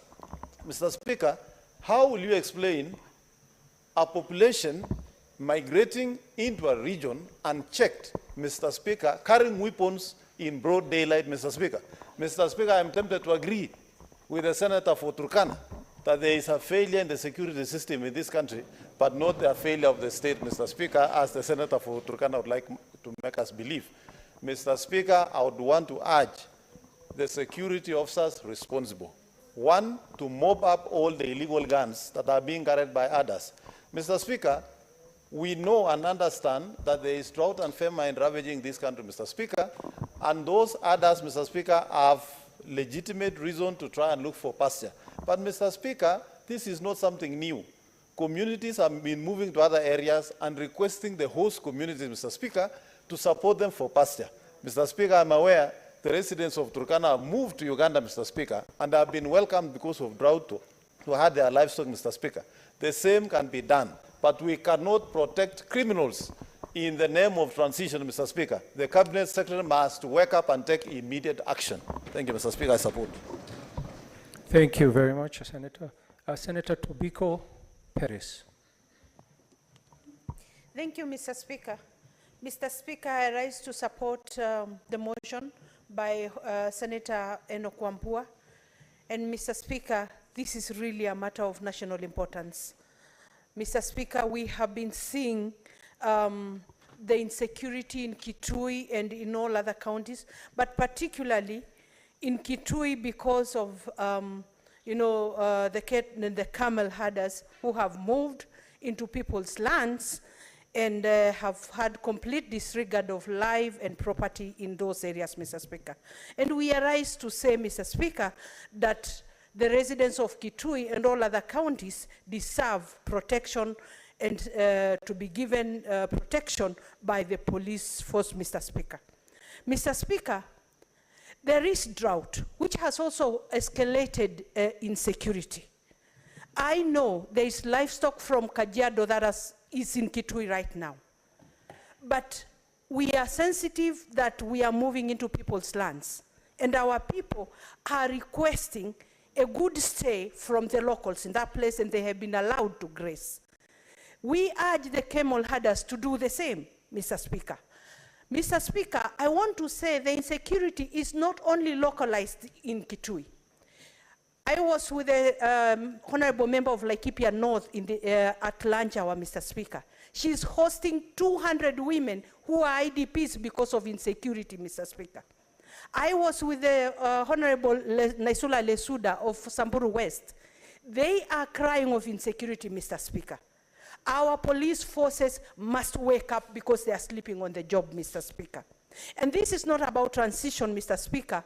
And I would also say that the honorable senators must desist from the minority side to try and politicize this matter because it is not politics, Mr. Speaker. Mr. Speaker, even in the urban centers, we are having issues of insecurity in Nairobi, in Kitengela, in Rongai, Mr. Speaker. The police force must wake up. They are not Kenya Kwanza police, police personnel, Mr. Speaker. It is Kenyans who must wake up to do their job and protect others, and they must be taken to account. It's not a Kenya Kwanza issue, Mr. Speaker. We can say this insecurity has been there even just the other day when we had Uhuru Kenyatta as the president, Mr. Speaker. So it is not political and must not be politicized, Mr. Speaker.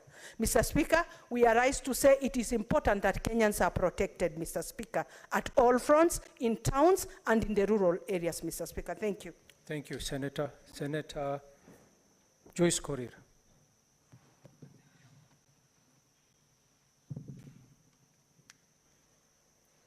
Thank you very much, Honorable Speaker. I would also want to stand with my colleague, Honorable Senator Wambua, on this very, very emotive issue where there are a lot of insecurity in his county. And not only his county, but I can say a number of places within this country. Honorable Speaker, I think it's high time that we stop this PR issue of blame games. It's time to step up and address this issue of insecurity in all these regions, Honorable Speaker. Honorable Speaker, I want to say that where there is insecurity, there is no development. Where there is insecurity, there is no peace. There is nothing that is going on. And unless the government step up and address this, Honorable Speaker, this might cause another problem in the entire country. So, Honorable Speaker, when I was listening to the Honorable Senator, the way he was explaining the happenings, the way the videos are going viral, it's really devastating, not only to us as the leaders, even the members of the public. And I want to say, Honorable Speaker, that we support and we urge the Honorable CS in charge of security to come out and address this issue. We have the security officers all over. We have the county commissioners and so forth, the security team. It's a high time that even before we task the Committee on Security, the Committee on Cohesion, to move to the ground and get the issues that are affecting these people, it's high time that they also give us a report, a comprehensive report on what is really happening on those grounds, Honorable Speaker. Otherwise, I support. Thank you. Thank you very much, Senator. Senator Betty. Thank you, Mr. Speaker, sir. I also rise to support the motion brought by the Senator of Kitui. Mr. Speaker, it is so sad that the issue of Kitui has been in this House, I think, for the third time. It is so sad that we continue to have people lose their lives. Mr. Speaker, these people are not camel herders. They are actually criminals. And they are not on horses. They are actually headers, so they're around there. We have security teams, we have county security teams, and I wonder what happens that we've never had anybody brought to book that this is what they've done, because they're doing it and they're going nowhere. They harass people from one village, from one ward to another. These are criminals who actually should be dealt with, because, Mr. Speaker, sir, if we continue losing lives and losing hope as Kenyans, things are not going to be the same. So I want to support the Senator and say that these things should be brought to a stop. Thank you, Mr. Speaker, sir. Thank you very much. We'll have the last two speakers. Senator Tabitha Mutinda, and then followed by Senator Seki, because he's in the Security Committee, and we finish. Thank you, Mr. Speaker, and I rise to support this motion from my brother, Senator Enoch Wambua. Kitui is my home, and I want to inform this House, Mr. Speaker, that Kitui people are very hardworking people. It saddens me that, as my colleagues have mentioned, that this issue is a recurrent issue. It's an issue that has been brought to this House before. The President, His Excellency, was in Kitui a few weeks ago and looked into this issue, and he has put his house in order. We have the CS, Kindiki, Professor, who we believe is up to task. And we ask him, Senate, to be able to give a long-term solution to this particular issue. We are tired of our people in Kitui losing lives. We are tired of our people in Kitui abandoning their homes that they have worked so hard to put in place at this particular time.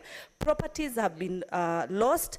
The tension is still high. We do not want, Mr. Speaker, to give people opportunities whereby intertribal clashes are going to start. We ask the government to be on the front line and be able to address this issue, not only in Kitui, even in other parts of this country. Every Kenyan deserves to be in a secure environment. Thank you, Mr. Speaker.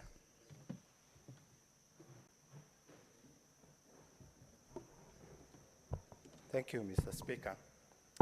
I rise to support the motion from Senator Wambua on this matter of insecurity, particularly on the issue of the camels that are coming to his county.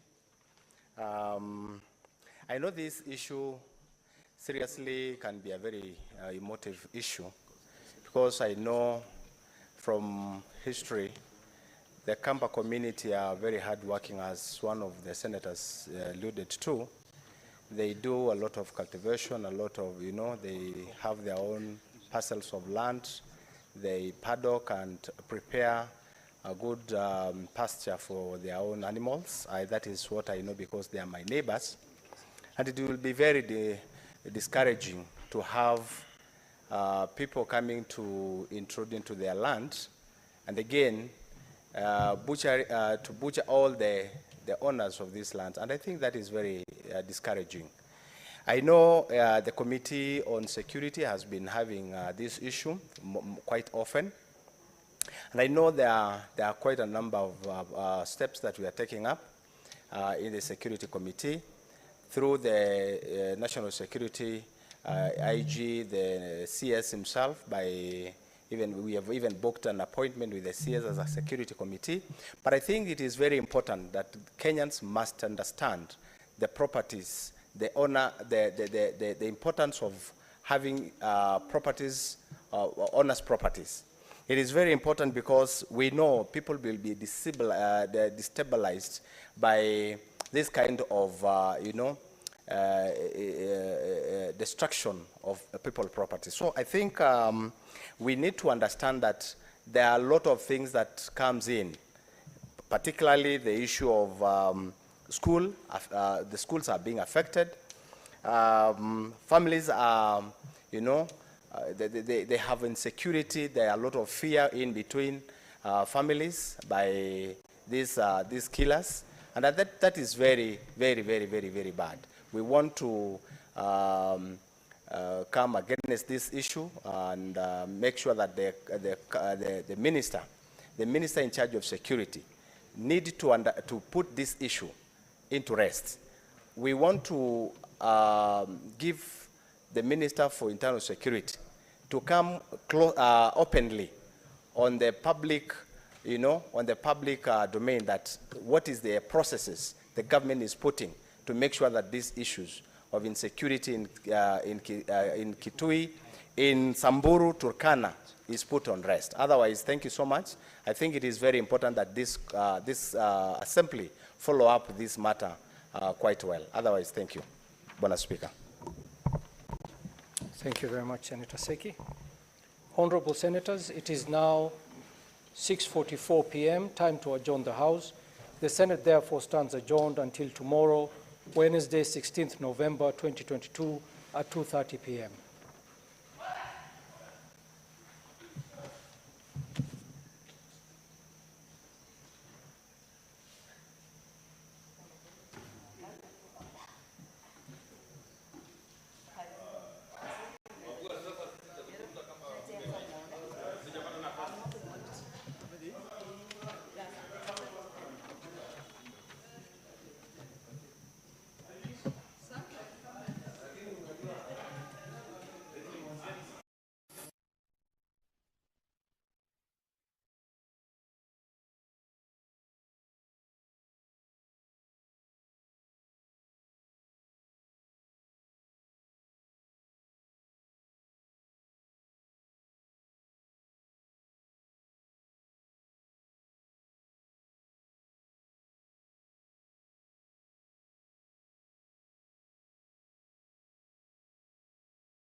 Just too low for you to get the services that you want to procure, and you still have to pay that parking.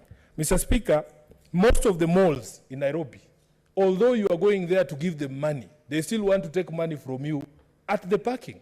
So you will find, for instance, Mr. Speaker, if you take the example of Capital Center on Mombasa Road.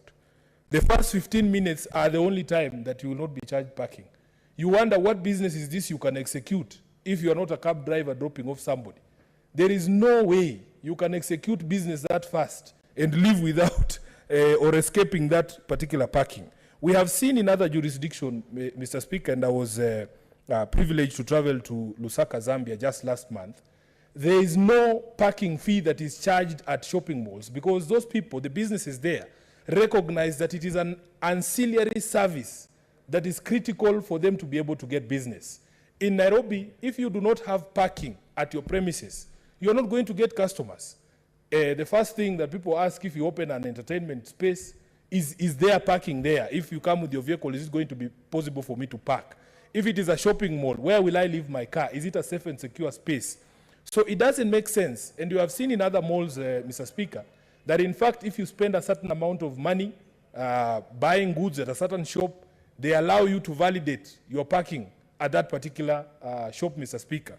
So what we are saying, Mr. Speaker, is that for these critical services, whether they are offered by private or public institutions, such as schools, such as hospitals, such as airports, and it's the same even at Wilson Airport, Mr. Speaker, we would want the Ministry of Housing, the Ministry of Transport, to be able to come up with a policy framework to ensure that there are no exorbitant parking fees that are being charged, and especially not for services such as the airport at JKI, the example that I've given, for just an Uber driver who's dropping off a client. Mr. Speaker, I beg to move. Thank you. Thank you very much, Senator Sifuna. Yes, I want to ask one of my delegation members from Nairobi, Senator Hamida Kibwana, to second. Thank you, Mr. Speaker.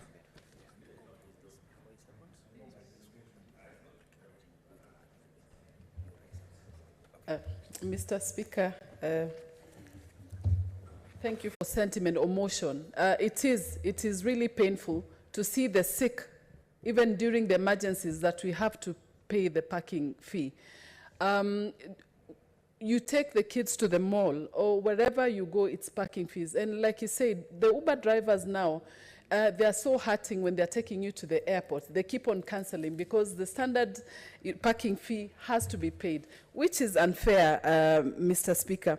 Finding a suitable answer to the question of whether or not to abolish hospital parkings, this depends on whom you speak to. It is unfortunate. The proposal is yet to be affected, leaving patients at the mercy of hospitals, which is quite sad. I think if this House adopts the resolution, Mr. Speaker, banks and all other facilities that provide public services will also be compelled to drop this parking fee. So I hereby definitely second the motion. Thank you, Mr. Speaker.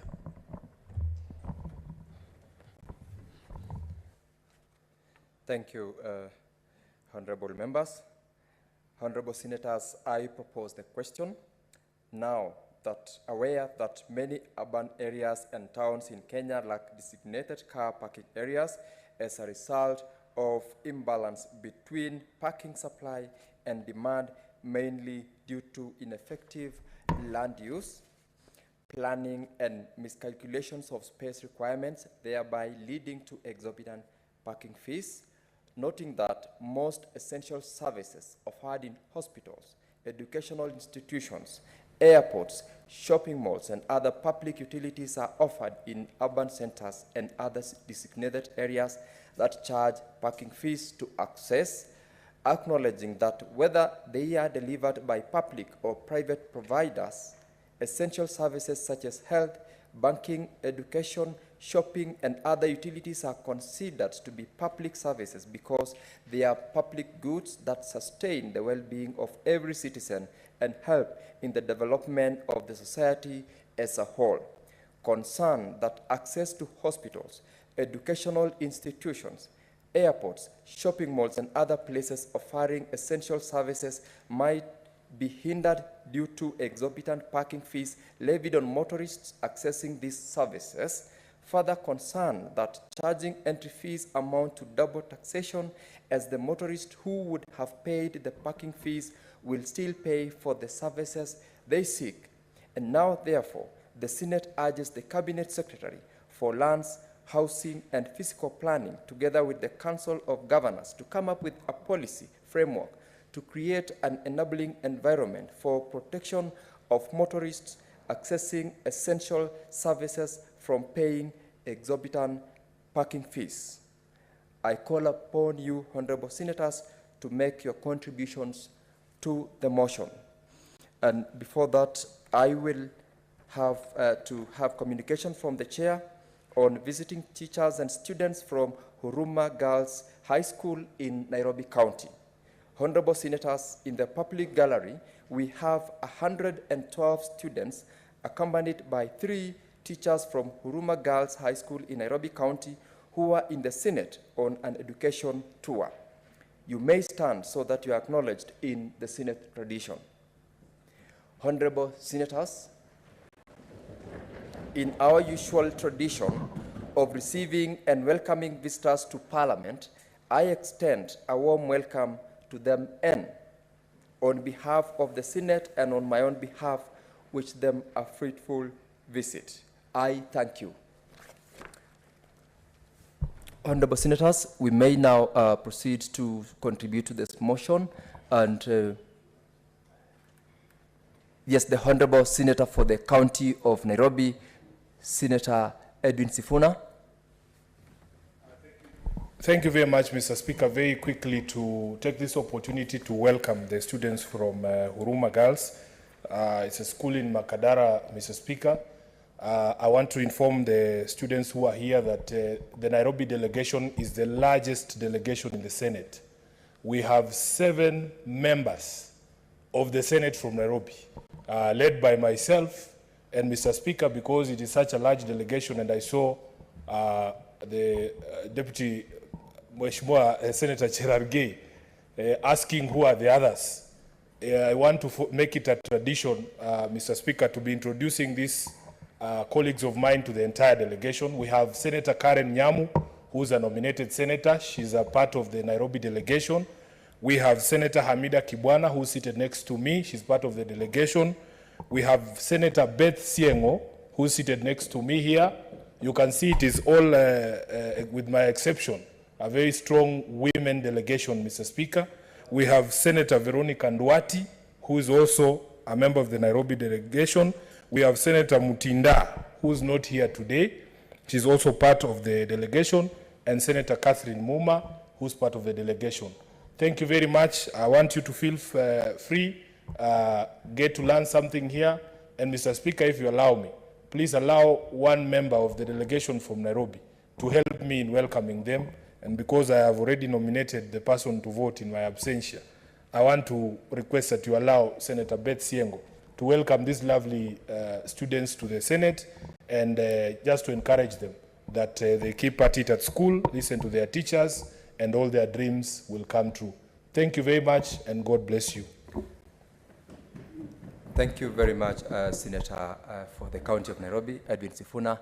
I will invite Senator Shengo Kalunda Beth to welcome the students from who are visiting us today, as well as to contribute to the motion. So go ahead, Senator. Thank you, Mr. Speaker, sir. I take this opportunity to welcome the students and the teachers to the gallery at the Senate. And I would request that they feel free and they make sure that they take the best of their time here and they learn a lot, even from the proceedings of the debates.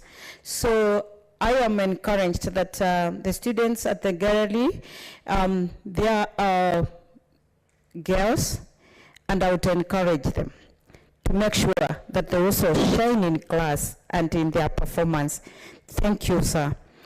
Mr. Speaker, sir, allow me also, as you have invited me, to also make my contribution to the motion that has been moved by the Senator for Nairobi County.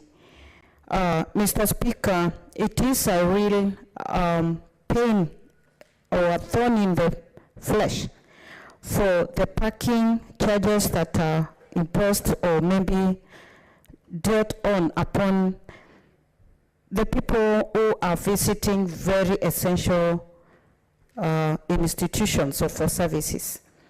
Mr. Speaker, sir, this morning actually I had a sick child that I took to Aga Khan, and it was kind of an emergency. And sincerely speaking, when I alighted to take the kid for service or for treatment, then later, because there were some documents that were missing and I needed to send the driver to go back to the house and pick the documents, it was really embarrassing for me now to run looking for some money to give the driver to go and pay the parking fee. It was really not very much in order. So that's first-hand experience on how this is not very proper. So I would also call upon the Minister of Housing and Roads to make policies that will really address this issue. So when people are visiting very essential institutions for essential services, it is good that this is taken care of, the parking fee is removed if it is possible, to make sure that Kenyans are not taken to pain. And I would ask the majority side, which is the government, because they are talking of bottom-up approach, bottom-up economic approach, that then these who are hustlers, the Uber and the Bolt drivers, they are not charged so much that they feel pain and they keep on canceling trips when people are asking to be dropped at the airport or even to shopping malls, so that this economic, bottom-up economic approach may make meaning to those who are not earning a lot and those who are hustling to make sure that they make ends meet. For that, Mr. Speaker, sir, I support the motion. Thank you. Thank you very much, Senator Siango. Senator Nyamu Karen Njeri, your contributions to the motion. Mr. Speaker, I rise to laud Senator Sifuna for bringing to the floor of the House this matter. Thank you, Honorable Sifuna, for bringing this important motion to the floor of the House.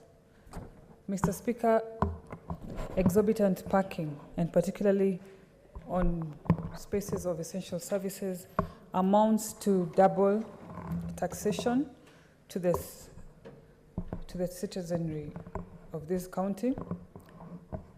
County governments, I propose, must come up with a framework to harmonize the parking fees, because definitely the need to charge exorbitant parking in essential services areas is brought about by lack of enough parking in the county. I must applaud the Nairobi County Assembly, which I forget her name. The good senator has pointed out that a motion brought by Anthumbi. That is Senator Siango. The other lady. Anyway, the motion brought by Anthumbi. That is Senator Hamida. Senator Hamida, yes. The motion brought by Anthumbi of Nairobi County Assembly in 2019 that passed a bill to regulate parking charges in private hospitals. And this was a great relief to many citizens who use the facilities. But as Senator Sifuna has pointed out, that one of the biggest facilities, medical facilities, that is Nairobi, Kenyatta National Hospital, has gone back and introduced parking through the back door or underhand. And as a member of the Nairobi delegation, I wish to inform this House that Nairobi is one of the most congested. What's your point of order, Senator Mugatana? Speaker, I do not wish to interrupt my colleague, Senator Karen Nyamu, But it's a house of debate. Mr. Speaker, is she in order reading that speech? We are getting tired, Mr. Speaker. Can she debate the motion? Thank you, Mr. Speaker. Mr. Speaker, I'm not reading no speech. I have some points that I have noted down to guide me in this debate. I'm not reading any speech. Mr. Speaker, it should raise hairs to note that Nairobi was ranked 8th of the most difficult city to find parking. And as a member of the Nairobi delegation, I wish to inform this House that, yeah, Nairobi is one of the most congested cities in Africa. Where getting parking, where getting a parking slot is a menace. And this imbalance of parking demand and the slots available is due to the high number of motorists who prefer using their cars opposed to public means. Mr. Speaker, I have a few proposals to tackle this issue of parking in the city. And there's need to provide more parking spaces, and contractors of any new building coming up in the CBD particularly should be expected to provide as a pre-approval the indication of how they plan to provide parking of the users of those buildings. And there's need to have roads within the CBD converted to, designated to be parking on pavements. And Mr. Speaker, the county governments should provide non-motorable means into the CBD so that like we have seen in other parts of the world, so that we are not all driving into the already congested Nairobi Central Business District, and special interest group such as PWDs deserve more allotments for parking areas. And Mr. Speaker, with this, I support this motion. Thank you very much, Senator Karen. Senator Asige Kagehi Crystal.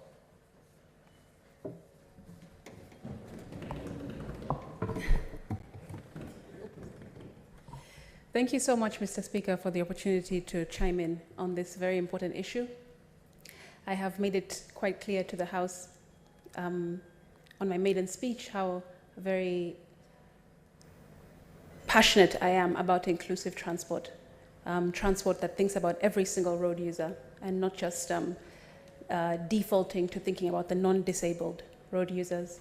I thank Senator of Nairobi, Senator Sifuna, for bringing this motion, very timely that it's coming at the beginning of our term, because it's an issue that transcends different types of groups, not just in Nairobi, but across the country. We've heard many issues being raised through the motion, Mr. Speaker, regarding exorbitant fees, regarding miscalculations in planning for parking, not enough parking spaces that are designated, time allocations that are not friendly to all types of motorists using the amenities around the CBD or in other institutions.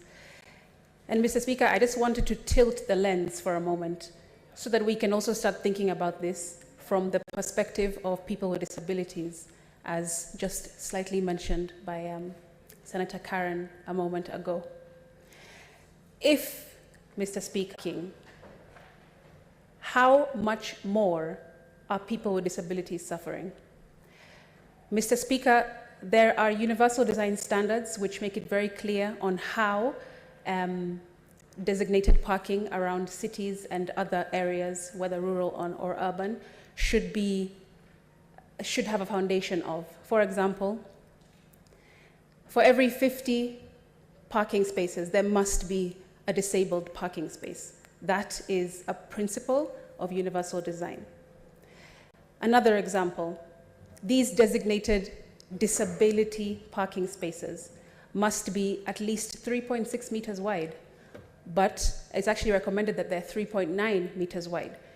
This is because of the transfer that needs to happen from car to wheelchair, for example, and from wheelchair back into the car. People with disabilities need more space.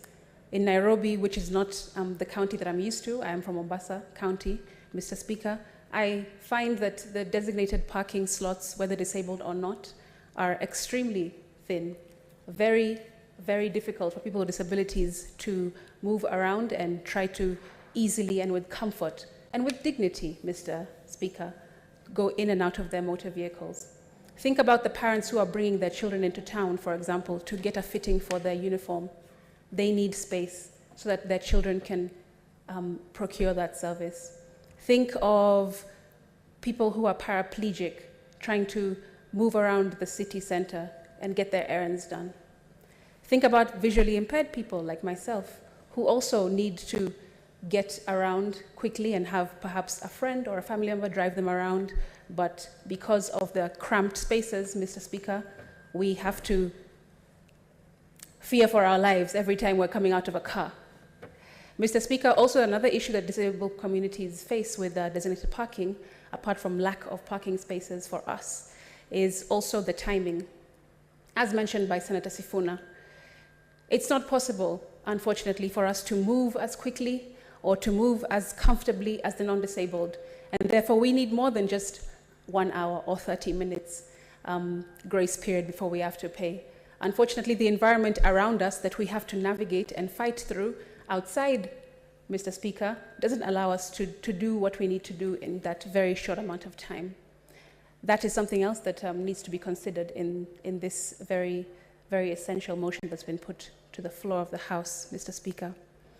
Also, another issue that people with disabilities face is people using the very few designated parkings for disabled people without regard for who is going to be coming next in there. Mr. Speaker, many a time I've been in town or been at a mall or in any kind of institution looking for services, and as I look for a disabled parking with my family member or my friend that is driving me, there is a border that's parked there. There is another car that does not have a disability sticker on it parked there because an askari has said, oh, ingia tu hapa, ingia tu, just come in here, nobody is here yet. That means that we are being forgotten about from the jump, Mr. Speaker. And just because a designated disability parking space does not have somebody in it in this moment, that doesn't mean that in the next 5 minutes, somebody with a disability will not need it. And just respect and dignity, going back to Senator Okech earlier, talking about human rights. Senator Wambua talking about freedom from discrimination of any kind. These are violations of human rights, not just an issue of the lack of planning by the ministries that are involved, Ministry of Lands, Ministry of Roads, but it goes to the heart of the kind of world that we want to create, Mr. Speaker. Are we going to keep leaving people with disabilities behind, even in parking slots? Mr. Speaker, I ask Senator Sifuna, pardon me, to consider this as well, this angle, this perspective of persons with disabilities and the designated spaces that we need for disabled parking, because we also want to access schools and hospitals and financial services and shopping malls, recreation, sporting, the like. Mr. Speaker, we should not continue to be left behind in these issues. I thank you. Thank you so much, Senator Crystal. Senator Halwale Boni. Thank you, Mr. Speaker. Mr. Speaker, sir, I rise to strongly support this motion and applaud Senator Sifuna for this timely intervention. Mr. Speaker, if you're offering essential services and you want to deny people coming for that essential service, it's bad. But when that essential service is hospital facility, health service, it is immoral, completely completely immoral to expect somebody to pay money when they are visiting a hospital.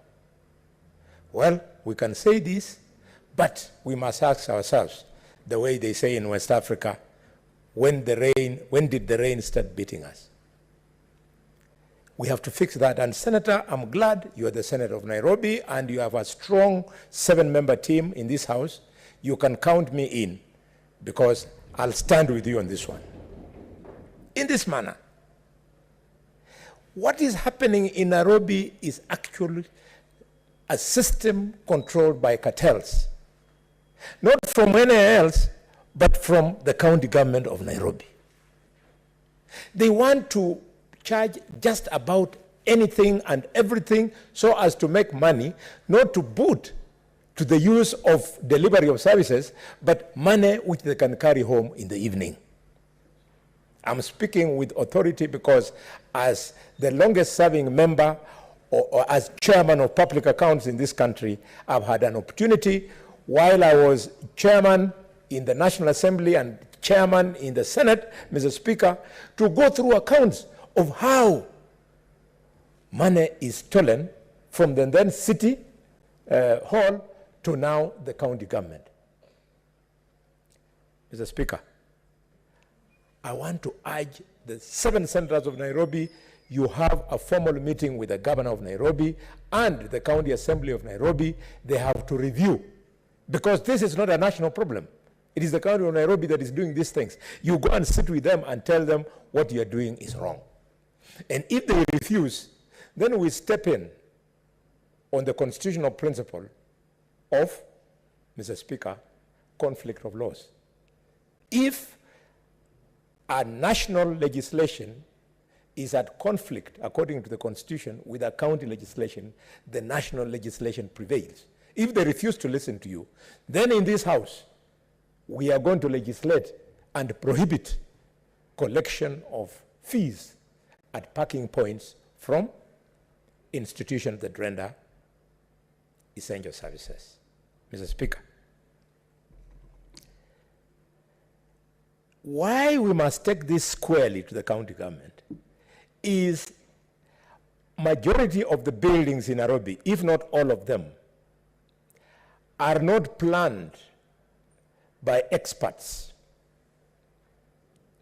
If you go to New York or you go to Washington, you do not see vehicles parked alongside the road.